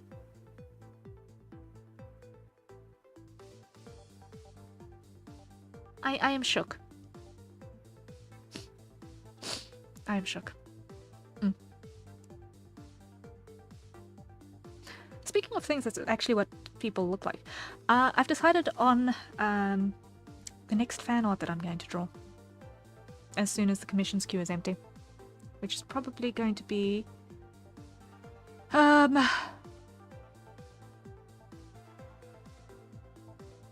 I'll probably do this fan art on Monday before our art challenge, because I want to get back into that. I've decided who it's going to be, and it is not a VTuber. Dun dun dun! I'm actually going to be doing a fan art of someone who's not a VTuber. It's not a comic character. It's not even a Vocaloid. 'Tis a real, living, breathing, flesh and blood human being. It's been some years since I've last wanted to do a fan art of a real flesh and blood living human being. That's exciting? Yeah, yeah. So, the person I want to draw on Monday. You may or may not have seen at least one post about this person floating about. The chef, J. Sizzle the Great. I'm going to be drawing J. Sizzle on Monday. I've decided. I want to draw J. Sizzle on Monday. His smile is infectious. And his project of doing the VTuber-inspired dishes is a really cool, positive idea, and I want to draw him. I think he's doing a very interesting thing, and exercising passions in a positive, healthy way, and spreading positivity as he cooks. So, I want to send some quiet visual support his way, as I think he's doing good work. That'll be fun to see. I love his post so much. Yeah. Yeah. Like, I am slightly... I'm pretty sure that it's not going to be something that I'm only going to take one day to draw, because, quite simply, I want to make sure that I do it well. Like, when you're doing cartoon characters, you can stylize within reason, and you know, you can get away with tweaking a few things here and there, you know? As soon as you're drawing a real person, it needs to be recognizable, but it needs to be respectful. And I want to make sure that I spend the time to make sure that it's both recognizable and respectful. So I'm looking forward to that. I'm looking forward to that.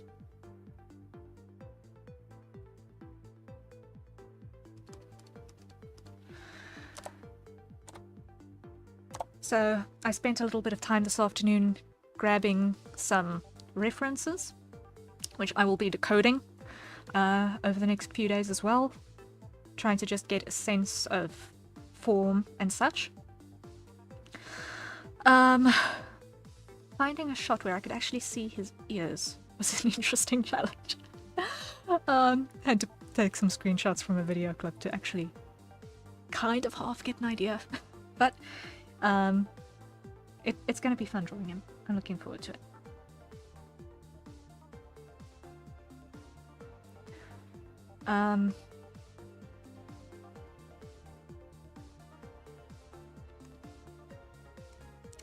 And I'm also planning on going back into multi-streaming.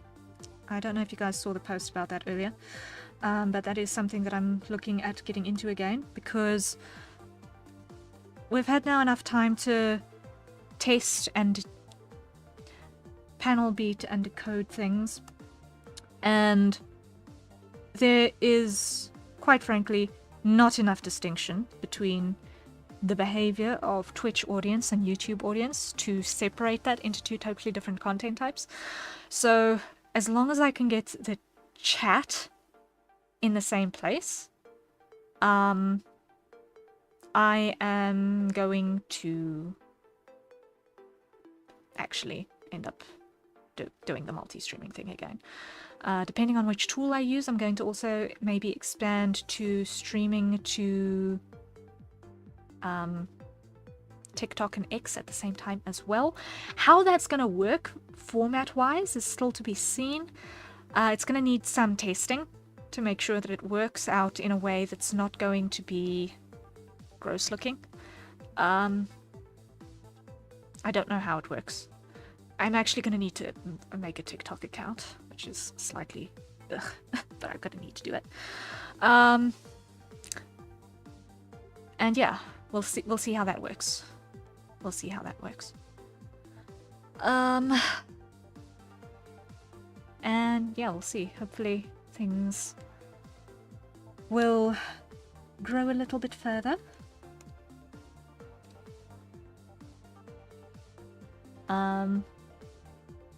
Had a couple of other ideas for things that we can make and make available to you guys, and cool projects that I've got in store.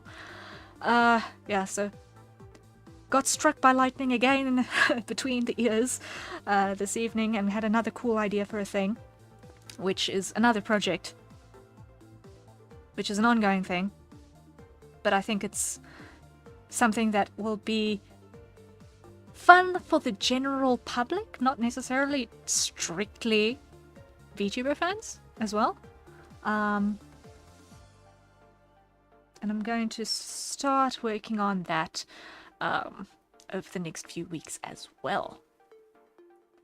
To be able to have things that can be made available to you. Hopefully you guys are going to enjoy it. Hopefully it's going to be cute.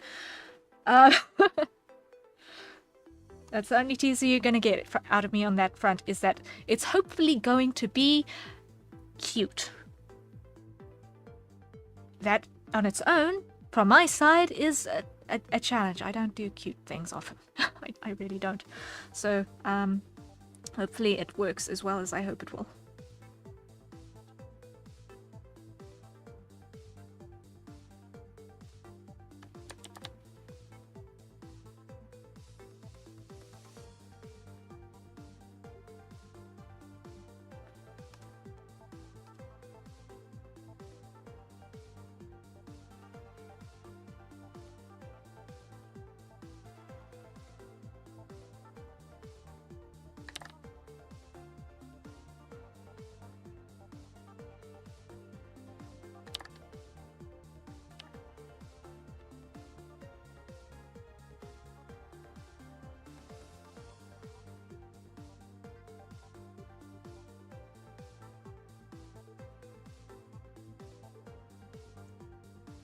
I'm going to keep the first one under wraps until it's released, and then after that we'll work on subsequent editions in stream, I think.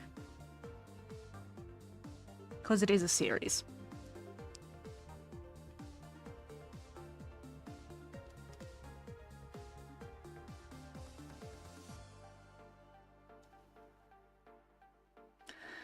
Okay, so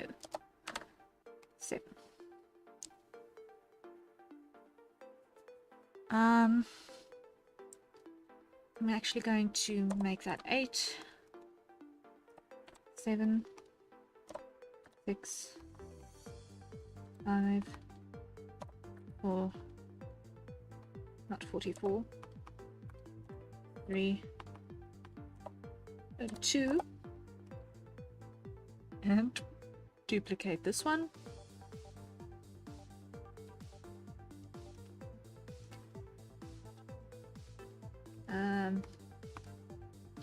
And here what I'm going to do is I'm going to do one more for just a little bit of extra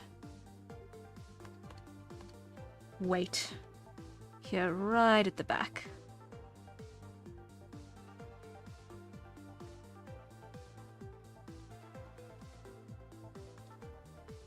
Just for that extra little bit of fluffy.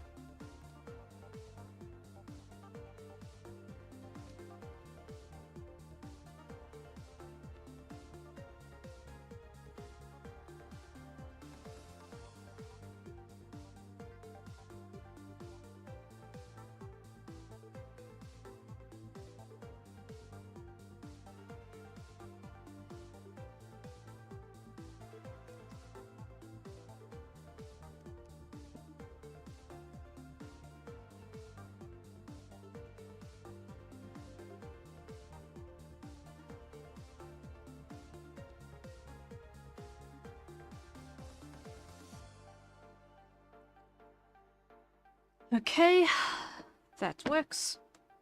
So that is the first layer. That is the first layer of hair added. I'll look at the bangs. It's another stage. I just want to check here quickly.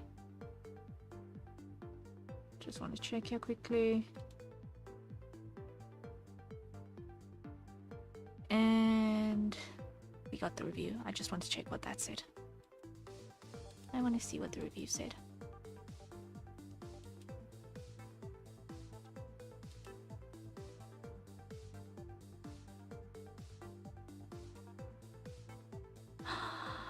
Ah! It's a happy review. It's a happy review. I'm a happy camper.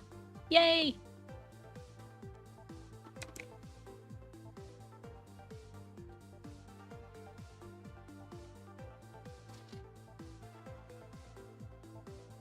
Okay.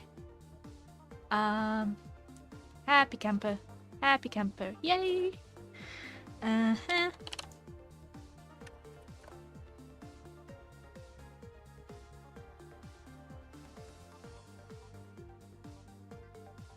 Woohoo!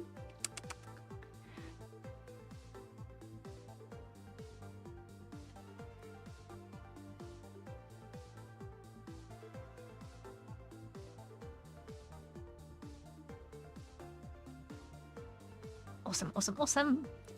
Okay. Happiness, happiness, happinesses. A good review. A good review. A good review is worth so much to me.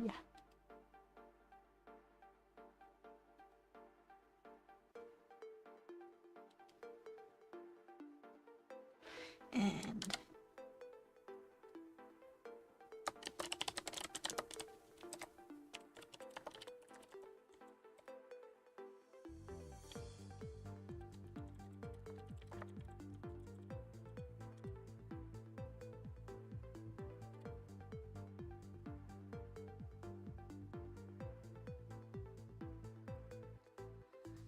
okay. A happy review makes me a happy camper. I will sleep soundly this night. Oh shucks, it's already 2 in the morning. Oh. It is already midnight UTC. Isn't it? Quarter to midnight UTC. Okay. Noted. So, I'm gonna use the duplicate. Close those. Duplicate. And duplicate all of the layers. Okay. I'm going to use this one for layer 2 so that I've got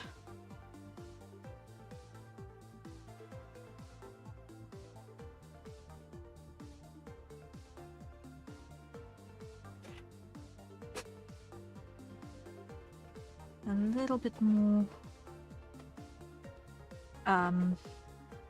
visibility with exactly what I'm doing.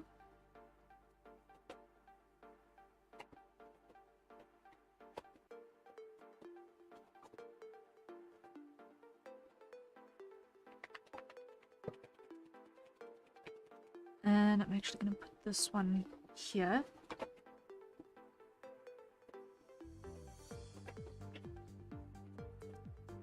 Hide you. And this one I want to do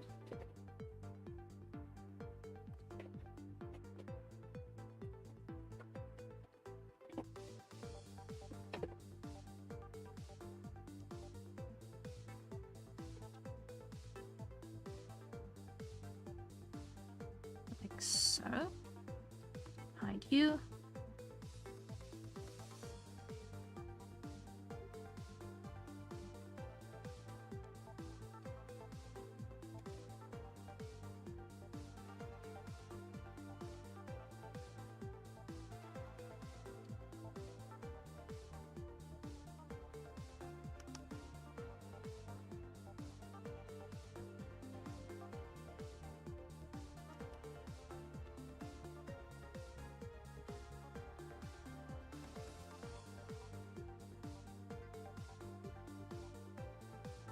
Undo, undo.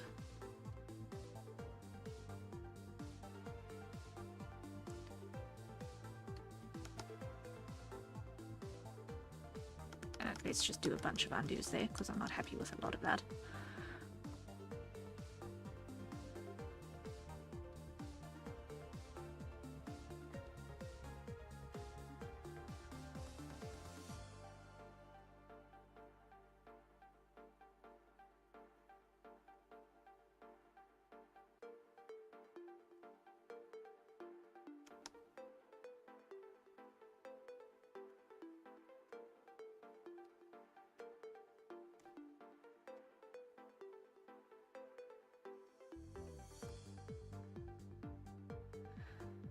Okay. So now I can grab that and fold like so. And I can grab that and fold like so.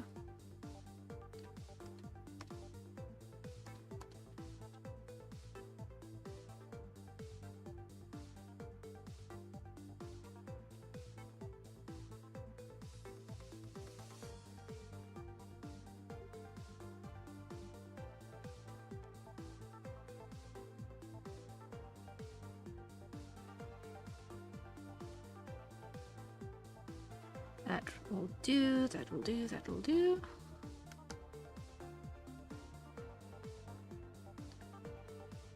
And full. Next.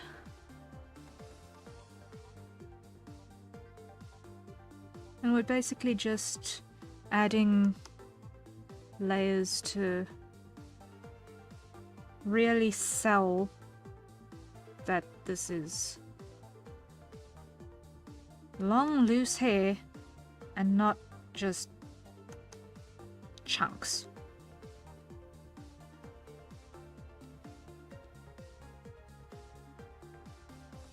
Because it's very easy in Live 2D for the chunks to become obvious.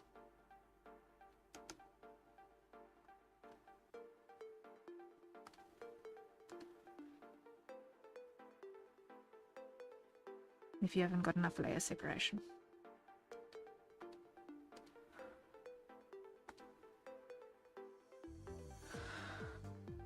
All right.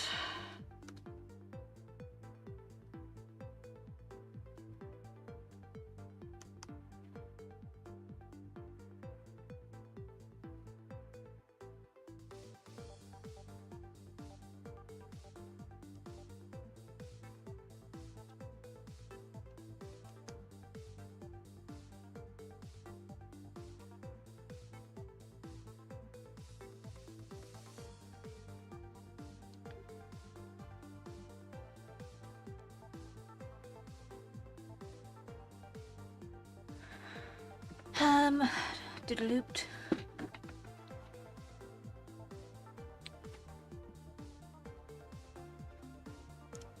I think we will spend tomorrow rendering out these strands because we are going to be streaming tomorrow. I think I've got it in my schedule that it's going to be on Twitch. Hold up, let me check. Did I say that in my schedule?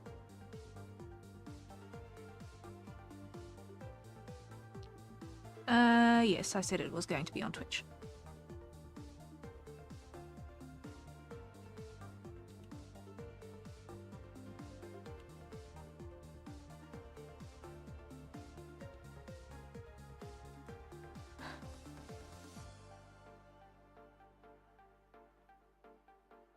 Uh-huh. Okay. So, yeah, we're going to be rendering this, all of these strands out tomorrow. I've still got to figure out the order of operations in which I'm going to do the bangs as well, because those need to be added in as well. So if I show my sketch, the other thing we still need to add is the ribbons. The ribbons. So there are many layers still to come.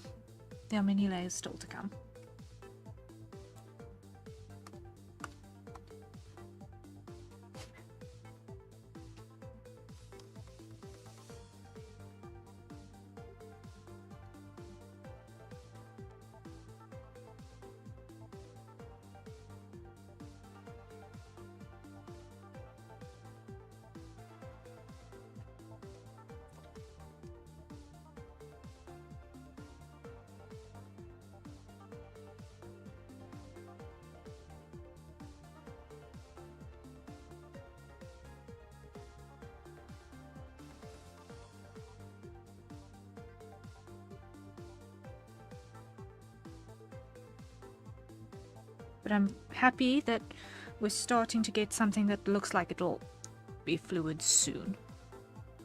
To Freeze, hello, welcome in. duplicate, and duplicate. There we go. Got all of the hair layers. All of the hair layers.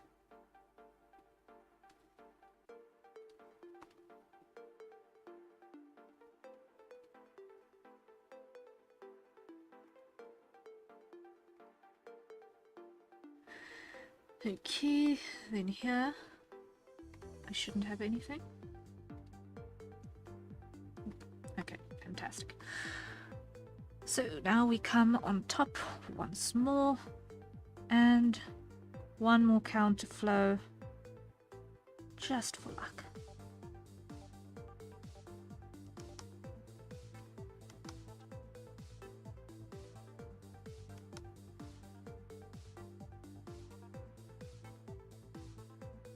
Some single strands.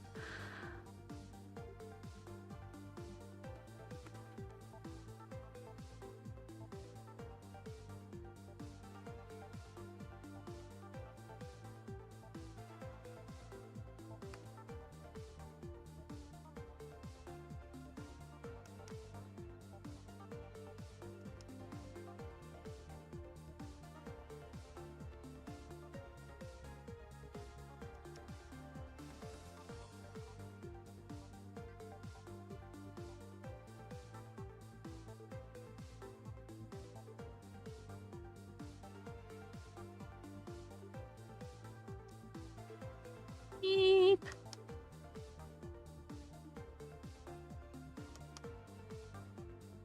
Let's try it this way.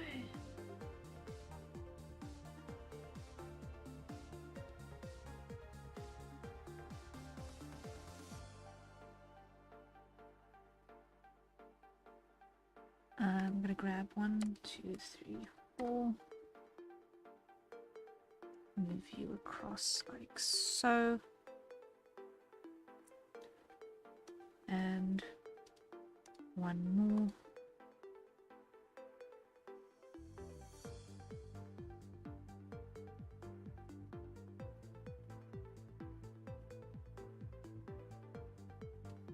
Like that. There we go. Grab you guys, lock opacity, and fill. One. Here. It would help if I had the right color selected.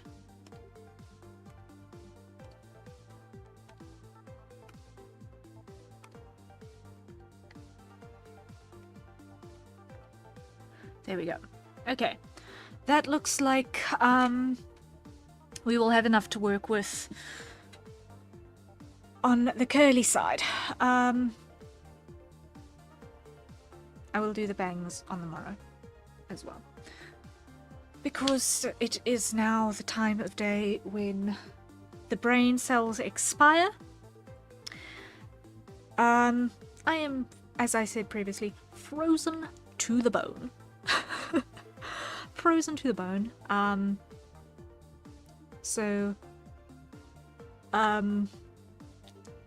For the sake of my computer not overheating, I have had my aircon on the whole day. I am now going to switch it off so that I have a chance of not being sick tomorrow. Sicker. I've already got a throat.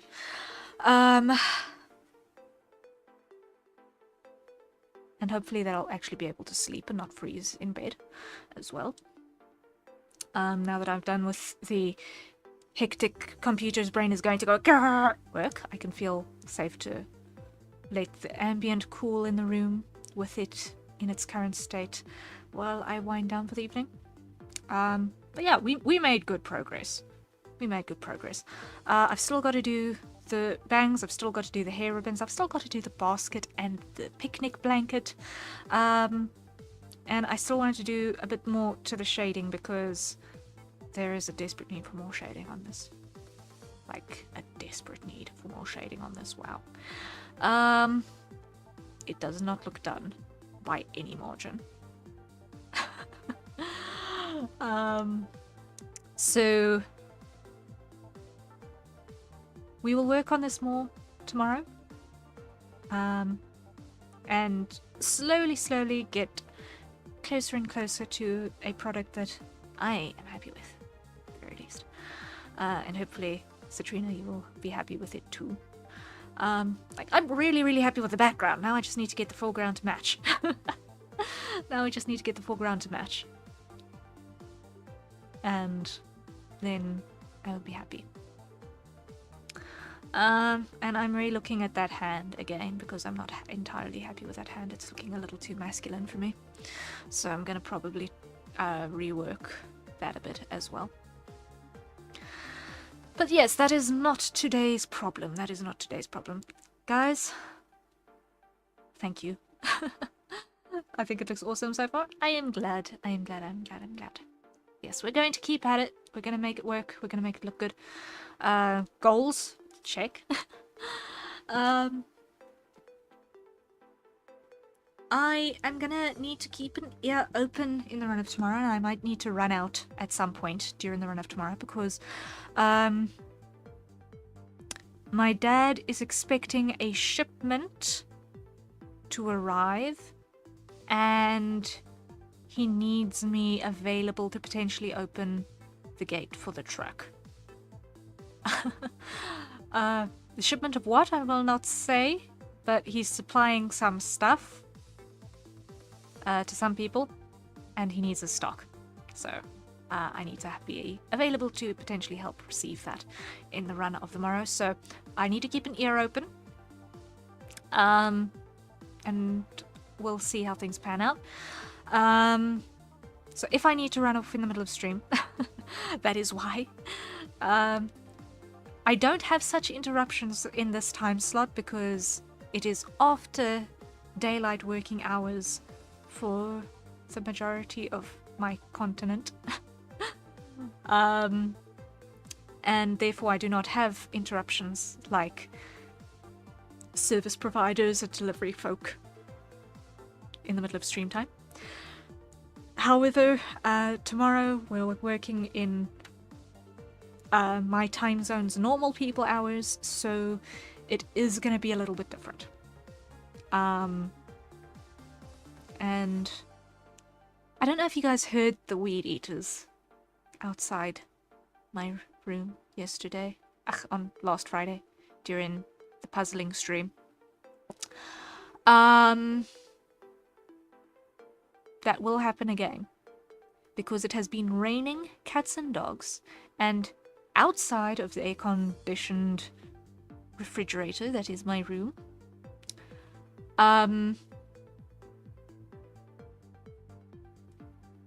it has been piping hot.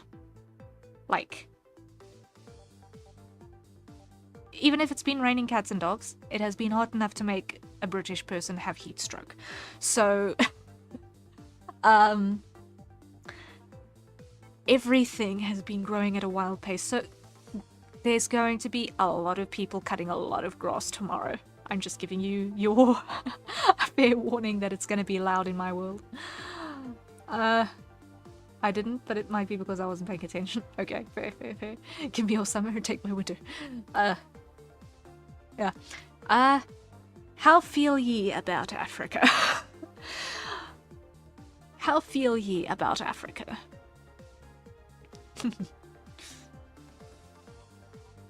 Our salaries suck, but the food is good.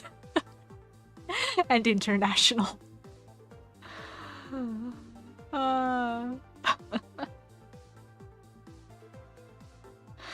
Now, every country has its own pot of problems.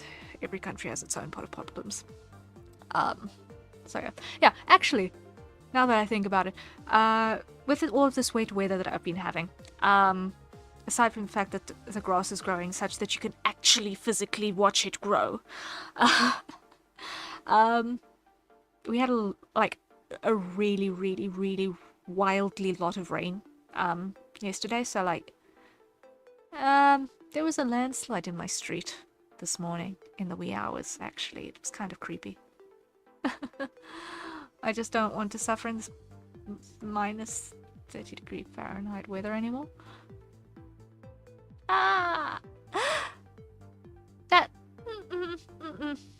30 Fahrenheit is a scary number. 30 Fahrenheit is a scary number. I think in my town, the coldest it's gotten in winter is like 12 Celsius. I think that's the coldest it's gotten in my winter in my town. At least for as long as I've lived here anyway.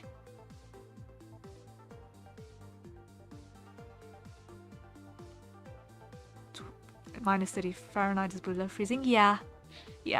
12 Celsius is well above freezing.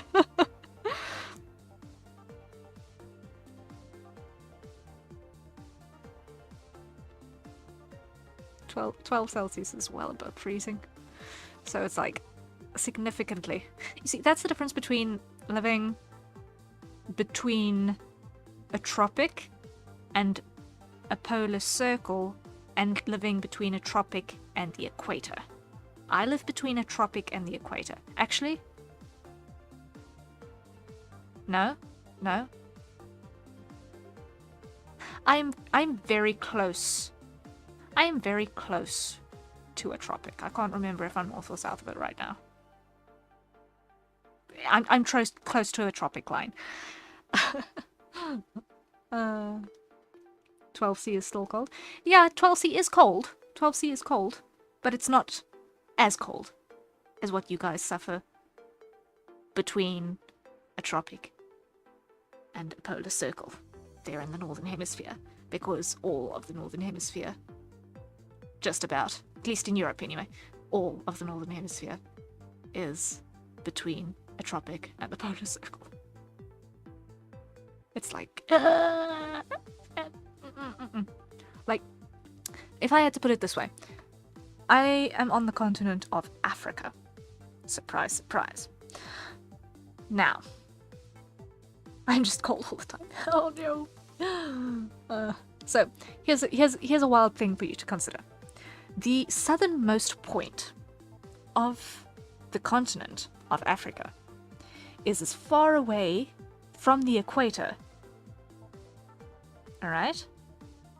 Like the last landmass on Africa towards the pole is as far away as the equator as the first landmass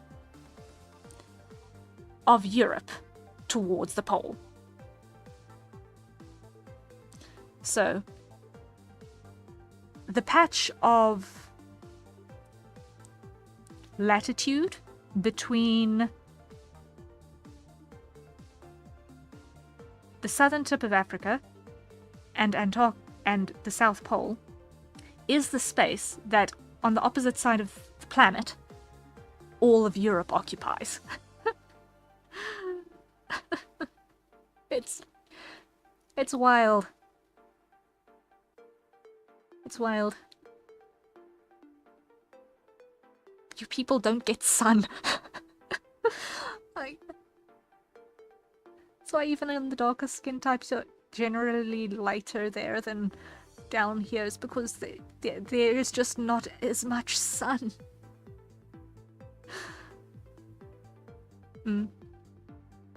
Like, I wish I was better versed in geography, because it's very interesting if you actually start looking at it. Same with history. There's so much interesting stuff. One just needs to be well read. I should probably do some more research on stuff. Yeah. Like, courtesy the sailing and the navigation and stuff, I've had some exposure to a bunch of cool things.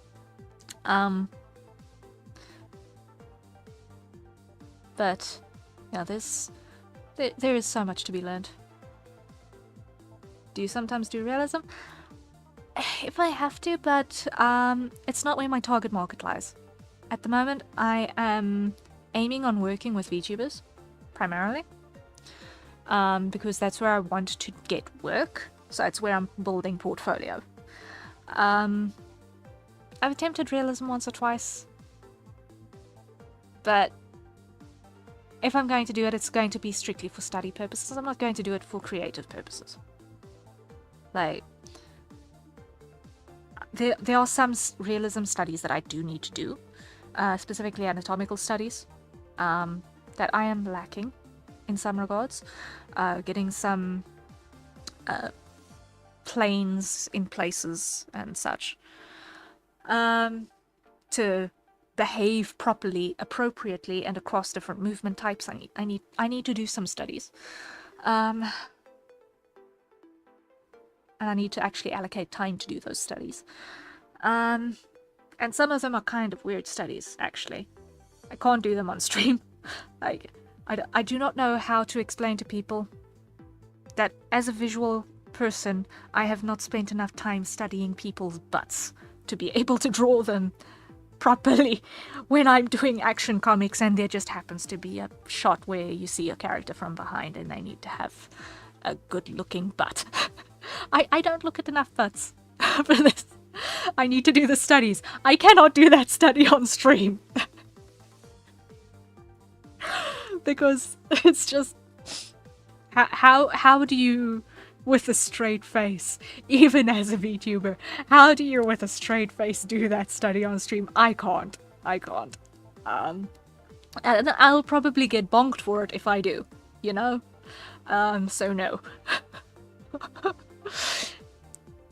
I need to get good at it though, because I'm also going to be doing some 3D modeling stuff, and for that, you need to know the contours.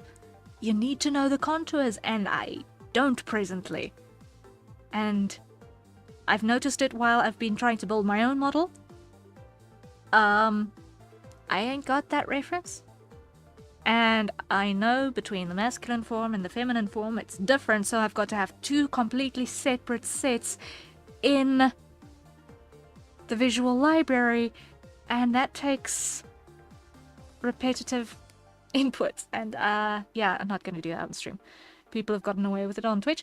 Yeah, that's on Twitch, which is notoriously bad at moderating the art category.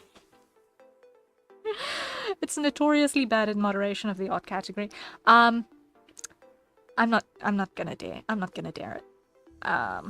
It's just like how I'm not going to dare work on reference sheets, really, on stream as well. It's because I will be the unlucky soul who gets bonked for nudity on stream.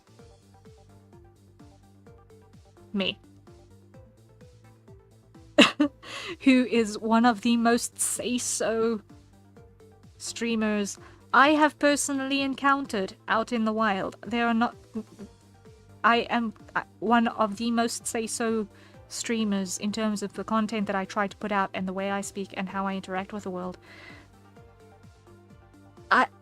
I'm the one who's gonna get bonked for nudity because of working on a reference sheet. I am not going to do anatomical studies on stream. At least not there. Hands and feet, sure.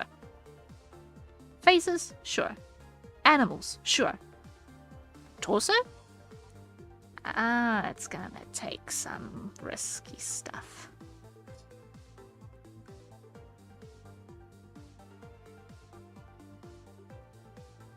You should have seen that day that happened a year or two ago. Are we talking about the day that Twitch decided to let certain things be okay and then everyone went overboard? You are very, very say-so. I'm probably leaning on the unsay-so side. Oh dear. Yeah. Okay, you are talking about that day. Yes, I was very much aware of that day. I'm glad that I was on YouTube only at the time when that happened, because it completely didn't affect me. And it's like looking at this and I'm thinking, I am so glad I'm not involved in this mess. I would not want to be seen amongst any of that madness.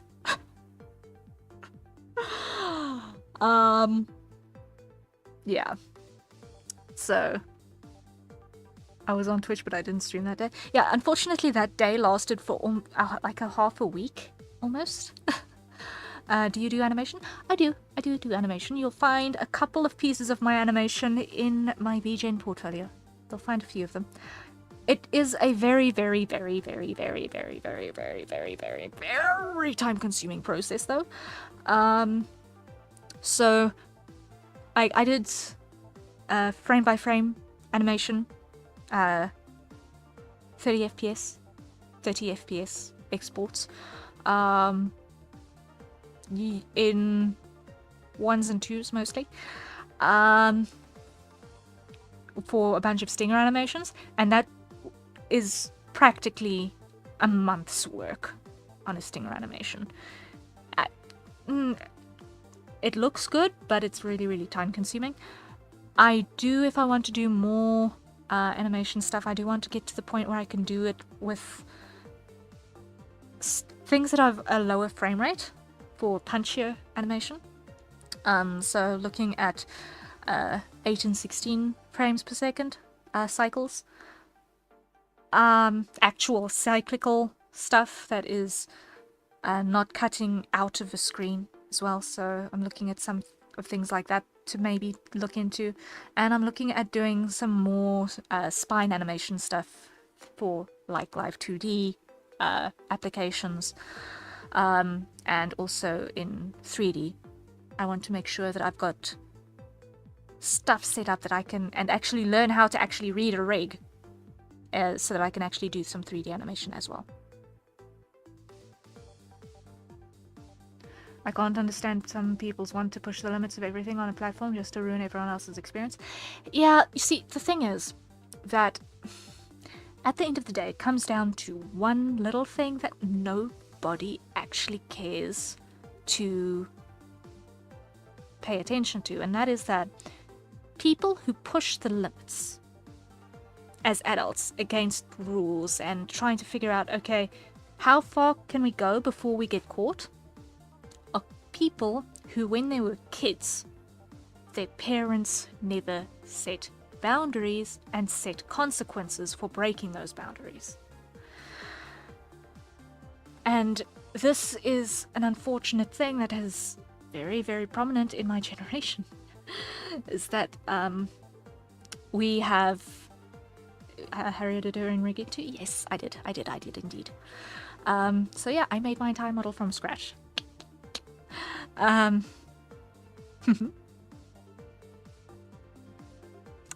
did that.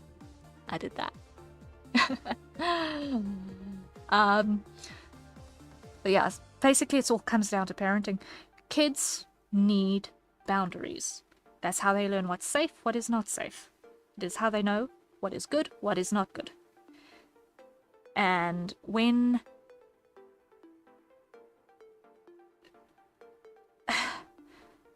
boundaries are removed, the kids keep pushing, looking for the edge. Where is the line? Where is selfishness not rewarded with what I want?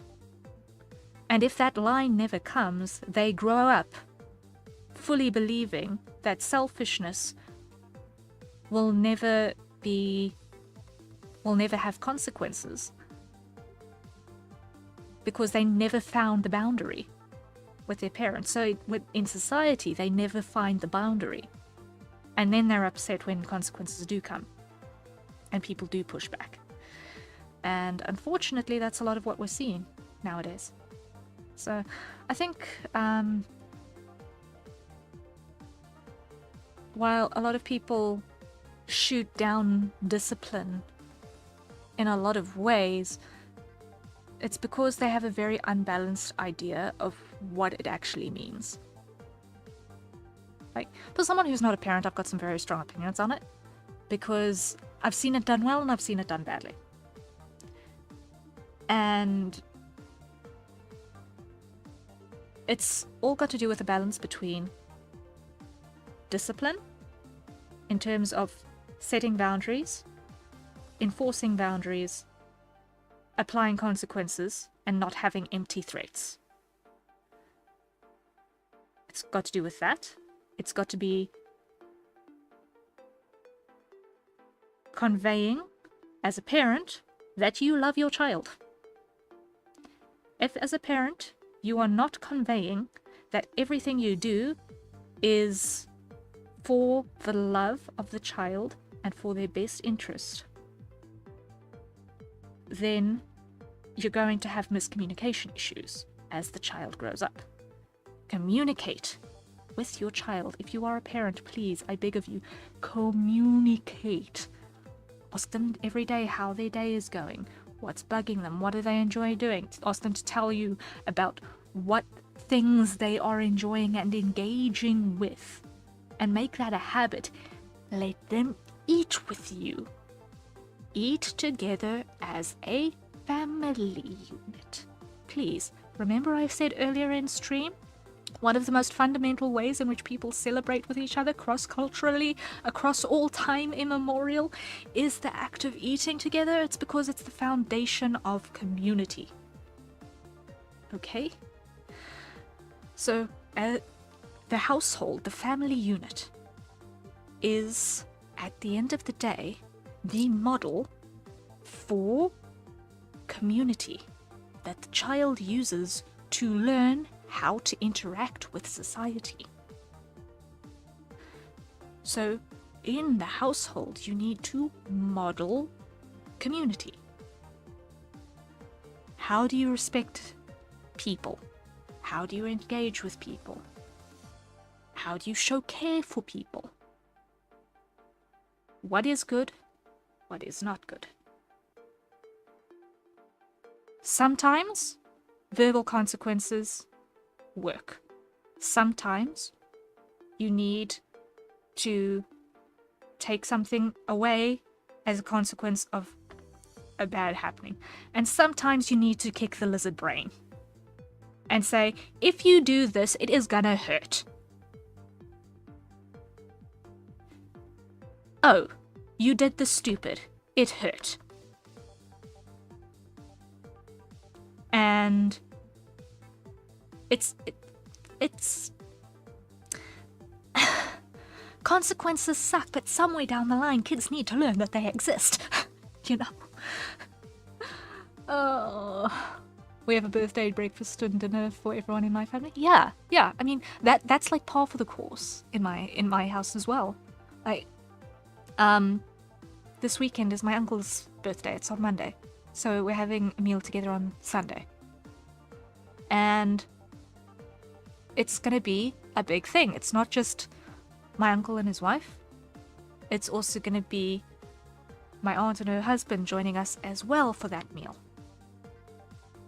So it's gonna be 8 of us around the table, and multi-generational, very different people, very different lifestyles, all getting together to celebrate family. That's healthy. It's great. Today, I actually had lunch with my aunt and her husband as well. They joined us for lunch today. Great. Family. We spoke about stuff. We're going to speak about other stuff on Sunday. Why? Because life is happening all the time. There's not going to be stuff to run out about talking about, you know? And I mean, it's the little things. It's the little things about togetherness and so on. And I think one of the things that I'm saddest about with modern society is how extended family has fallen apart. The entire concept of kids moving to other continents as soon as they're out of the house. Like, what? You've got entire families. How a single household gets broken up across 3 continents within a single generation. And you wonder why no one's got a support system. It's bad. It sucks. Yeah, that's pretty normal in my country. Is I have a cousin in the UK, I've got a cousin in Australia. It's normal. It's normal. You know? For me. I'll never get to on the continents unless I marry off to another continent, but it's like, yeah. It's kind of normal, you know?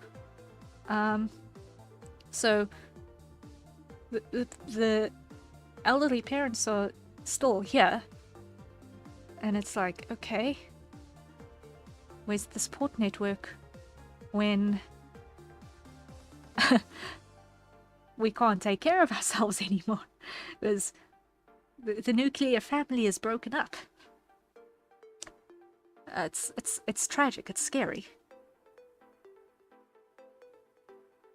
Most of my extended family is still in our home state. That is lucky. That is lucky. Not a lot of people have that privilege. And those that do don't necessarily appreciate it. Because there is something to be said for the support of having a family member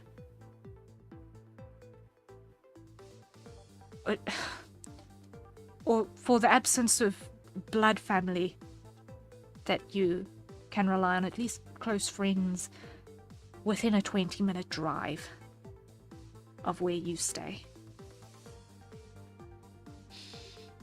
That value cannot be granted. We're all still a minimum of 4-hour drive away. It depends entirely on how big your continent is. But yeah, at the end of the day, it's just having a support network is so important, and that's why I sometimes think that, like, the Mediterranean families have it right, you know, and the Indian families have it right. Granny and Grandpa live upstairs. Aunt and Uncle live next door. If something happens, everyone knows about it and can help out and everything. Really quick. Sure, you keep no secrets, but if you're living in a nuclear family, you shouldn't really need many secrets anyway, you know? If you're doing family right, it's like you're doing life together. And there should be understanding and communication and clarity, and it shouldn't be everyone on my own little dung heap, you know? Yeah. That's the thing. That's my family ramble for the day. That is my family ramble for the day. It's something that I feel very strongly about. The families need to be families. They need to communicate. And people need to, you know, be mindful about how you deal with other people. Because at the end of the day, that's what you model for everyone who sees you. There's something that says, I can't remember where I read it, but it said something along the lines of, you are, as an individual, the average of the 5 people closest to you. Like your personality and everything, you are the average of the 5 people closest to you. And how you influence your closest others and how those closest others influence you, that is community. That is the heart of community. And one needs to be mindful of it. So, yeah. I love a good ramble and I love listening to it. A good ramble is sometimes just spew words into the void, and hopefully some of them make half an inkling of sense. I had a point originally, I've lost it a long time ago. But anyway, yeah. I think it had something to do with raising kids and having boundaries and such, but yeah. It devolved into an entire thing about the importance of a nuclear family. Not to be underestimated in value.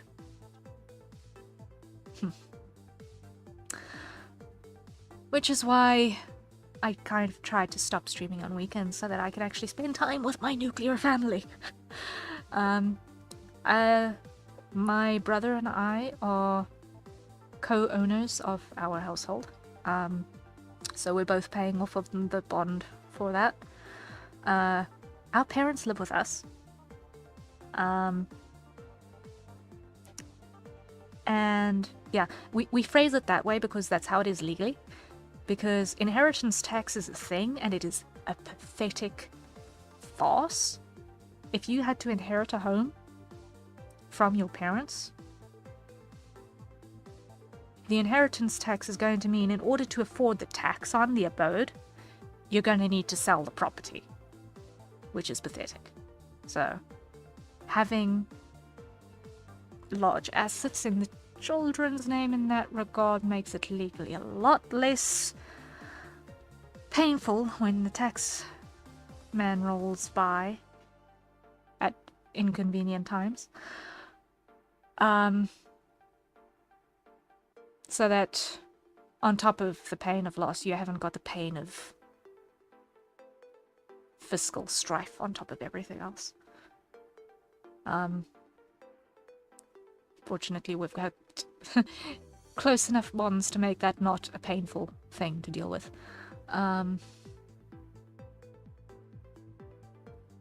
And yeah, it's 4 adults living in the same abode, and we're still communicating with each other, still eating together, still working together to some degree. Like, we all used to be in the same business for a really, really long time. And then life happened. We ended up in separate businesses. We all still find a way to get each other's hands in our own pies regarding, I need help with this thing, or I need help with that thing. Or Harriet, can you quickly draw me a graphic? Harriet, can you help me with a poster quickly? And we still work together in that way. QA department consists of my parents and brother. Why? Because they've got a good eye for these things, and they have not been staring at each commission for as many hours as I have, so they've got fresh eyes, and I trust their judgment. And when they give me criticism, I know it's because they do it in my best interests. So I've got 3 people that I can rely on to say, okay, Harriet, this is good enough. Harriet, this is not good enough. You can do better. And sometimes I'm tired and I want to pull my hair up, but I appreciate it nonetheless. So yeah.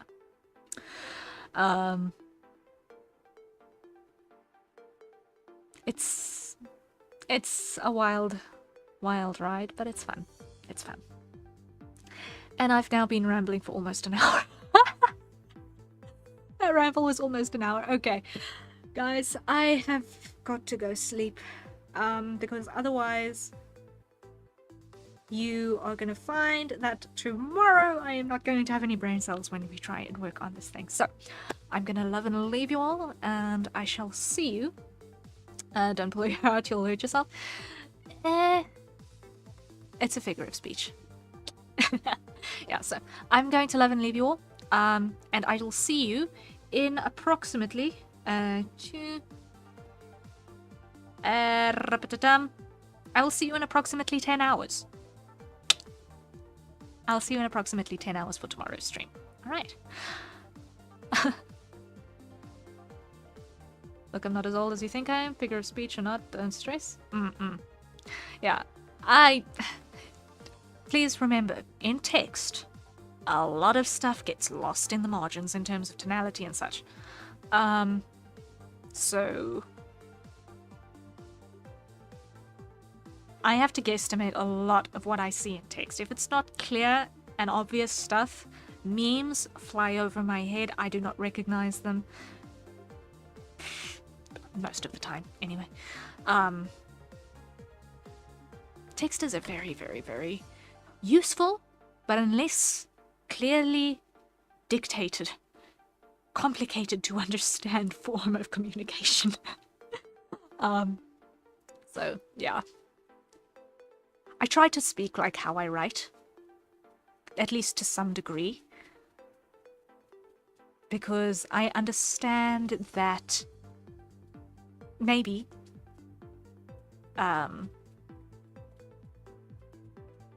people are engaging with me through a speech-to-text tool as well. In which case, having spoken language be understandable through text is useful. Also, if that then gets translated, it is helpful if I've got good grammar to begin with, because having bad grammar translated causes major misunderstandings. But yeah, don't stress yourself out. Yeah. I can't remember what I said I would be pulling my hair out about, but you know what I mean. It's already so far beyond my memory because it's not important right now. It's not important. It's not important enough for me to leave sleepover. So, I will see you all in about 10 hours for tomorrow's stream. It should be approximately another 5-hour stream as well. Today was 5.5 hours. Today was 5.5 hours. So thank you guys so much. I appreciate your time.